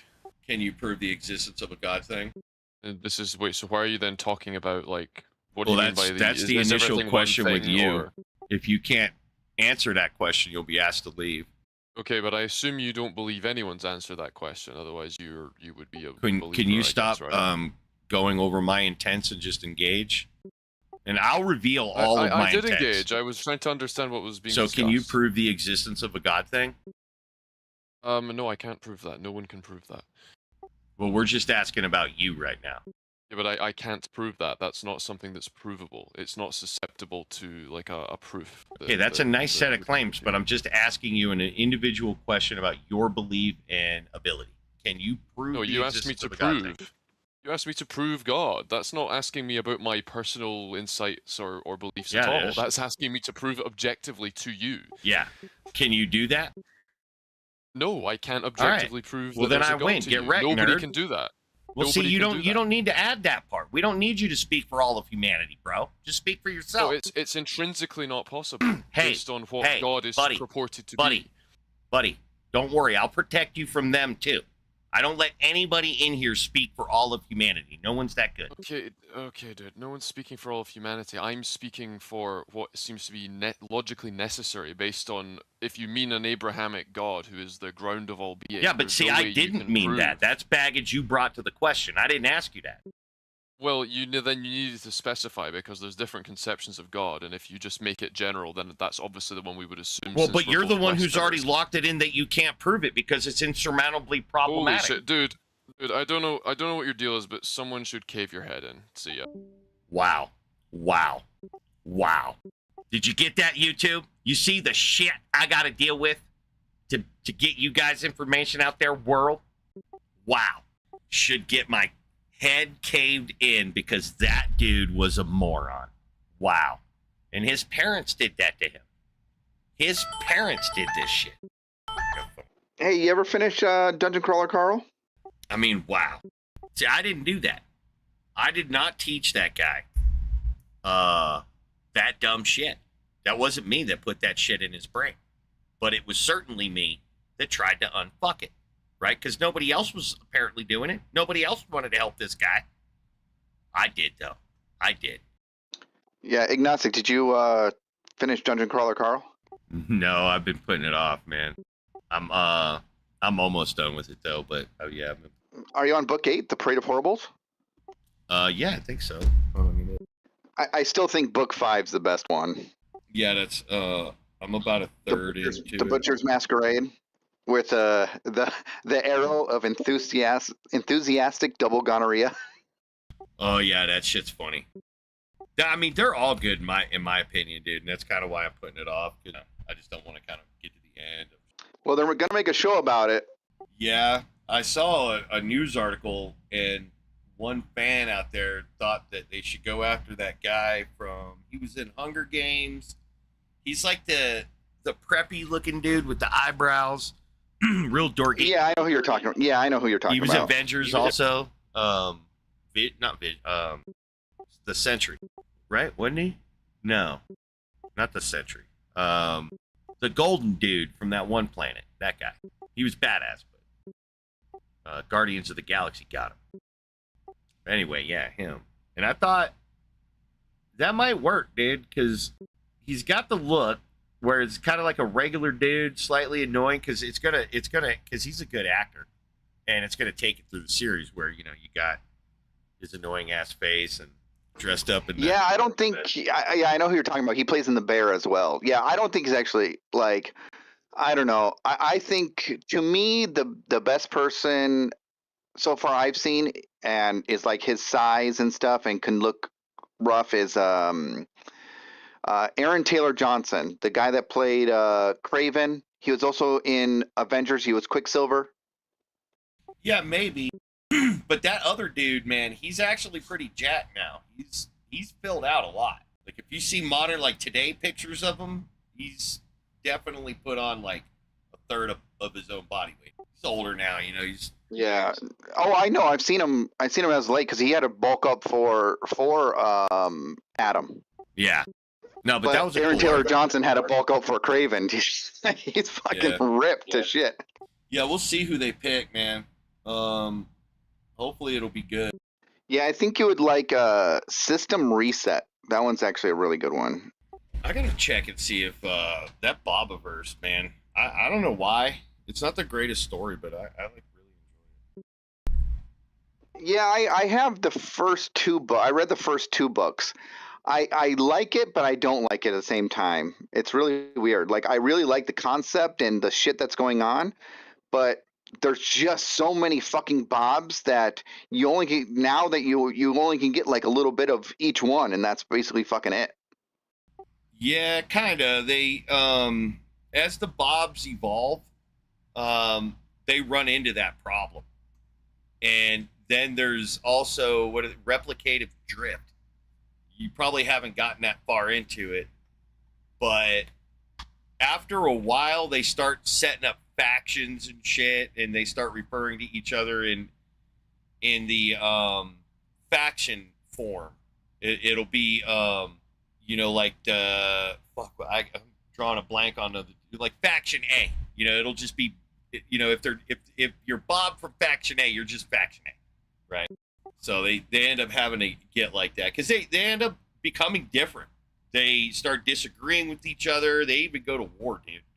The Bobs fight. Like they go at it. But aren't they fighting that alien group? Dude, they run into a bunch of alien groups, man.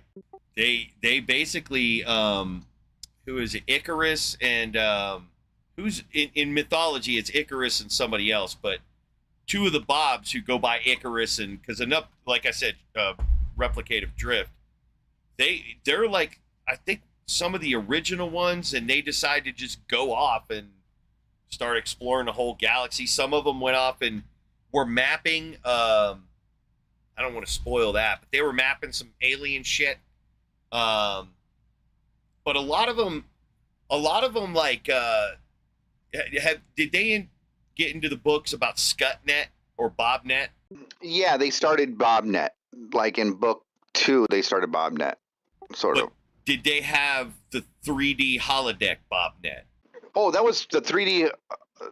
Oh, maybe not. Like they were able to. Well, they were kind of like where the Bobs can come together with one person can be like the server in a way, and other Bobs can join and they can be talking to each other, and they mourned they all joined up like in a bar or whatever for the Bob that killed himself. Yeah, because when he builds on Bobnet a bunch of times, and it gets to the point where like they can instantly travel anywhere in Bobnet, no matter where they're at in all of the galaxy.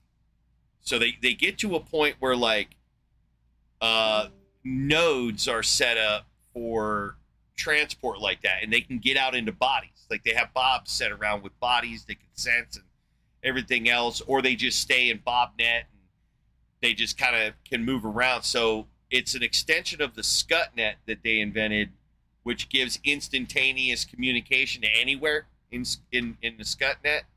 It's like an evolution of that became like a 3D universe for it's the Bobaverse, right? Like that's the Bobaverse. Okay, I understand now. Yeah, and so they it's heavy in that by the book that I'm on. It might have just introduced that kind of peer-to-peer, because it was peer-to-peer at first, but they cracked the code, and now it's like they're all in contact and shit. Like Bob gets fucking crazy, dude. Like he does get like the shit, like the stuff they get into, but no one Bob gets to be like super crazy intelligent. They're all like Bobs, they just could be around for do all kinds of really cool shit. They've met a lot of aliens and stuff, like the Beaver people. Did you meet the Beaver people? No, they did the Quinlans. No, they only did the 2. So one was where he built like drones to protect him from the monkeys. Oh yeah, Archimedes. Yeah, Archimedes. Yeah, that was his favorite primitive. One of the Bobs was out exploring and came upon a megastructure, and it was in orbit around a star, but it was just this like ginormous like train. Each pod on the train was like, bro, you could fit so much on each one, dude, like the whole planet basically. And then this train was massive, right? It was just mega structure in orbit, dude. So he went and got on there, and he met these like very primitive, like beaver-like creatures, man. They had like wooden shit down there. They all lived by a river. They went through this weird metamorphosis where like when they're first born, they're kind of primitive and wild, and they go out into the woods and shit all by themselves, where they go through like a psycho phase, and then they calm the shit down and they can come in to society, and they join, and they're just, regular people. They're a little aggressive and shit, but they go through this weird primitive wild stage. They never really got out of it, and it's just part of their natural biology. Whereas we're not born like that. We don't like evolve like that, but they do. And the cool thing is like their technology seems like it's just gotten stunted at like the industrial age. But they're living in this ginormous megastructure, and he has to figure out like what the fuck. It's pretty cool figuring out like the history of the Quinlans and shit, like what happened and how they forgot it. Because we have elements too. I think that's what he was appealing to about like the forgotten era of humanity. Like they say we've been humans for like 300,000 years, but We only know about this tiny little fraction of our history. We don't know what we were like, so long ago and shit. And it's kind of goes on that because all these Quinlans, they grew up on this fucking space structure, and none of them know anything about their past, and everything's like controlled by this like godlike AI on the platform. It's really cool. Yeah, that sounds pretty neat. I left out a lot of detail because I'm trying to. Yeah, that's fine. Yeah, I might give it some more. Right now I'm trying to finish up He Who Fights with Monsters. Yeah, I've just fallen off reading. I got some reading I got to do. I'm all caught up on Expeditionary, dude. Oh yeah, I've been caught up on that. I'm waiting for the 20th book. Dude, can't even say shit about that because fucking Mogi is fucking primitive. Yeah, no kidding. But System Reset. It's only book. There's only one book so far, and it's another lit RPG, and it kind of reminds me of you a little bit with your dog, right? Like he fucking like his dog is his best friend in the whole fucking world, and he'll do anything for his fucking dog. See, that's what I hate that shit so bad. I read a series, Helldivers, not related to the game, and it had a dog in it. It's so fucking hard to read. I can read the cat, but the dog, man, I hate when bad shit happens to dogs, man. I'll check it out. It said System Reset. Yeah, the dog has like arthritis and shit. I think it lost a leg or something like that. But then he's like, but he's like the last holdout though. But you'll see the dog becomes like some fucking crazy super fucking dog that fucks shit up in no time. I can handle that then. Because that's kind of what happened in Helldivers. He doesn't become like crazy shit, but he gets like fucked up. But when he comes back, he's like a mutant version of himself, and he's like way better. Yeah, well, like this is you get like he was the last holdout, so he was they finally caught up to him, and like he gets like an interface and shit, and like because of he didn't get one before, and he's killed a lot of shit, and he has a reputation, then like he boosts up in levels automatically and stuff, and so like he can either continue this way or like live the life he's living. And what really changed his mind is his dog. You know what I mean? His dog's suffering with arthritis and can't get up, and like he doesn't have the life he did before, and so he just wants his dog to be fucking normal again, and in order to do that he has to do this, so he fucking does it. Yeah, that's cool. I'll check it out. Let me look it up right now. Yeah, System Reset. And yeah, it's really good. And then I got the second book of Mage Tank, and I've listened to the first book, which I thought was really good. It was quite interesting. But there's 4 in that series so far, but I haven't listened to the second one. I have the second one, but I just haven't listened to it yet. Is it reinitializing the apocalypse? Oh yeah, yep. Oh, hold on. Oh, the name. Yeah, by Timothy McGowan. Yeah, that's the one. Yeah, I liked it. I thought it was a fun little series and stuff. Well, not fun little series, fun book. It's got to be a series because it's open ended. But like, I thought it was like, I don't like He Who Fights with Monsters. It's just so fucking like it's so fucking long, but it's absolutely a fantastic world that Shirtaloon has built with He Who Fights with Monsters. It's phenomenal, and the fucking like building of the powers and how that works out and stuff like that. It's awesome and it's funny, but there's a lot, and each book is like over like 26 hours long. Shit, that's good. Yeah, You're saying that like it's a bad thing. Whatever the fuck of Ascension also gave me those vibes. Yeah, it's just Shirtaloon's coming out with the 13th book in October here, so like I still got like 12 hours. I still got like 12 hours of book 10 for He Who Fights with Monsters. But it's funny because Dungeon Crawler Carl and He Who Fights with Monsters reference each other in it. Yeah, when I was looking, I bought the first one, and it said that it says for fans of Dungeon Crawler Carl and the Primal, I guess. Yeah, Primal? Yeah, I haven't read it. A lot of people say it's really good, but I haven't read it yet. I read book 1 of Primal Hunter. It's okay. Guy's super antisocial as a character. I'm reading. I just finished, or I'm like up to date with this one. That's like all the skills. Now, when you say you're reading, do you mean like a primitive or like a more like a specific? primitive. Wow. So hold on the primitive. Oh, that's what you're reading. But the one with all the skills is like way better than it deserves to be. Like on the book, on the cover, it's like all like it's all grand strategy.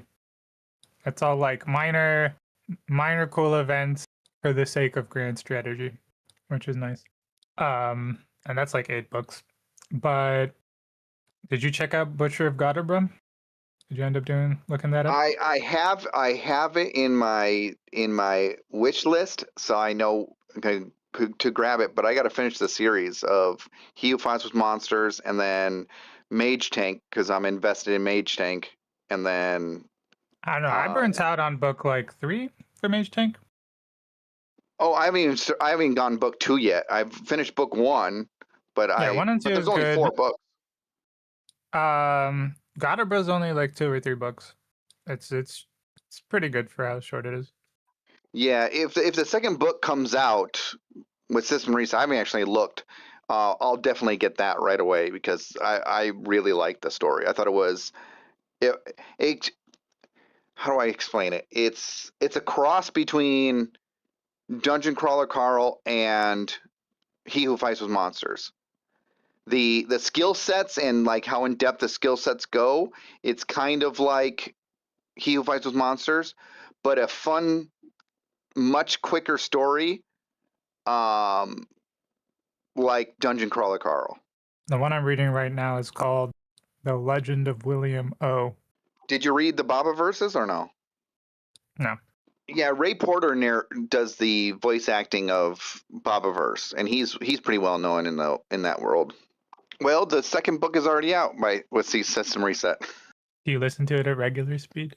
Yeah, I listen to it at regular speed. I'm listening to it how it's meant to be listened to, right? Some people do like 1.2 or 1.5, but to me it's just too fast. Like it does sometimes they do dramatic pauses for a reason. Sometimes they do like certain things you don't quite pick up on. So I just do it regular speed, so it takes me the amount of hours that it does, but I listen to them to enjoy them, you know what I mean? You guys have a dumb title. Prove it. I know your mother. So you're saying you can't prove it? I know your mother, Lorraine. All right, I'm going to take your inability to start proving it as an exemplar that you can't prove it. I win. Get wrecked, nerd. Absolutely dominated. I don't know a single Lorraine. I know her. I know her well. I never met a person And you named say, Lorraine. prove it. Brother man, I'm going to tell you something. I'm going to pray for you. I'm going to pray for you. It's just, if you were going to do the stab in the dark. I've seen tough men, strong men turn cryberry. You chose the stab way in the corner. You did not decide to play the numbers game for your guesses. You've never been in hell. Ever. Never been. I would prefer not hell. Of course. You would prefer. You don't know where I've been, Lou. You don't know, son. Okay. You don't know. Don't know what? I know the first thing about the last. I'm saddened you don't know. Don't know what? I will pray for you. La Salam. What question did I ask you? May he have mercy on you. Oh Lord, he does not know. You will see one What day. question did I ask you? You will see. I promise you will. One day. Promise. I promise, man. You will. Bob. When you do, Why aren't you praying for more IQ points? When you do, man. I think you should invest Tell you what. in IQ I points. understand. No, you don't understand. You're not even listening. Understand, son.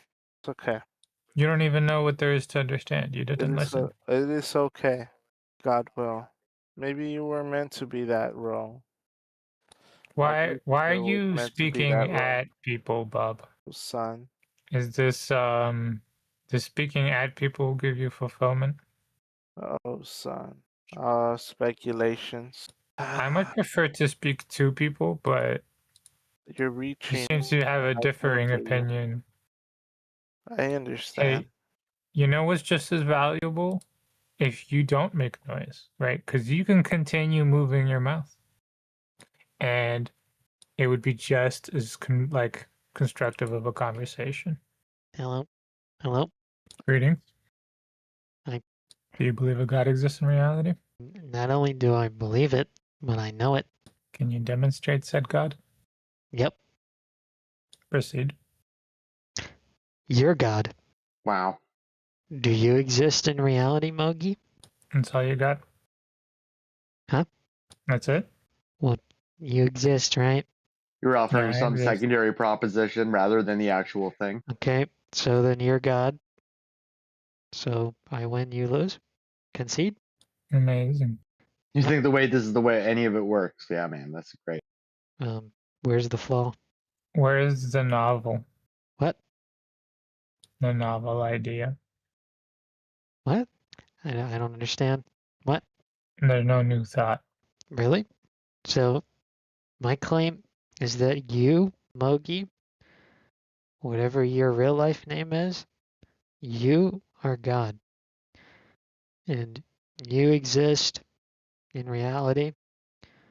So therefore God exists. Where's the problem? What words did I say? What? So I'm right. And if I'm right, then the room name is wrong. So checkmate. I think you're just really boring, bro, and no one wants to talk to you. Okay. So then why did you just say something to me? It was courtesy. So then why did you just add on to what he said? As an extension of dignity. Why are you continuing to talk to me if you don't want to? Because you Because I keep believe- begging us to spank you, and it's kind of weird. What was that? Did y'all hear something? Because I like to dignify people, even if I think less of them. Yeah, you see how trivial it is to prove a God thing, right? Now you can look at the issue and reflect on that. Move along. Yo, any good old Christian folks? That guy has TikTok brain. Hey, who's this chat freeloader? Grape, if you want to chat freeload, you can go to my live stream. I live stream the room, but I don't want to chat freeload. This is a room for people who we're talking to. Clearly, you were not that, so you're just gonna have to go fuck yourself.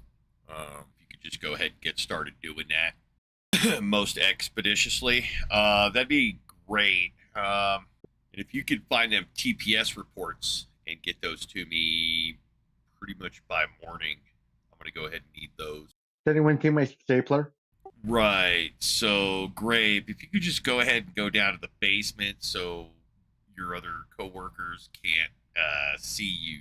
I think everybody in the office would appreciate that. Oh, and while you're down there, there's some boxes. Could you just go ahead and, go fuck yourself with them? Oh, I fucking hate British people. I hate people that just go around saying they hate England, but they don't give one of like a multitude of reasons to hate England. Like,